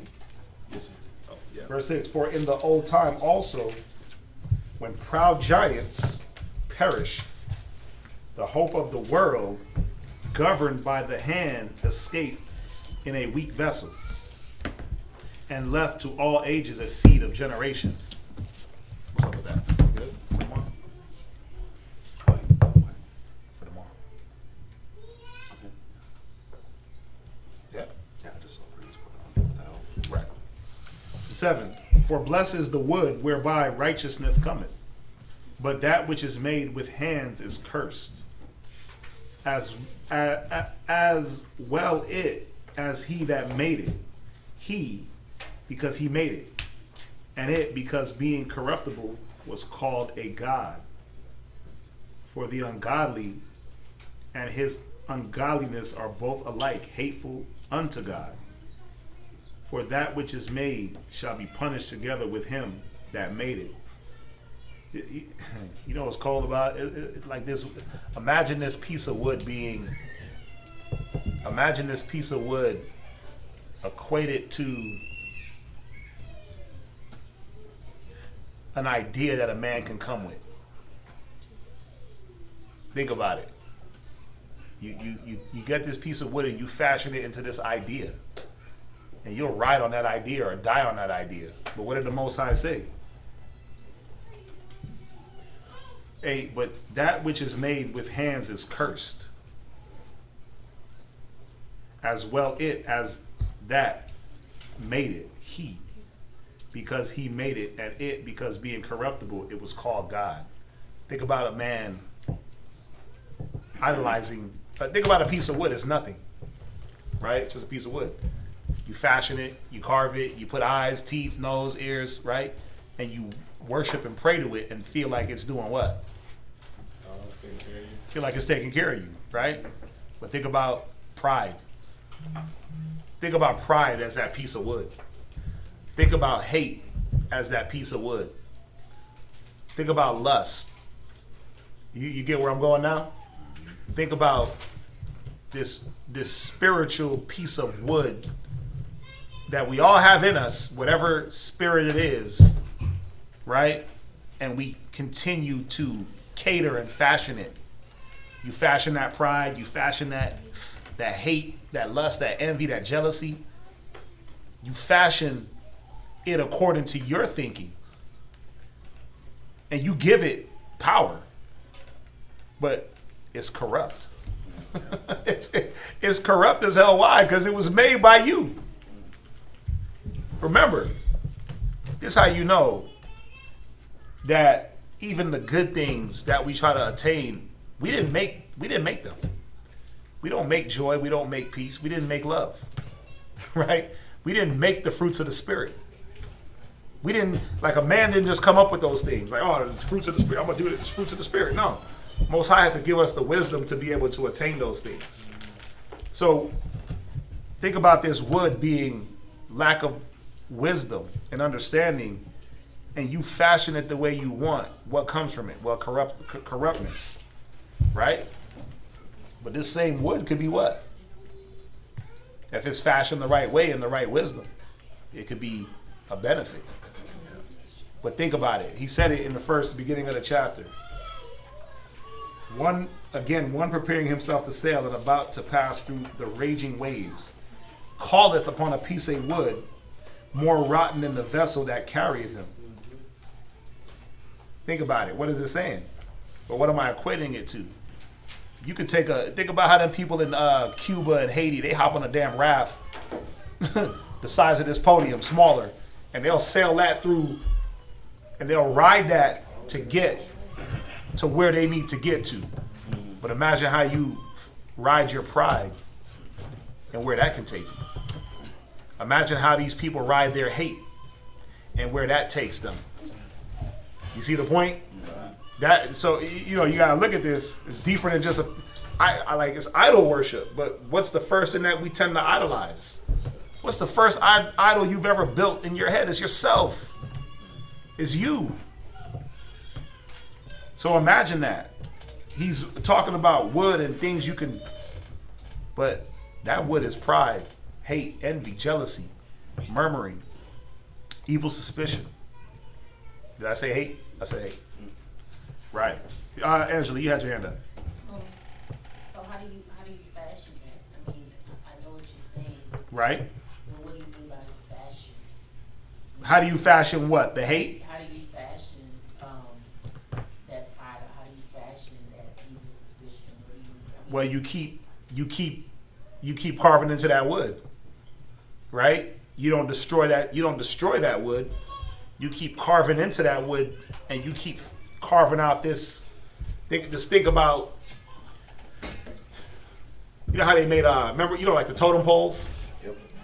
That they said Gad used to make it. It was the wood and it had like the different faces. Right? But imagine you carving into this, or you carving this image out. And it don't it's not gonna profit you anything, but you keep fashioning the image, the idol. You keep putting work into this idol. That's what I mean by fashioning. You just keep putting in more detail and more detail. It's like when Aaron built the calf, the golden calf, right? It told you he took an engraver's tool. So what was he trying to look for in that calf?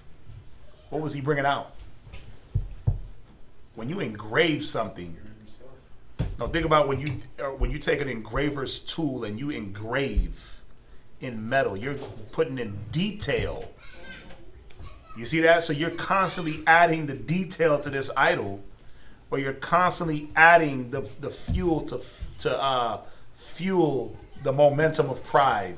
You're constantly looking at ways to fuel hate, right? But the opposite spectrum is, how do I fuel love, joy, peace, brotherhood, sisterhood, communicate? Like, how do I fuel those things? Well, I got to do the opposite.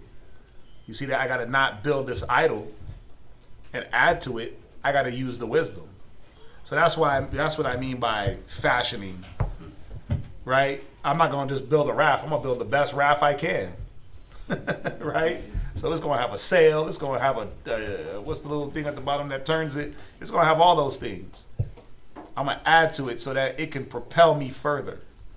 We tend to do that with those negatives, not taking a step back and saying, wait a minute, I'm adding to my negative outlook. I'm letting these situations, instead of build me, I'm letting them add to the way I see things negatively.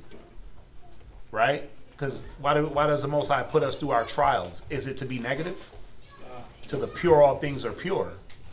But to the defiled, unbelieving, to the corruptible, there's nothing that's pure. So if I don't realize that I have a corrupt outlook, then I'm going to keep seeing things through my viewpoint. And that, if you only understood how that reigns supreme just in Israel, the corrupt outlook, how I want to see things and how I think things should be. But if we're seeing things through the Most High's lenses, we're able to eradicate that sight. Where did I end off at? I know I jumped over. 11? I think so. I'm at 14, right? Oh, well. 14. Yeah. Therefore, verse 11. Right. I'll read 10. For that which is made shall be punished, together with him that made it. Therefore, even upon the idols of the Gentiles shall there be visitation. Oh, wow. I need this. Because In the creature of the Most High, they are become an abomination, and stumbling blocks to the souls of men, and a snare to the feet of the unwise. For the devising of idols was the beginning of spiritual fornication, and the invention of them the corruption of life. How are we corrupted? Well, we idolize things. Have no gods before me? For neither were they from the beginning, neither shall they be forever. For by the vainglory of men they entered into the world, and therefore shall they come shortly to an end. For a father afflicted with untimely mourning, right? When he hath made an image of his child, soon taken away. Now honoring him as a god. So what is this going into? What is Solomon in the spirit speaking of? Here's your devising of the image of Caesar Borgia, right? Pope Alexander VI, his son dies. What does he do? Well, I'm a god, let's make him a god. So he gets the images repainted as his son, props him up as God. Now this image is worshipped worldwide.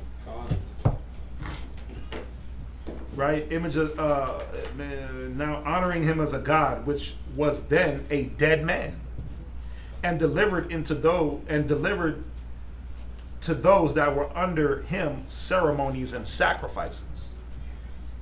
Thus, in the process of time, an ungodly custom grown strong was kept as law, and graven images were worshipped by the commandments of kings. So now think about it. What did you have? You had the religious crusades.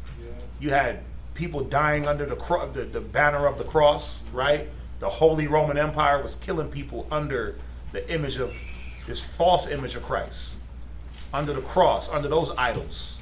Y'all see that? They went through and wiped out a lot of the Muslims. They wiped out a lot of Israel, the Jews, the real Jews.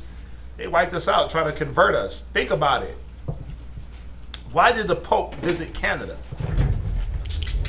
the other day? Who knows? And I've been doing some research on this since last year when I heard this story in Rochester. But why did the Pope visit Canada? Why? Because of the Catholic Church that murdered all the Native Americans. Right. Under what? They were trying to convert them to Catholicism. You're going to have to worship this image. Change your name, change your language, change your customs. And all that abuse. Listen, there's Catholic schools that have unmarked graveyards of hundreds of dead Israelites. Hundreds of dead bodies. You're talking about going and excavating a lot of these school grounds. A lot of them places are closed anyway. A lot of them, I forget what they call them. A lot of them, they're not even operational. They're closed, or certain parts are closed. But they're talking about going and digging up those grounds because they know for fact a lot of missing natives are dead, buried in those grounds. Not just Canada, here in America too. It ain't just Canada. But it was a big thing in Canada because where was Gad? They were up and down North America. They were, you see what I'm saying? So, but a lot of that happened here in America. It's telling us here though, what were they dying under? The image of white Jesus, the image of the cross, the idolization of Mary and Saint Peter and Saint Paul, and all that Catholic doctrine that killed our people. That's why you got to come off the Catholic pill. We got to, right? Where we at? And Christianity as a whole. 17. Whom men could not honor in presence because they dwelt afar off, they took the counterfeit. Check this out.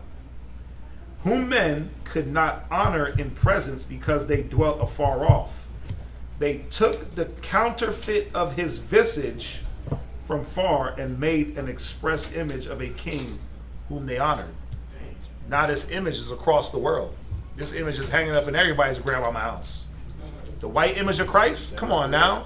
With all the different variations of his fingers and all that different stuff. And he got little baby angels hanging from his arm. And he got the little lambs and all the weird stuff, and he got a beard or he got a shag. It don't matter. It's a counterfeit image of his visage, his face. The Bible tells us in Revelations how Christ looked. White hair, head and hair is white like wool, white as snow. What? Fake white Jesus, right? Yeah. Because that image has been circulated around the world more than any image. Go to Brazil.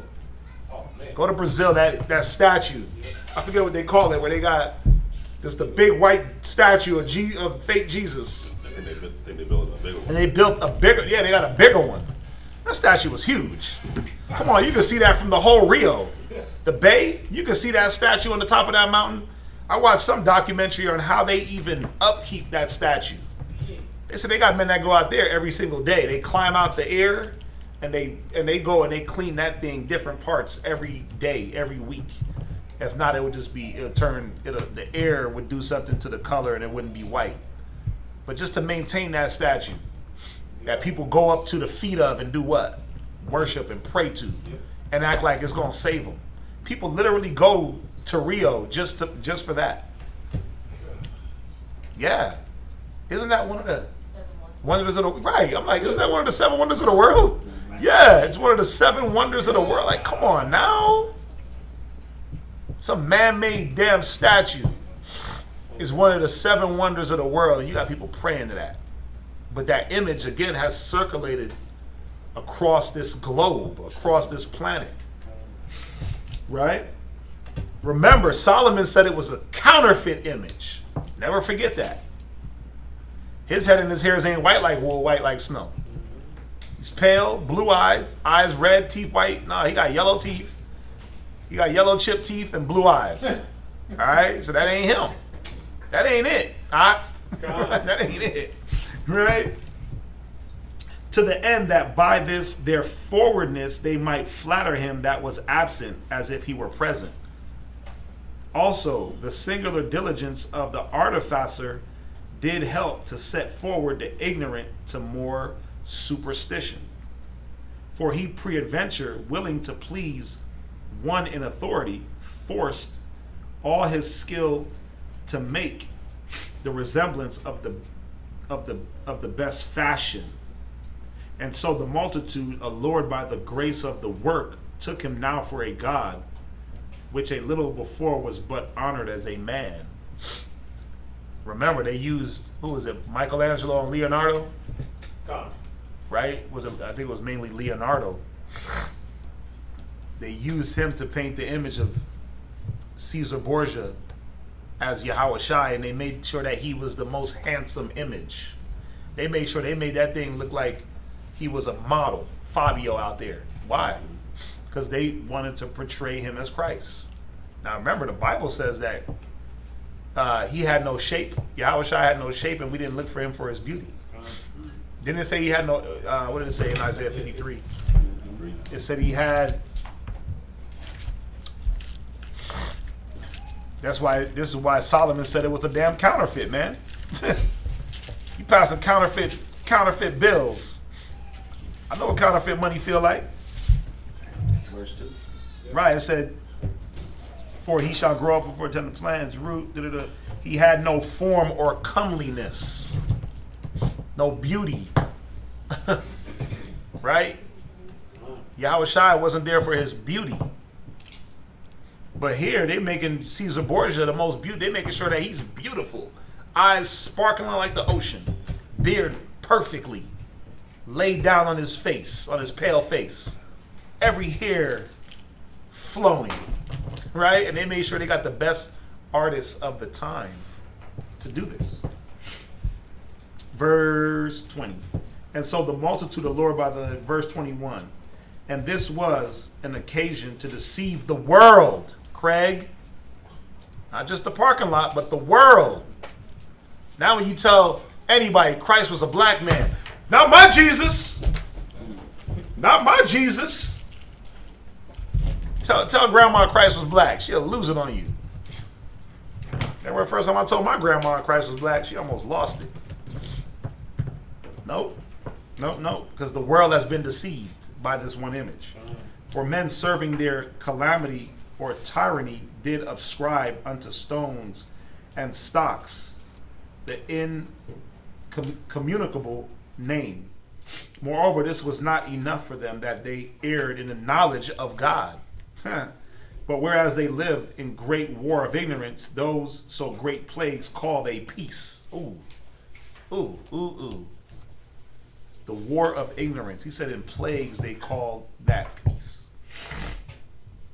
For whilst they slew their children in sacrifices, or used secret ceremonies, or made revelings of strange rites, they kept neither lives nor marriages any longer undefiled. Ooh. But either one slew another treacherously or grieved him by adultery, so that there reigned in all men without exception blood, manslaughter, theft, dissimulation, corruption, unfaithfulness, tumults, and perjury. Wow. So think about that. You devising idols to worship, and look what happened from your idol. He said perjury, dissimulation, murder, theft, adultery, disquieting of good men, forgetfulness of good turns, defiling of souls, changing of kind, disorder in marriages, adultery, and shameless uncleanness. Damn. All your religion, that's all they brought you. Yep. All the idol worship, that's all they brought us. For the worshiping of idols not to be named is the beginning, the cause, and the end of all evil. For either they are mad when they be merry, or what is that? Or prophesy lies, or live unjustly, or else lightly forswear themselves. Dang, that sounds just like the church. God. Dang. Wow. That sounds just like Christianity. It says they're mad when, for either they are mad when they be merry, or prophesy lies, or live unjustly, or else lightly forswear themselves. Wow. For inasmuch as their trust is in idols, which have no life, though they swear falsely, yet they look not to be hurt. Howbeit, for both causes they shall be justly punished, both because they thought not well of the Most High, giving heed unto idols, and also unjustly swore in deceit, despising holiness. For it is not the power of them by whom they swear, but it is the just vengeance of sinners that punisheth always the offense of the ungodly. Wow. Every time I read that chapter, it blows my mind. Every time, bro. It's just, yeah. Any questions on that? I know there was one question online. If there's any questions, we could hit those real quick. So we all good for tomorrow? He fixed his diet? Sorry. He fixed his diet? You're tired? Oh, he's going to now. Read. Okay. There was a question online, real quick. Read that. Let me see. It was Aggie student. Huh? He would take 3 times. Okay. How long? 20 minutes. Okay. What was the question was about Cush, the Ethiopians. Really? I didn't see that. Yeah, Aggie student asked. He was saying, "Oh, what? Dad is disliked." Oh, let me like. He asked. Oh wait. Where's it at? The question disappeared on my phone. It says, Shalom, brothers. Having spoken with a lot of Ethiopians as a whole, they seem thoroughly convinced that they are Israel. Using scripture, how can we prove that this is simply not the case? Right. So he said, I guess he was dealing with some Ethiopians, and they believe that they wholly believe that they're Israelites. Well, you can't be an Israelite and a Hamite at the same time. They're 2 different nationalities. You had 3 brothers. Go to Genesis real quick. 10. This is simple. This is simple. The only reason they try to associate themselves with Israel is because they try to say that Solomon laid with Queen of Sheba and brought forth a son. Even if that was the case, it doesn't matter. Even if that was the case, even though the Bible don't say that Solomon laid with a Sheba, somebody else get me that, because there's a lot of names that he ain't gonna be able to pronounce. Even if he laid with her, that son would be what? Israel. Be an Israelite, because you are what your father is. Right? So, you're going to read Genesis chapter 10, and we're going to start at 10. Start at verse 6. Genesis chapter 10, verse 6. First of all, start at verse 5. Genesis chapter 10, verse 5. Right? By these were the isles of the Gentiles divided in their land. Go ahead. Every one after his tongue. Go ahead. After their families in their nations. Right, so if you read up, he went over Japheth. Now he's going to go into Ham. Go ahead. And the sons of Ham. Right. Cush. Huh? And Mizraim. Right. The sons of Ham. Ham's first son, Cush. Mizraim. The Cush are what we would know today as the so-called Ethiopians. Mizraim, so-called Egyptians. Go ahead. And Phut. Right. And Canaan. Right. And the sons of Cush. Sheba. And Havilah. And Sabta. And Rama. Right. And Sabteka. Right. And the sons of Rama. Sheba. And Dedan. Right. And Cush begat Nimrod. He began to be a mighty one in the earth. Right. And we know that from Nimrod became the Tower of Babel. The nation of Babel, right? The beginning of kingdom was Babel. So, start there. Why? To show that Cush was Cush. They came from Ham. Right? When you go into Shem, we know who came from Shem. Right? It starts with Eber, and then it goes from there. Arphaxad, Salah, Peleg, right? Joktan, and it goes all the way in through Abraham. Right? So, you want me to show the scriptures where the Most High talks about killing the Ethiopians, or we can go there too, right? Why would he say that his sword is going to devour the Ethiopians if they were the same people?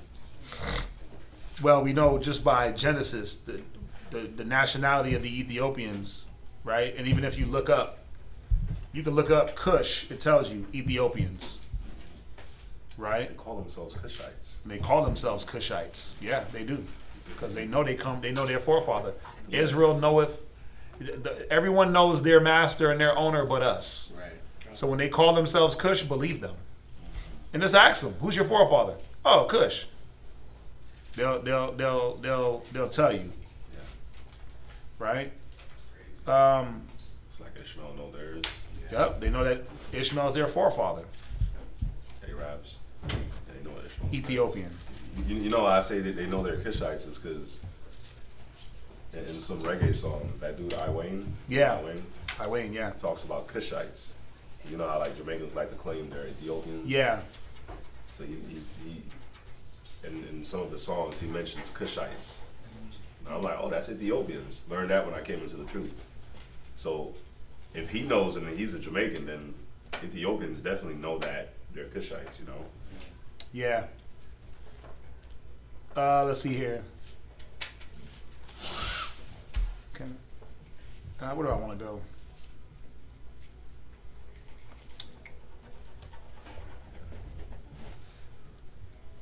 But bro, it's that easy.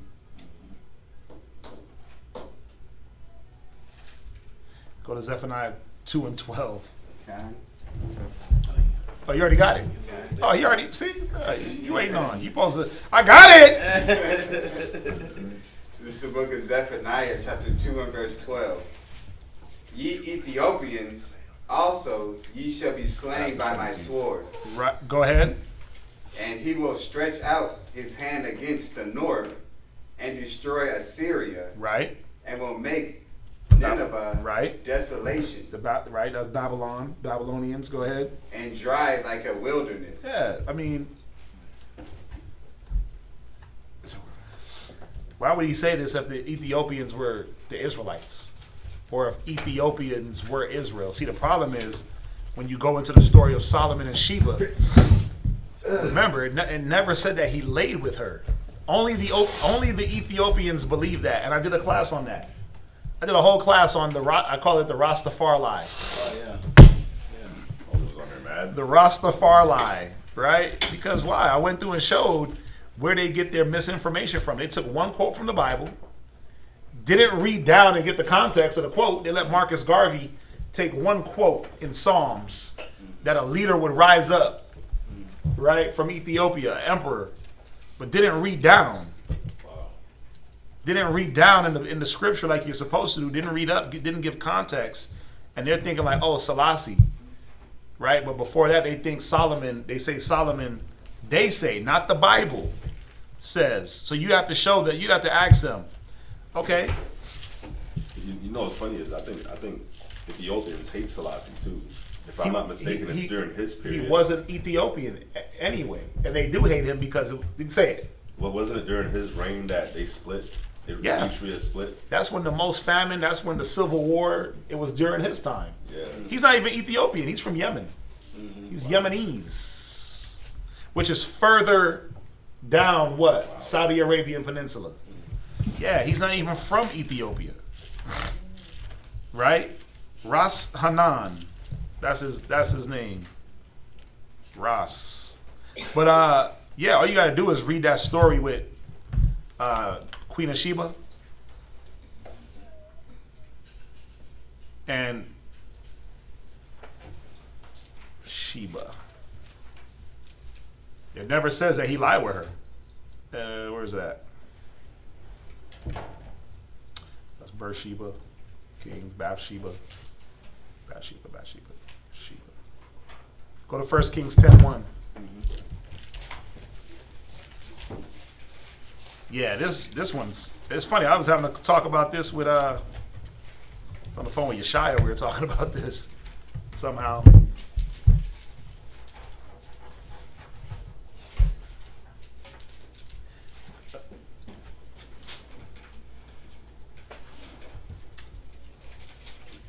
Right, read 10:1. Read that. 1 Kings chapter 10, verse 1.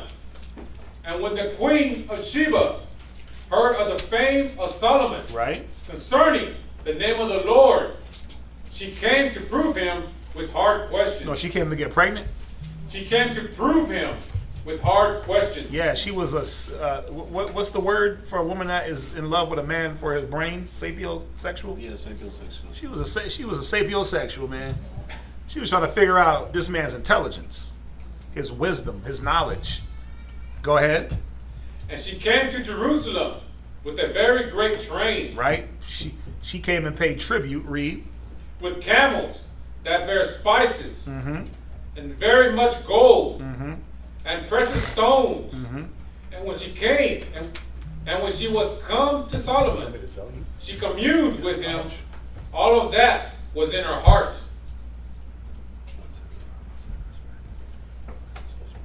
Read on. Verse 3. And Solomon told her all her questions. He did what? He told her all her questions. Right. There was not anything hid from the king, which he told her not. Yeah, now when you go into the Ethiopian Bible, it tries to go in and say that Solomon tried to poison her and do some weird stuff to get himself to lay with her. First of all, Solomon had 1,000 women. You think he had to do anything weird that he laid with all of them women? They were all his wives, right? Not at the same time. Y'all know what I mean. You think he had to do something weird to get some women to be with him? Lie. Especially some African woman? No. He didn't have to do nothing weird. Remember, she came to see him. He didn't go to see her. He didn't send for her. He didn't ask for her to come. She came seeking him out. So if it was a matter of, oh, let me lay with you, trust me, I'm pretty sure that would have been easy for him without having to be deceptive. Yeah. But the Ethiopian Bible makes it seem like he fed her some food that dried out her mouth. It made her real thirsty or something, and then she had to go into his room and get water from his thing, or if he drank her water, something weird as hell. It sounds like propaganda. You know? It sounds like a lie. Yeah. Right? Because the Bible don't go into that. Yeah. Right? Go ahead. And when the queen of Sheba had seen all Solomon's wisdom, and the house that he had built, Right. and the meat of his table, and the sitting of his servants, and the attendance of his ministers, and their apparel, and his cupbearers, and his accents, by which he went up unto the house of the Lord, there was no more spirit in her. Come on, man. So you mean to tell me that he had to drug her to lay with her? She was already in love. Right. She was already there. But it doesn't matter what she felt. It doesn't go into him dealing with her on that level. Go ahead. And she said to the king, it was a true report that I heard in my own land of thy acts and of thy wisdom. Howbeit, I believed not the words until I came, and mine eyes had seen it, and behold, the half was not told me. Yeah, when you go into the Josephus, it says the same thing. She was mind blown. That she saw things that she couldn't even fathom coming from Solomon. The way he dealt with situations, the way things were built up, his whole kingdom. When she looked at it, what was said couldn't put it into words what she saw. Go ahead. Thy wisdom and prosperity exceeded the fame which I heard. Right. So where's it at? She gave the king 120,000. Right. Let's see here.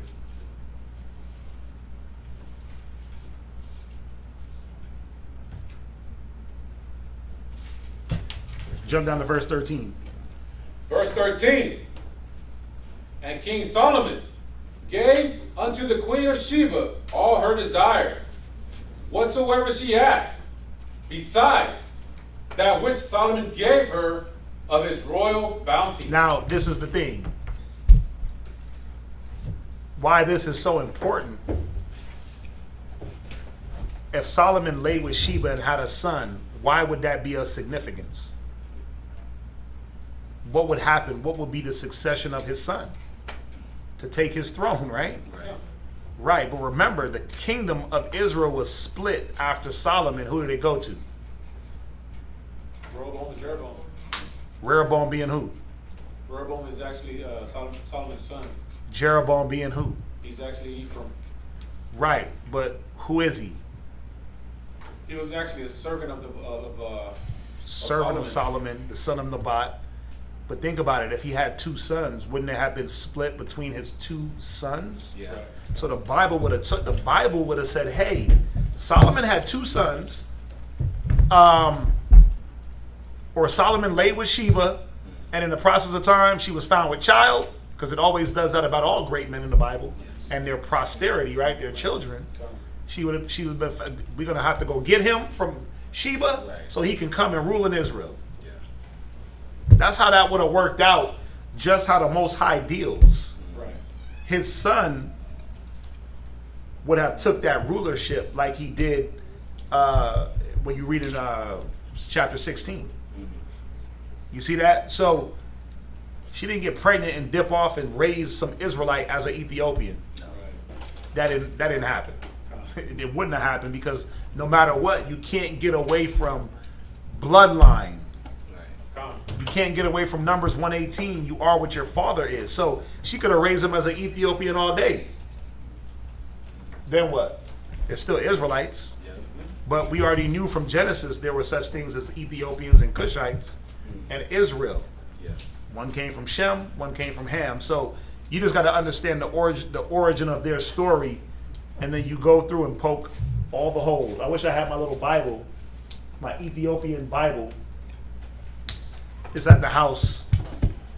Yeah, but I got a few different sources, and it's funny because when you go through the different sources, even on that, they don't even get the story right. Their own story. They talking about the Ark of the Covenant flew from Israel to Ethiopia with wings, and it transported Sheba and all her family and stuff. Like, where do you ever read that the Ark had wings? Where you read that at? That the Ark had wings that it flew. Why would it have to be bared up by men? Right. And carry on a cart with ox? If it flew on its own, like, come on now. Right. It wouldn't make sense. Yeah, why would it do something different in one instance? In 100 instances, it does one thing. In 101, it does something different. For one specific person. But That ain't the Most High. He said, I'm the Lord, I change not. right. That's confusion. So, biblically, yeah, scripturally, just go to Genesis, understand the story of King Solomon, Queen of Sheba, and then go through the prophecies and know that the Ethiopians are going to die like every other nation. Cush, they're gonna die. They're gonna die. Yeah, they're gonna be dead just like everybody else. They're gonna be put in captivity just like everybody else.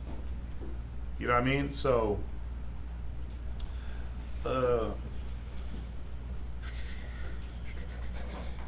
yeah.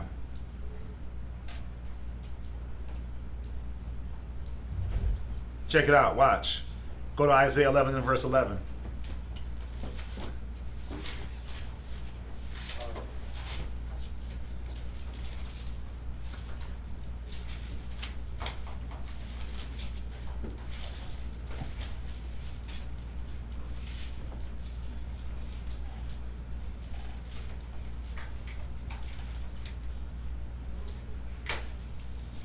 Read that real quick. We read it all the time. Read it again. Isaiah chapter 11, verse 11. And it shall come to pass in that day that the Lord shall set his hand again the second time to recover the remnant of his people. Now, go ahead. Which shall be left from Assyria. See, what we fail to forget in this scripture is that the Most High is going to set his hand again. Right? This ain't going to be no peaceful getting. It's going to be destruction. Right? And he's going to take Israel, his people, from amongst the people that he's naming. So who's he naming? Go ahead. And from Egypt. Right? So you had the Egyptians. Go ahead. And from Pathros. You had Pathros, which was also Egypt. Right? It was considered Lower Egypt. Go ahead. And from Cush. Huh? And from Cush. Wait, but I thought Cush was Israel. And from Cush. Right. Because you do have Israelites that are scattered in Ethiopia. Right, through wars, through fightings, through migrations of people. Come on, think about it. Let's just think. Where is Ethiopia on the African map? What side of Africa? East or west? West. No. Please. Ethiopia is East Africa. Red Sea. You got Egypt, and then you got Ethiopia under Ethiopia under Egypt, and then you have Eritrea and it's Egypt, and this goes right down. You got Red Sea that goes. They're right up in there. When we migrated from Jerusalem and when we fled from Jerusalem 70 AD. We didn't all walk from east to west. Some of us stayed behind in Cush.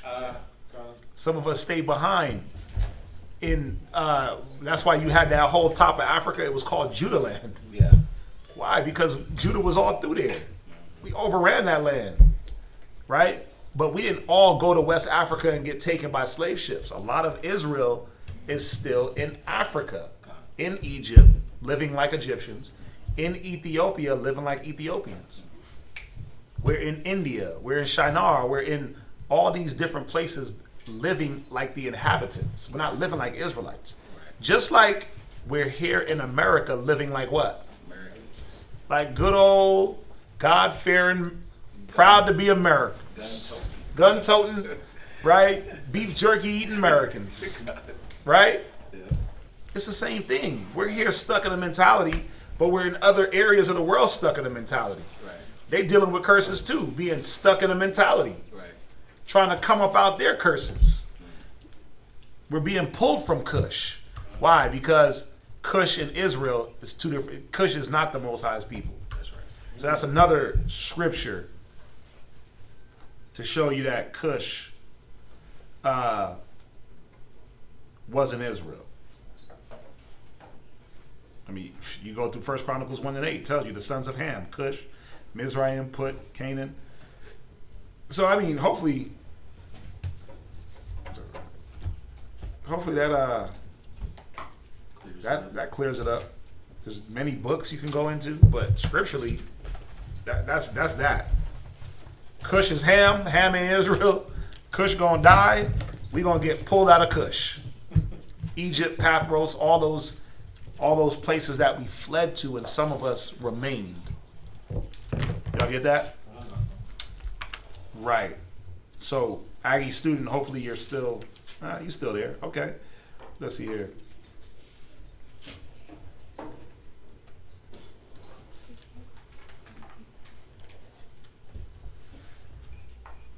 He said she said when the Rona first came out. we say it like it's a fashion statement. The Rona, when the Rona first came out, yeah, it's like a new car, right? There's still U.S. battleships close by Taiwan. Okay, but since Pelosi and company have constantly chosen not to find the U.S. military, those U.S. battleships were woefully outnumbered. Crew members are overworked and overwhelmed with pronouns and are taking the jab, rotating crews in order to bring fresher battle-ready troops, but may not be occurring on a regular basis. Yeah, when I search up the 12 tribes, it shows that each tribe has its own color. So what's each tribe's color? I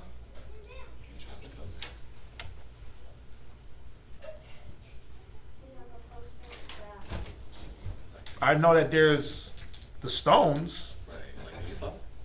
Like the stones in the ephod, which they have colors, right? The question was, when I searched the 12 tribes, it shows that they each have a color. And she's saying, what's their colors? Well,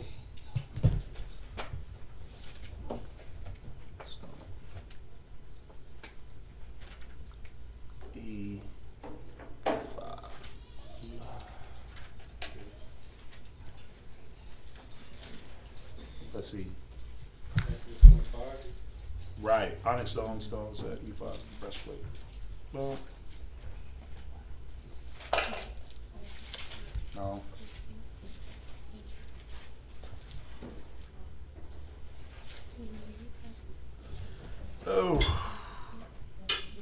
Oh, let's see here.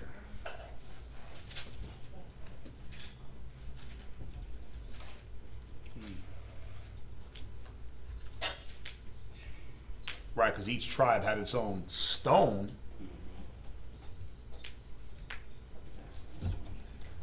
Right, but I don't remember each tribe.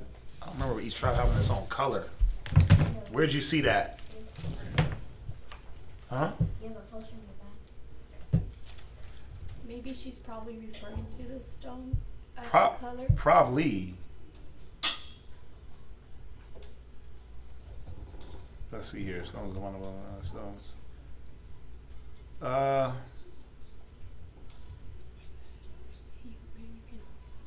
Onyx stones. It's in Exodus. Exodus 28. Yeah. Big breastplate. Right. So. According to their names. Yeah, go to Exodus 28:17. No, somebody else get it. Bro, there's going to be too many big words to pronounce. You got to practice. I'm telling you. Just it's nothing personal. Go ahead. Exodus chapter 28, verse 17. Read. And thou shalt set in settings of stones, even 4 rows of stones. Right. The first row shall be a sardius. Right. A topaz. Right. And a carbuncle. Right, go ahead. This shall be the first robe. Read. And the second robe shall be an emerald, Right. a sapphire, Right. and a diamond. Go ahead. And the third robe, a liger, Liger. and agates, Right. and amethyst. So, I mean, all these stones were colors. When you look at it, like the fourth row, the beryl is just green. Got it. Right? Onyx was black. Jasper, right, was a brownish, heifer brown type color. Jasper.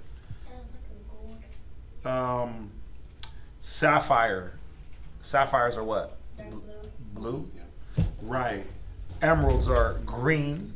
Oh, you got it. See? Bam. Right up in there. Right.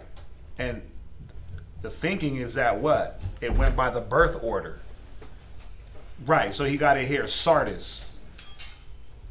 Sardis is more of a, it looks like a burnt orange type color. Reuben. Topaz was like goldish brown. Simeon. Carbuncle was like a deep crimson red. Levi. Emerald green. Judah. Sapphire blue. Issachar. Diamond. Zebulon.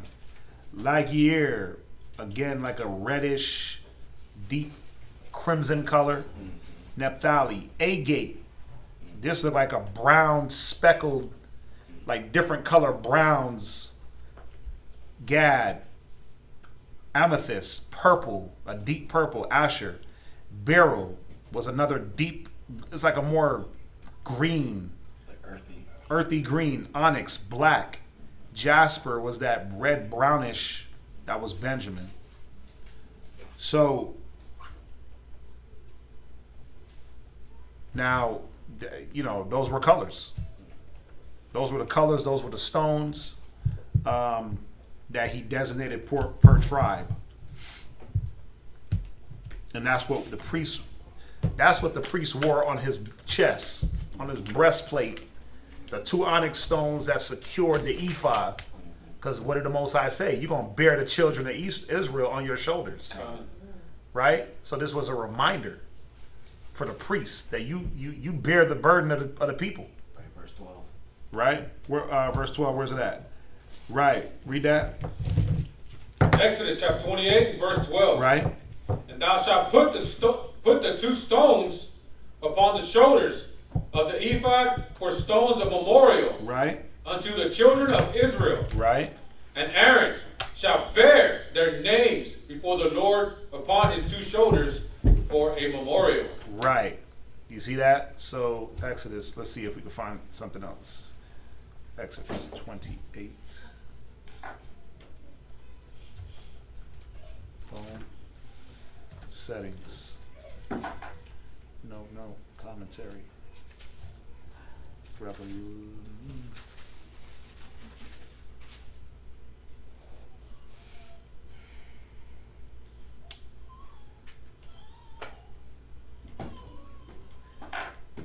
And then, hold on. No, not that. Looking here.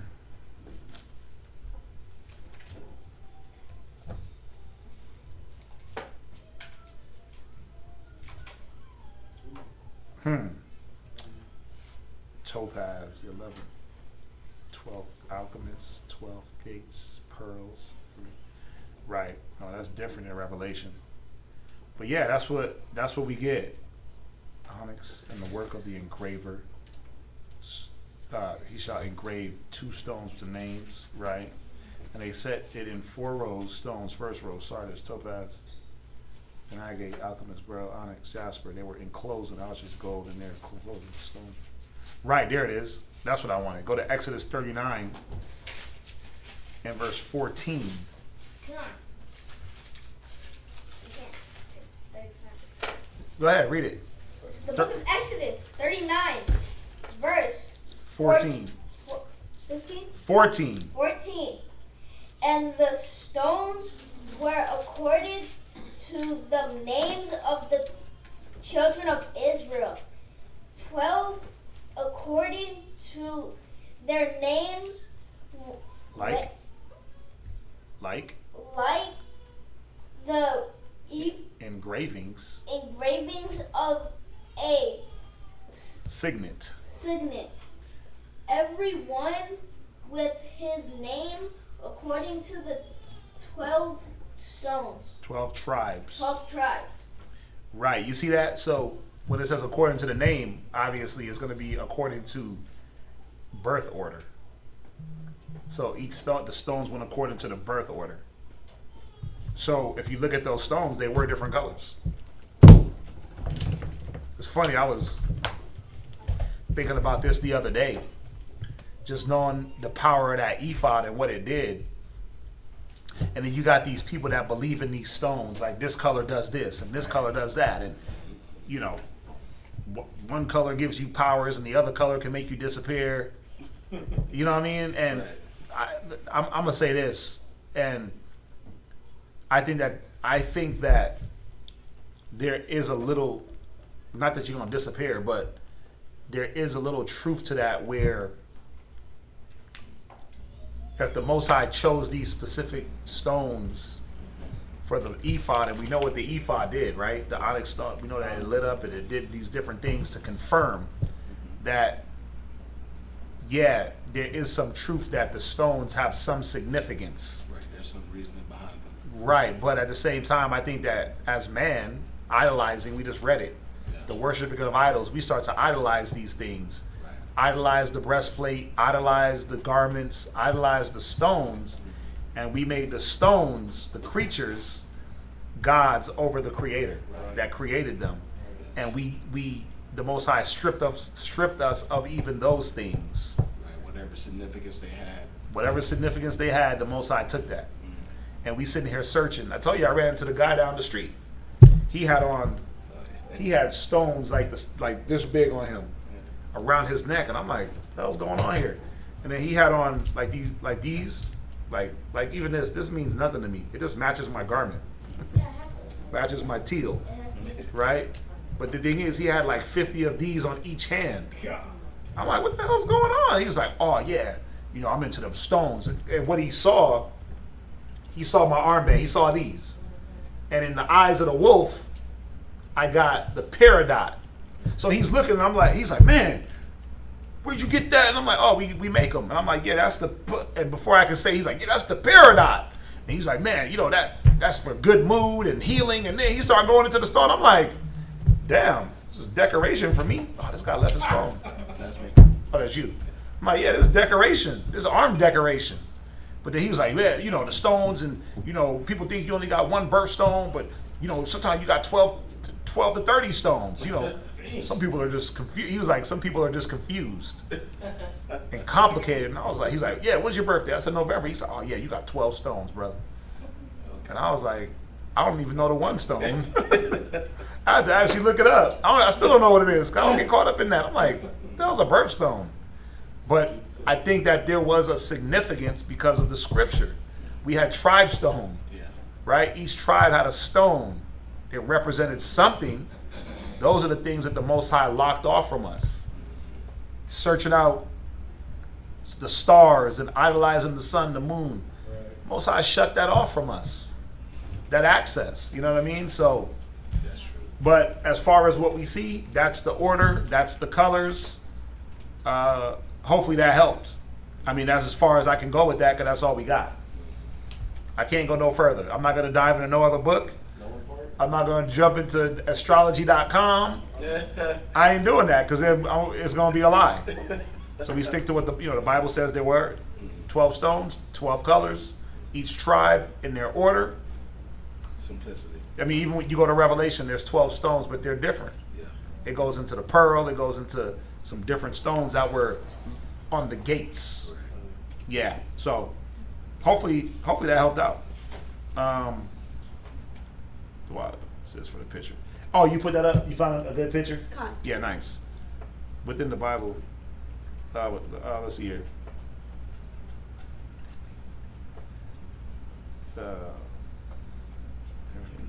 Perspective. There's an instance that they're clerks possess hidden biblical scripture not available to those outside their monastic order. I found nothing. Yeah, the scriptures say prove all things. Hold fast to that which is good. So if they can't prove it, then it has no significance. Going back to the Ethiopian thing. 2 Kings 17:22. Let's see. Let's see here.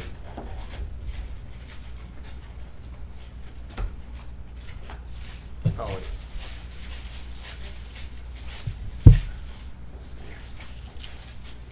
Let's see what that says. Yeah. You know, it's not just one reason why they think they're Israel. They think they're Israel because one of the reasons is because they say that Sheba slept with Solomon. You know, that's one of the reasons, and we may have another reason here. Remember, people base their things. You know, there's yeah, this thing with reasoning is a high thing. Let's see here. Let's see what this.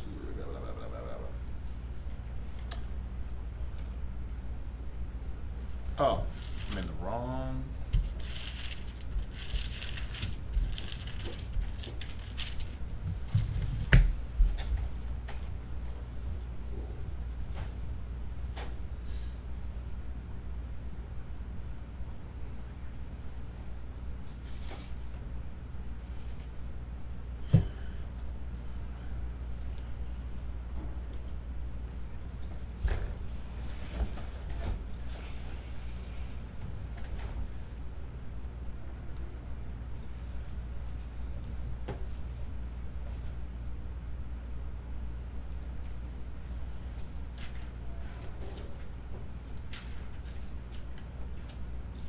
Oh, right. Okay.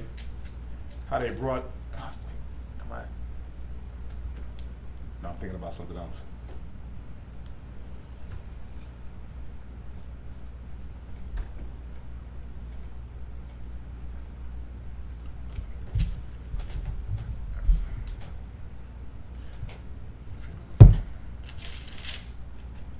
Oh, wow. We were reading for a while.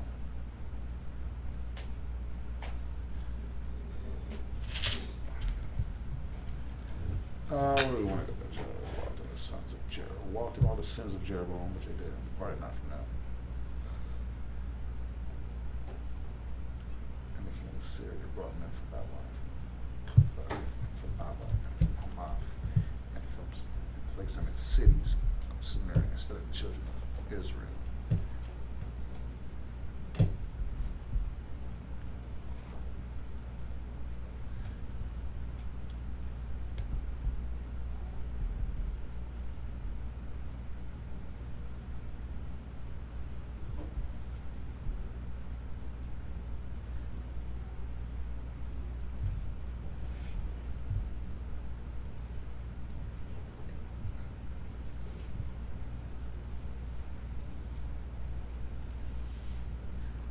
Right. So go to you can go there.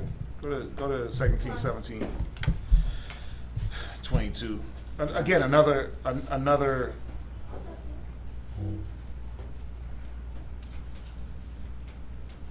what is this going to tell us? That we were removed out of our land. And what did they do? They brought one of these priests to teach us how to serve the Most High, right? And then what happens from there? Again, an idea. This man is teaching you how to serve your God, teaching you how to be an Israelite, teaching you how to be what the Most High intended you to be. Go ahead, read that. Book of 2 Kings. No, Michael, get it. This is the book of 2 Kings, chapter 17 and verse 22. Right. For the children of Israel walked in all the sins of Jeroboam. Right. Remember the kingdom split? Jeroboam, Rehoboam. Go ahead. Which he did. They departed not from them, until the Lord removed Israel out of his sight, as he had said by all his servants, the prophets. Mm-hmm. So was Israel carried away out of their own land to Assyria unto this day. Right. Remember we were we were taken into the Syrian captivity. Go ahead. And the king of Assyria brought men from Babylon and from Cutha and from Abba and from Hamath and from Sepharvaim, and placed them in the cities of Samaria instead of the children of Israel. And they possessed... Right, you see that? They took these, I mean, the Babylonians, the Cutha and all that, those are, they come from Ham. Hamite nations, so they place them in the cities instead of the children of Israel. So what's going to happen? Well, the same thing that's happening now. Everybody believes that the Jews are in the land of Israel. All they did was take white people and they got placed in the land and adopted what? The custom, right? Adopted the custom, changed some things around. Now they're the Jews. Right. So it's hard to disbelieve that they're not because they've been there for so long. Appropriating as, go ahead. And they possessed Samaria. Oh, wait, hold on. Maybe let me see. Let me see here. Okay, go ahead. And dwelt in the cities thereof. Right, we're going to get to that point. Right, go ahead. And so it was at the beginning of their dwelling there that they feared not the Lord. Therefore the Lord sent lions among them, right, which slew some of them. Wherefore they spake to the king of Assyria, saying, the nations which thou hast removed and placed in the cities of Samaria know not the manner of the God of the land. Go ahead. Therefore he hath sent lions among them, and behold, they slay them, because they know not the manner of the God of the land. Go ahead. Then the king of Assyria commanded, saying, carrying thither one of the priests. Right. So get one of the Levite priests, right? Mm-hmm. Go ahead. Whom ye brought from thence. Right. And let them go and dwell there. Right. And let him teach them the manner of the God of the land. Right. So that's how that. Damn. I'm thinking about another story. I'm thinking about something else. I thought this happened also in the Maccabees. Or am I? John Hyrcanus? Didn't something like this happen in the Maccabees? Where they? It was actually the Israelites who made forced like Herod's parents to convert to being the Jewish religion. I thought there was. I might be mixing my stories, but y'all see what happened, right? We basically taught these Africans how to live like Israelites, basically. So again, not just one instance, but a compiling of different things that puts them in this belief that they're Israelites because they were taught by us how to worship. The King Solomon situation where they misinterpret or add to the scriptures. So you can see where they get this idea from, but it still doesn't get around the fact that what? Their nationality is not Israel, bloodline. Yeah, I was getting my story mixed up. I'm thinking about a different story. But y'all see that, right? So that's 2 Kings 17:22. You have to water for that.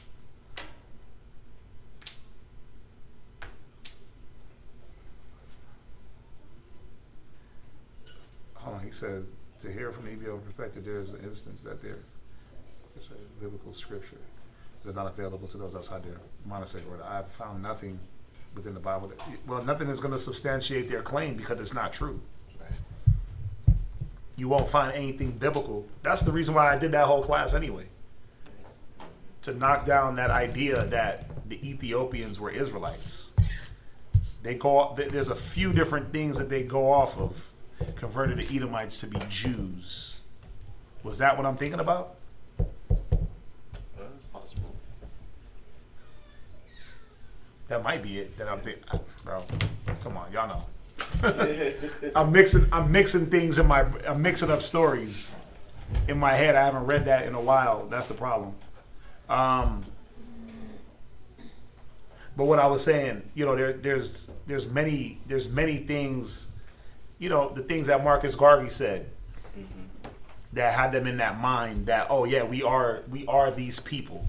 So, we came from Solomon. They believe that they came from Solomon.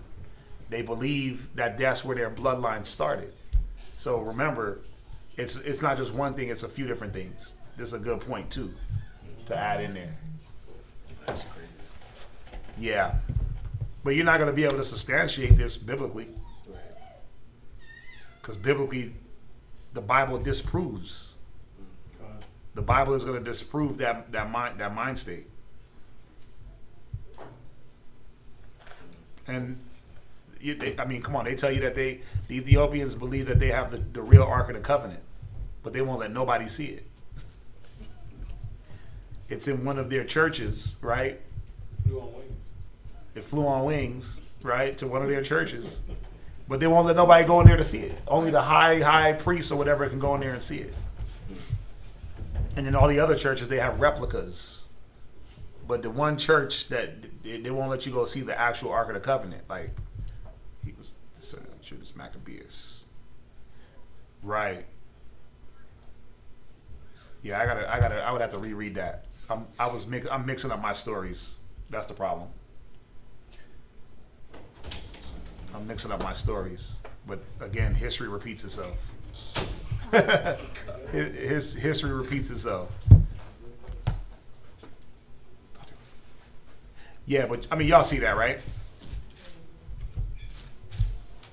Online, y'all get that?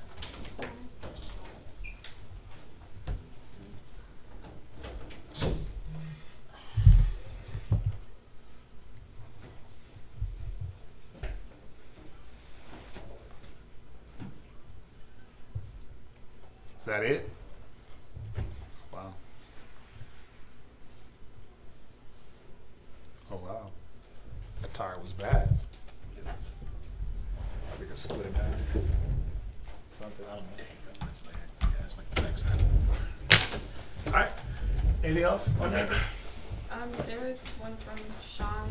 It said, I know this is off course, but has anyone ever had a supernatural encounter? I don't know if you want to.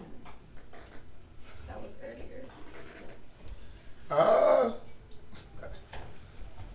I guess it depends on what you mean by supernatural. That's what do you mean by supernatural? Like me personally, I haven't had a supernatural encounter. No. Then that's what do you define supernatural? Right. Because remember the things that I'll just wait to see if they respond. What we're told is supernatural today wasn't supernatural way in the biblical, back in the day. Right. To see chariots, that's supernatural to some people. Today. But to see a chariot in biblical times, that was nothing. Yahweh Shai was moving up and down in them clouds. Moving up and down in those chariots. One place to another. Ezekiel. The cloud by day, the fire by night. Those things were common.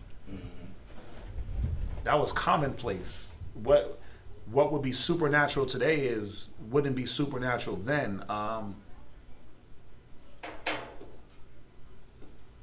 I haven't encountered anything supernatural. The Spirit. The Spirit of the Lord, right? That's that's supernatural. Yeah. Because not everybody has it, and not everybody can get it. Yeah. Right? And when you try to deal in the Spirit daily, it becomes natural. Right. Right? Every day we're trying to attain in the Spirit. So I guess if I had to retract my statement a little bit, every day the Spirit of the Lord, trying to deal in that, but even that, as you try to do and accomplish things in the Spirit daily, it becomes natural. It's no longer some super feat. Right, yeah. You know what I mean? It's no longer like, oh wow, I'm able to discern men's thoughts. I'm able to foresee evil. I'm able to this. I'm able to that. That becomes commonplace. Right. It's natural. That's a great point. If I saw a spirit right now, I wouldn't lose it. I would understand. Right? If I saw an angel right now, or a chariot float by, right? You see chariots a lot, right? Mm-hmm. That's supernatural to a lot of people. Because it's not the natural thing of this day, but what is? So yeah, the Spirit of the Lord, daily, trying to deal in that spirit, trying to bring forth the fruits of the Spirit. So I would have to retract my statement. And me personally, I would say, yeah, every day I deal with the Spirit of the Lord. Yeah, supernatural. And for some, it is supernatural. For some, it's unnatural. Right? Remember, it says the natural man don't understand the things of the Lord. Right?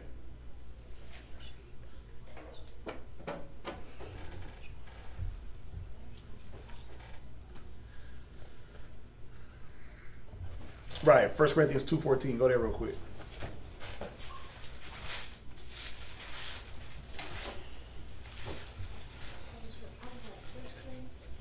First Corinthians 2:14. 1 Corinthians chapter 2, verse 14. But the natural man receiveth But the natural man receiveth not the things of the Spirit of the Most High. Right. For they are foolishness unto him. See that? So the natural man, just in a natural brute state, we're not going to look at the Spirit of the Lord as something natural anyway, naturally occurring. It says the Spirit of the Lord is in everything, and it goes and it orders all things. Right? It says it in Wisdom of Solomon, that wisdom is in all things. Right? Go ahead. Neither can he know them. Right, but a natural brute man that is in his animal estate of being, he's not looking for the spiritual things. And when they do hit him, he can't know it. He don't understand it. Go ahead. Because they are spiritually discerned. Right. Right. All the prophecies of the Bible are coming to pass every day is supernatural. What other book does that? Yeah. I mean, and for me, that's, just looking at it, wars, rumors of war, to me, that's not supernatural. I guess when you see things for so long and been dealing in something so long, I don't want to use the word jaded, but I don't want to use the word desensitized, but for a lack of better words, jaded. Like natural. It's like commonplace, man. It's like you read it, then it happens, and then you're like, not surprised. I get it. That's supposed to happen. So for me, it's not like, oh, wow, mind blowing. I was on the phone with High Priest Yeshaya, and he was downloading to me a few different things. And he was hitting me with these images of all these different things. This person's black, this person, did you know this? They're starting to bring it out on a large scale about Christopher Columbus. We were taught what? That he was a hateful white man. But now they're starting to bring it out that he was a black man. Right? That he was a black man. Everybody on the ship was black. You can go on YouTube. You can go a lot of places and a lot of documentaries now. Like Isabella and Fernand, they were Israelites. Right? We still ruled in Europe at that time. Up until about that 1500s. Right? But they sent another black man to go do their bidding. So when I hear that, and I'm like, oh wow, and then I watch this documentary and I look at this and that and this statue and this information, and I'm like, I get it, because what Christopher Columbus is doing is what we do to each other now. So why would I be mind blown? Why would that be so supernatural to me? You see that? It's supernatural when you're first, it's like, man, I just can't believe this. Right, yeah, that's it. Just can't get it. Can't comprehend it. Can't comprehend, but the wisdom gives us the ability to comprehend. I once quoted it. It was in my head. More is shown to us than we know. More things are shown to us that we can comprehend and see on a daily basis, right? So I'm not going to be flabbergasted or mind blown or, oh, that's supernatural. No, it's natural for us to be in power. It's natural that Christ was black. It's natural that the 12 tribes of Israel were black and Hispanics. That's a natural thing. It was changed. So now coming back to that, it doesn't feel unnatural to wear garments. You feel unnatural? You feel supernatural? It don't feel supernatural to say Yahweh. It doesn't feel supernatural to pray and your prayers get answered. For me, that ain't supernatural. For some, it would be because it's not common. You know what I mean? More is given to us than men understand. Yeah, Ecclesiasticus 3:23. You know, even the prophecies coming to pass, the stuff with China and Russia. I'm like, yeah, that's supposed to happen. Yep. China and Taiwan, that needs to happen. All these different things, I'm like, sitting back. Not surprised if they do happen and not impatient if they don't happen. You know what I mean? But, you know, like me personally, if I had to categorize something as supernatural, I'm gonna say no. No, me personally, right? Because I know where my mind is at towards the Most High. So the things that He does when He, I'll give you one if you want to call it supernatural. I remember one time way back, this is back in my youngin' days. I was driving my car a little bit faster than I should have. And there's a part of the highway, this was in Colorado, there's a part of the highway, they were doing this construction. It's like the part was a bridge. You had regular land and it turned into this small little overpass, right? But it curves this way. So you're going straight for a while and it curves. And I was in the Lexus. I was probably doing a good $120. Yeah, I was going. I was racing. I was racing one of my friends. He was in a Civic Si and I was in the Lexus. And we barreling. This is 3 a.m, just us on the road. And we are killing it down this road. And the way the highway was, it had a little lip where you could tell they were redoing the cement, but they put like a little temporary gap filler so that you didn't just hit some crazy bump and then go up. And so I was going fast and I hit this little, basically a ramp. And remember, the highway curves. I'm like this close to the railing. Just imagine, road, railing, 2 lanes, or it's next lane and then a railing. The highway curves this way. When I hit that ramp, my car should have just kept going straight. And this how I know, if you want to talk about supernatural, the car lifted into the air and somehow turned with the road. Not lying to you, because when the car landed, the car was off the ground. The car landed, my boy pulled up to me and we looked at each other. We didn't say nothing to each other. All he said was, "You all right?" And he looked at me and we did 20 miles an hour the rest of the way home.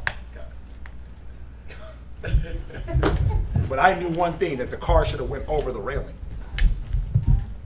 So if you want to say supernatural, God. Somebody was looking out for your boy. Right. And let that car turn with the road even though it was off the road. Remember, I'm going straight. Boom. The thing curves.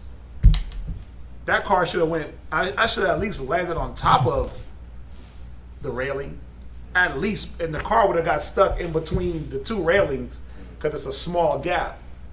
But the car literally turned with the street. So, if you want to say that's something supernatural, but even then, you can go to the scriptures and say, well, the Most High said he'll bear you up. Least I dash thy foot, right? Now, obviously, in that mode, I was tempting the Lord and being reckless. You know what I mean? And we shouldn't have been racing and driving crazy and whatever the case may be. But obviously, that happened for me to be here. But would I even call that supernatural? Or would I just say that the Most High was doing his thing? You got brothers that had guns pointed at them, triggers pulled in their face, gun jam. Next bullet, next trigger pull, gun goes off. Right? There's many of things that have happened that, I don't know, man. I don't know. My mind is able to fathom David bending bows of steel. Right? You know what I did? Like, think about it. You like, that's supernatural because they make it supernatural in your TV shows. Right. You know, in my front yard, them two things of steel, them two columns of steel. You know what I did? I bent those out 2 days ago, out the yard. Just, bah! You know those steel they use to anchor trees? Bro, I bent those out the ground. I almost ripped my hands apart. Then I was like, damn. I just bent bows of steel. Well, not really steel, maybe like composite iron or something like that, some weak metal. But still, I'm like, is it supernatural? You know what I'm saying? Like, think about a cat jumping the way we play basketball and jump, and then they do the whole bionic man. He could jump over a wall. But it said David was leaping walls. Solomon and Jonathan were like swift as eagles and light-footed like roes. And then they come with some superhero that makes it supernatural.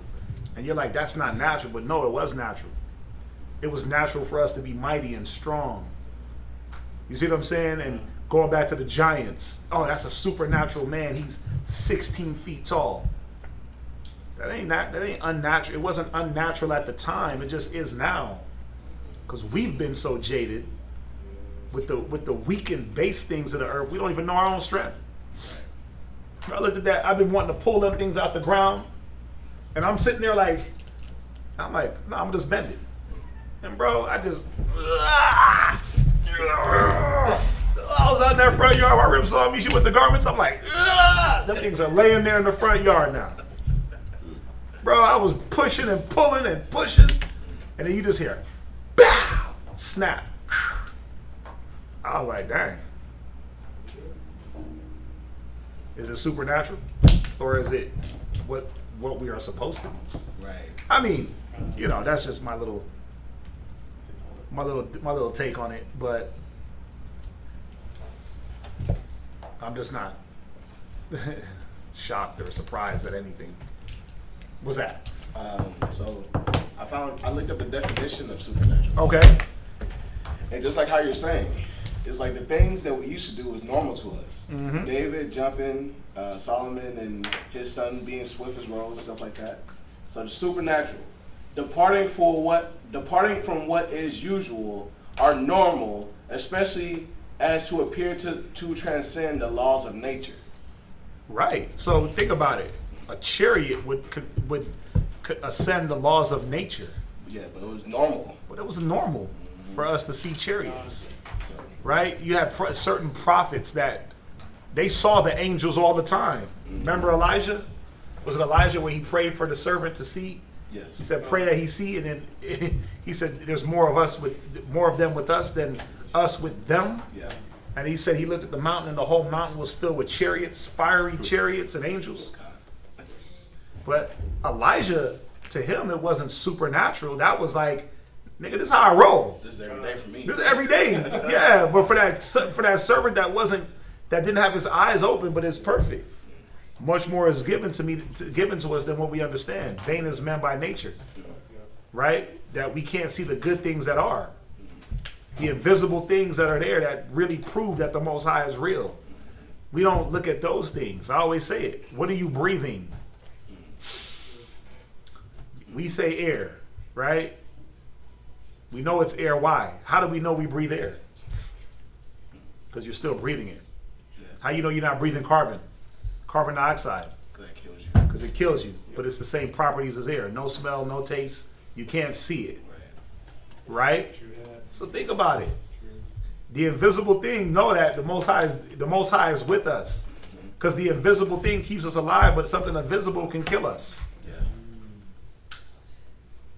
But is it supernatural for me to understand that we breathe carbon, the trees filter, the less trees, the more carbon, the more we die? It's not supernatural. The earth being created. For me, I read it, I'm like, damn, it's dope. I get it. I just want to be able to visualize it really. Right.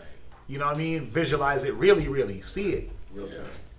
In real time, yeah, but, you know, it's supernatural because we've been so far removed. Yes. You know, but I think I get what you're saying about the, you know, but even those encounters, man, you got brothers, man, they tell you, damn, tell you talk to Yeshaya, he been around for a long time. He'll tell you some things that you be like, huh? Nah, but they've been confirmed by other people. You know, and you be like, that's supernatural, that's unnatural. But it's like, nah, is it? Is it unnatural to see an angel? No, it's not supposed to be. When men of the Bible, great men saw angels all the time, counseled by angels, right? Mary was counseled by the angel. Joseph, he was getting counseled. Name him this was going to happen, do this. Keep Mary. So if an angel came and counseled you, would it be unnatural? No. Or would it just be something that didn't occur so much in your life where it's like, oh wow, that's unnatural? It'd be new. It'd be, yeah, so I mean y'all get it, right?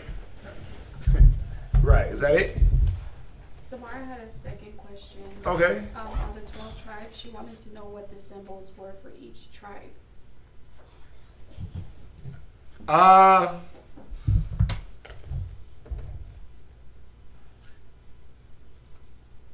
Yeah. Doesn't say each tribe symbols. No, because each tribe it doesn't go into that. What is? Or is that the what's it called? Yeah, but see, That's like, yeah, that's tough. right. God. Yeah, I don't remember reading anywhere where it's like, remember it says Issachar. Okay, why would why is the symbol? Why do we go use the symbol of Issachar as an ass? Because of Genesis 49. Right, but does it say that that's their symbol? No. Right, why does we use the wolf as the symbol for Benjamin? Benjamin shall be as a ravening wolf. Right? Why do we use the symbol as a snake for Dan, the adder? Because it said Dan will be as an adder, but then what about Reuben? What animal are they? You see my point? So it's not what it's not doing in Genesis is giving you the symbols for each tribe. It's giving you a description and characteristics. Didn't say Benjamin is a wolf. It said it'd be like Benjamin is as a ravening wolf. It's giving you their characteristics and using the animal, but then that doesn't mean that that's specifically a symbol of Benjamin. Right, it's not definite. Like you can't read through the scriptures and say, oh, they ran around like all Benjamites had wolf chains on. All Judites had on lion chains. All Danites had on snakes chains. Right? So, yeah, when you go to that Genesis, again, what would be Asher's symbol? Or Reuben, you know? So it's not giving you literally a symbol for each tribe, like how there's a stone for each tribe, unless I'm missing something. But I don't remember ever reading like, and this is the symbol for that tribe, and this is the symbol for that tribe. But we know we'll use the symbol of the wolf to signify Benjamin, you know. But the scriptures are not saying that symbol represents Benjamin. It's just saying that the characteristics of a wolf, Benjamin embodies.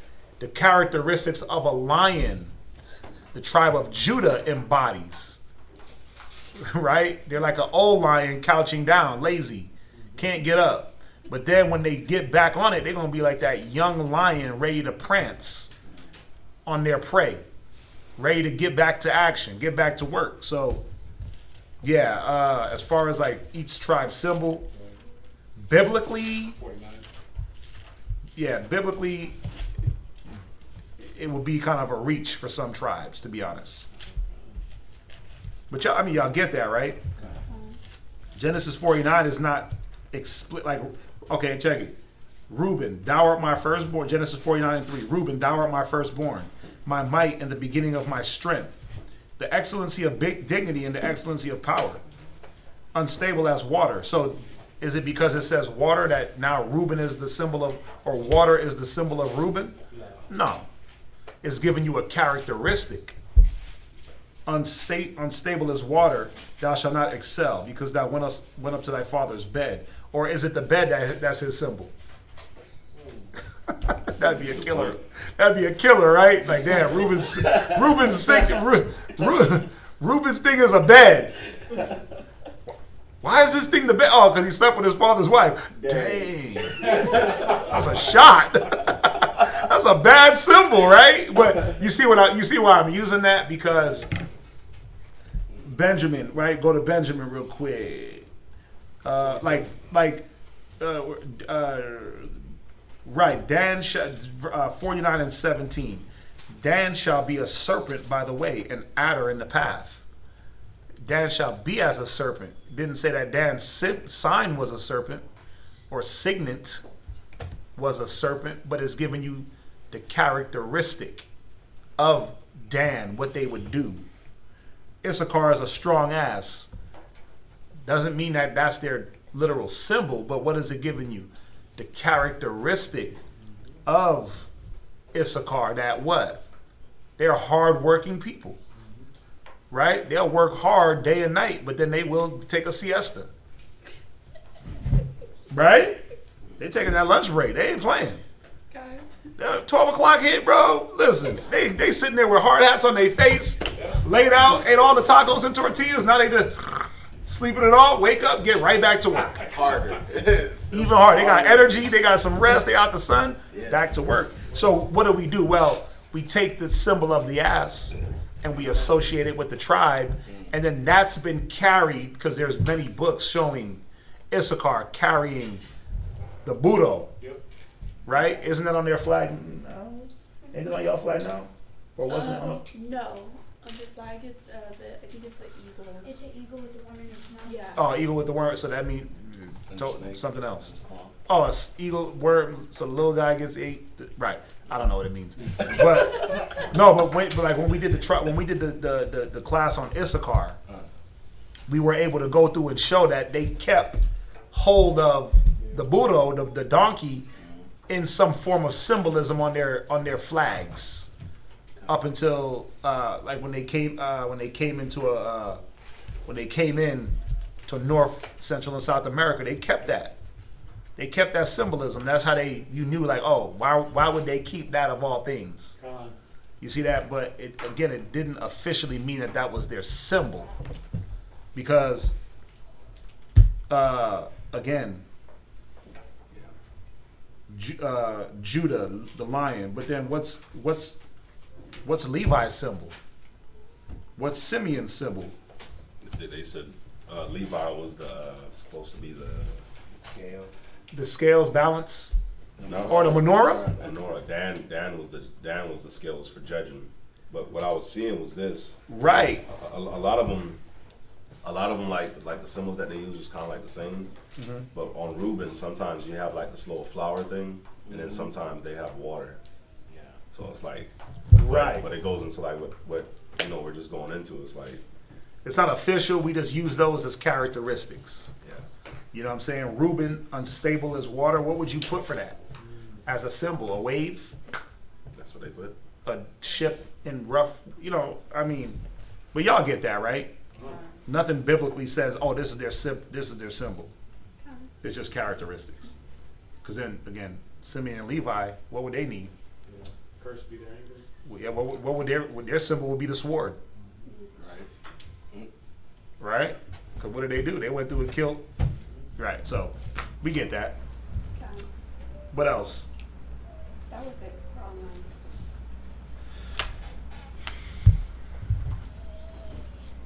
Remember, get your garment money in, please, brothers. I've been getting it from certain bros. Please get that in. The quicker, the better. We got the summit. Oh, the summit in Virginia. It's November the 18th, 19th, and 20th. So make your preparations. If travel arrangements. We're hosting. Virginia's hosting. They asked us, so we said we say yeah. So the 18th, 19th, and 20th. Remember, there's still Passover in Virginia, right? So before you go to war, make your preparations. I gotta be there. I gotta be at both. So ain't no prepping for me. I just gotta be there, right? So yeah. We get it if things are expensive, but so figure it out. But the Passover is a must, and there's more time to prep for that. The summit, if you can't make it, it's fine, but just putting that out there. So that's it, right? I might even put you up done.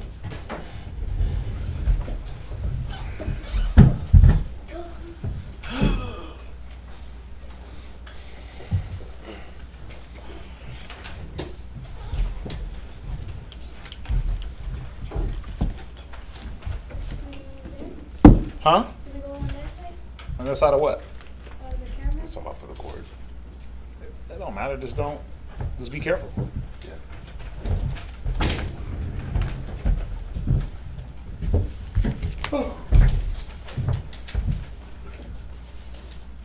What were you showing? It was down. So, wait, that's a new tire? No, that's The old one? so we switched off the tire. That was the tire that's next to it. Oh, but you said what? It's good? No, he said we should switch it, but I was like, I don't have to make a switch right now. So you already did it? Oh my God, that was quick. Got to the same time. What is he jacking the truck up on? That's a little bit. A little thing? Something huge. Yeah, something put some new bits and blows on. We'll talk about it. Yeah. We'll try to find this thing. I'm sorry, y'all. All right. Yahweh Bashem Yahushai. Yahweh Bashem Yahushai. Baruch Shai. Baruch Shai. Shemai. Noah. Shalach Ma'ai Ka'ala. Shalach Ma'ai Ka'ala. Waha Alahayim. Waha La Shamar Al. La Shamar Al. Barak. Barak. Rapah. Magun. Magun. Hagun. Wa. Aisha. Kazak. Kazak. Ha'aim. Ha'aim. Yashra'ala. Yashra'ala. Gum Shalach. Lanawa. Rab. Chachama. Rab. Da'ait. Rab. Bayanab. Rab. Sabalan. Rab. Amawan. Rab. Chadwat. Wa. Rabahab. Racha. Alahayim. Wasalach Nawa. Chatzayamyan. Yahweh Shai. Ba'a. Mahayar. Kaya. Ba'ata. Yachol Nawa. Tamyad. Wala'ai Walanyam. Aman. Yahweh, the name Yahweh Shai, please listen to us now, right now. Send Michael and the righteous angels to watch over, bless, heal, protect, and make strong the people of Yasharallah.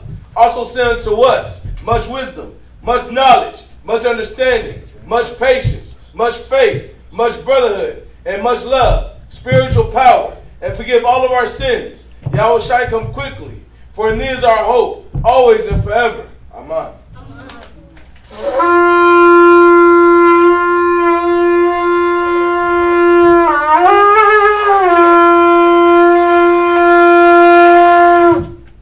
Barakatah Yahweh. Bahashem Yahushai. Bahawa'ah. Hatalanoa, Hatawara, Blessed are you, Yahweh, in the name of Yahweh that gives to us the law. Barakatah Yahweh, Bahashem Yahushai, Hawa'ah, Hatalanoa, Award, Lara'ah. Blessed are you, Yahweh, in the name of Yahweh that gives to us the light to see. Barakatah Yahweh, Bahashem Yahushai, Hawa'ah, Hatalanoa, Hayo, Korah, Ha'ain. Blessed are you, Yahweh, in the name of Yahweh that gives to us a ram's horn to call the people. Barakatah Yahweh, Bahashem Yahushai, Hawa'ah, Hatalanoa, Shaman, Zayat, Lamashad, Yasharallah. Blessed are you, Yahweh, in the name of Yahweh that gives to us the olive oil to anoint Israel. And of course, we'll anoint at the end. This is Psalms chapter 92.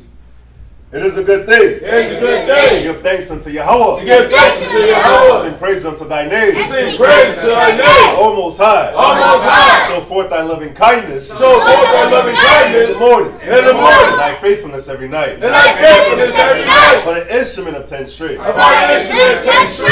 And upon the psaltery. And upon the psaltery. Upon the harp with a solemn sound. Upon the harp with a solemn sound. Thou Yahweh. Thou Yahweh. Hast made me glad through thy words. Has made me glad through thy words. I will triumph in the works of thy hand. I will triumph in the works of thy hand. O Yahweh. O Yahweh. How great are thy works. How great are thy works. And thy thoughts are very deep. And thy thoughts are very deep. A brutish man knoweth not. A brutish man knoweth not. Neither a fool understandeth. Neither the fool understandeth. And the wicked spring as the grass. When the wicked spring as the grass. All the workers of iniquity do flourish. When all the workers of iniquity do flourish. Is that they shall be destroyed forever. It is that they shall be destroyed forever. But thou, Yahweh, But thou, Yahweh, most high forevermore. art most high forevermore. Though thine enemies, Though thine enemies, O Yahweh, O Yahweh, though thine enemies shall perish. though thine enemies shall perish. All the workers of iniquity shall be scattered. And all the workers of iniquity shall be scattered. My horn, But my horn shalt thou exalt. shalt thou exalt. At the horn of a unicorn, At the horn of a unicorn. I shall be anointed with fresh oil. I shall be anointed with fresh oil. Mine eye also shall see. My eye also shall see. My desire of mine enemies. My desire of my And enemies. my ears shall hear. And my ears shall hear. My desire of the wicked that rise up against me. My desire of the wicked that rise up against me. Righteous shall flourish like the palm tree. The righteous shall flourish like a palm tree. He shall grow like a cedar in Lebanon. He shall grow like a cedar in Lebanon. Those that be planted in the house of Yahweh Shai Those that be planted in the house of Yahweh shall flourish in the courts of Yahweh. shall flourish in the courts of Yahweh. They shall still bring forth fruit in old age. They shall still bring forth fruit in old They age. shall be fat and flourishing. They shall be fat and flourishing. So that Yahweh is upright. To show that Yahweh is upright. He is my rock. He is my rock. There is no unrighteousness in him. And there is no unrighteousness in him. Bahashem Yahweh Shai. Bahashem Yahweh. This is Psalms 133. Shayar, Shayar, Hamalawat, Hamalawat, Ladawad, Ladawad, Hana, Hana, Matawad, Matawad, Wama, Wama, Na'ayam, Na'ayam, Shabbat, Shabbat, Akyum, Akyum, Gum, Gum, Echad, Echad, Hashaman, Hashaman, Hatzawad, Hatzawad, Ayil, Ayil, Hara'ash, Hara'ash, Yerad, Yerad, Ayil, Ayil, Hazakwan, Hazakwan, Zakwan, Zakwan, Aharon, Aharon, Shayarad, Shayarad, Alpayah, Alpayah, Nawathua, Nawathua, Katol, Katol, Karmamrun, Karmamrun, Shayarad, Shayarad, Ayil, Ayil, Harayah, Harayah, Tazayawan, Tazayawan, Kaya, Kaya, Shum, Shum, Tazawah, Tazawah, Yahweh, Yahweh, Ak, Ak, Habaraka, Habaraka, Hayayam, Hayayam, Aid, Aid, Ha'aywalam, Ha'aywalam, Aman. Amen. This is Psalm chapter 133. Behold, how good and how pleasant it is for brethren to dwell together in unity. It is like the precious ointment upon the head that ran down upon the beard, even Aaron's beard, that went down to the skirts of his garments, as the dew of Hermon, and as the dew that descended upon the mountains of Zion. For there the Lord commanded a blessing, even life forevermore. Bahashem Yahushai. Bahashem Yahushai. The water. Yah. Yah. Aman. Amen.